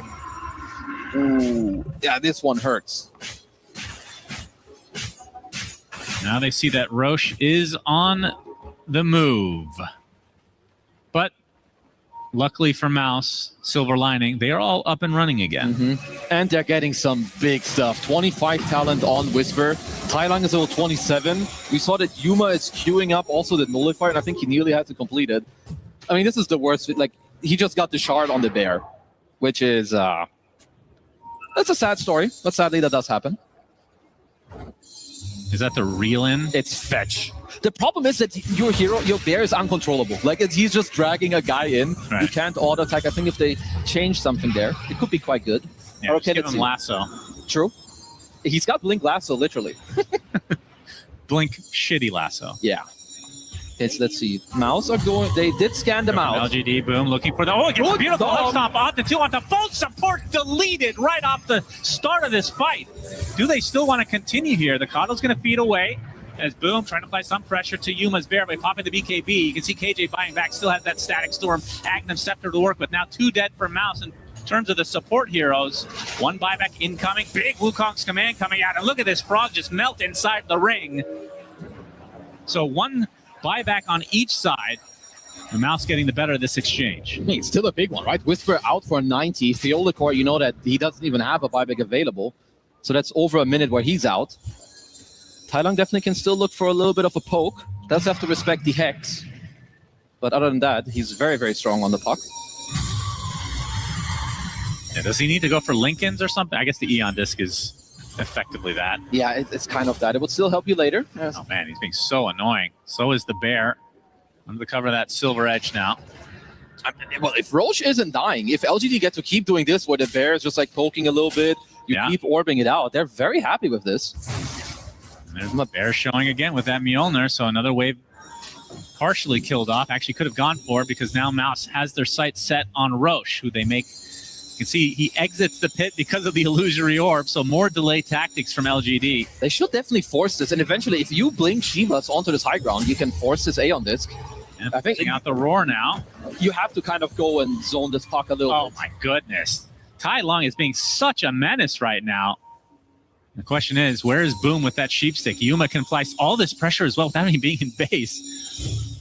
Just hit that high ground if he really wants. They do have Coddle available now, but Mouse have dropped a lot of pressure on this 15 map. seconds away from Whisper coming back, and the tier 3 is getting taken out top. They're going to force the fortification. Bushwhack's not going to hit. Boomerang applied. There's the coil coming out on 2 crystals already with the BKB. Static Storm is just going to walk right through it. Rolling Thunder now from mid. Well, they're getting nothing out of this as Mouse. They have to kill some heroes. Finally, the Boundless Strike onto KJ. Getting glimpsed away at the last moment. Gets batched up, though. So that's the death of the support. Now, you can see the double kill from mid one as Yamish taking a lot of damage from this frog. He pops the BKB along with the Eon Disc. Attempting to walk it off, though. Mid-tier 3. He just came back, and yeah, Yuma just killing these buildings. No problem at all. Nullifier applied to the puck. Again, just delay tactics from LGD. They eventually get the Aegis, but at what cost exactly? They get the pass at the last moment with the Abyssal Blade. Tala, illusory orb, phase shift, blink away, Waning Rift into the pit. The Monkey King soldier sees him. As he gets to the high ground now with the illusory orb, he will survive as the Yuma Bear continuing to go for buildings. So we got the melee top, almost the second one in the mid lane. So who wins this fight exactly? This was really strange because at first I'm like, Mouse are not really doing much. LGD really got to delay. I don't know if the Aegis matters that much. So top racks, double glyph is gone. Bear gonna force something out. My God, is he gonna die here? Are you serious? That is the Aegis already out. That is unreal. Hoof stop catches the frog, then try to turn this around on the bear again. Look at the damage being applied to for Chrysalis. Finally, the bear will be vanquished, but my goodness, that took so much effort from Mouse. Okay, he does live. Obviously, the trade is way better for LGD because I think the award for shortest Aegises in a series kind of goes to Crystallis here. Yeah, for real. Both the last one and this one nearly dropped immediately.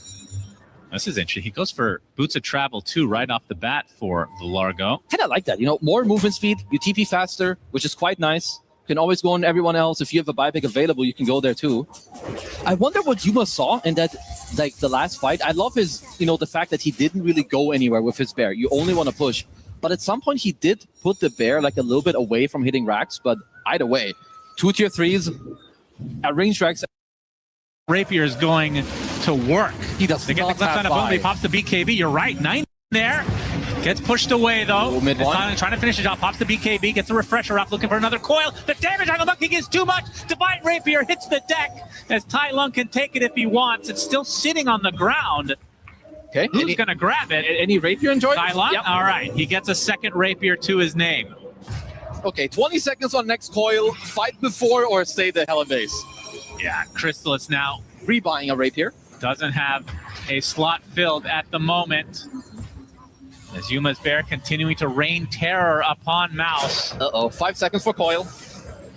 Yeah, banner placed as well. Just on the outskirts here, the creeps have to be pulled in. Another Rapier, this time for Whisper, so the spell damage variation. Oh, yeah. Again, I like the this. Centaur hooked up. Look at the damage applied to him right now. The coil onto 3 heroes on the backline doing absolute work. It actually deletes Yamich mid one. Has to use the roll-up to try to get away, but a sharpshooter deletes him at the last moment.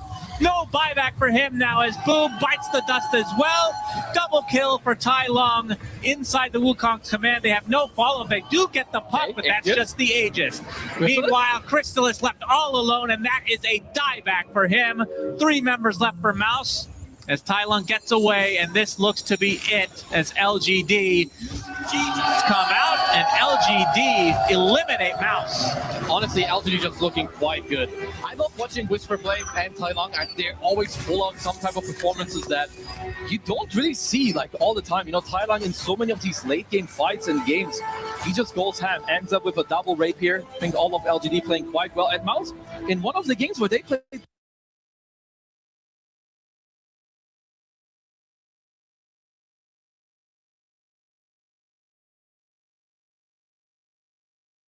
better, they eventually find themselves dropping the ball, getting picked off. LGD get the space they want, and they just strike back. Yeah, what an awesome game, though, from both sides. There was so much back. The game was pretty long, but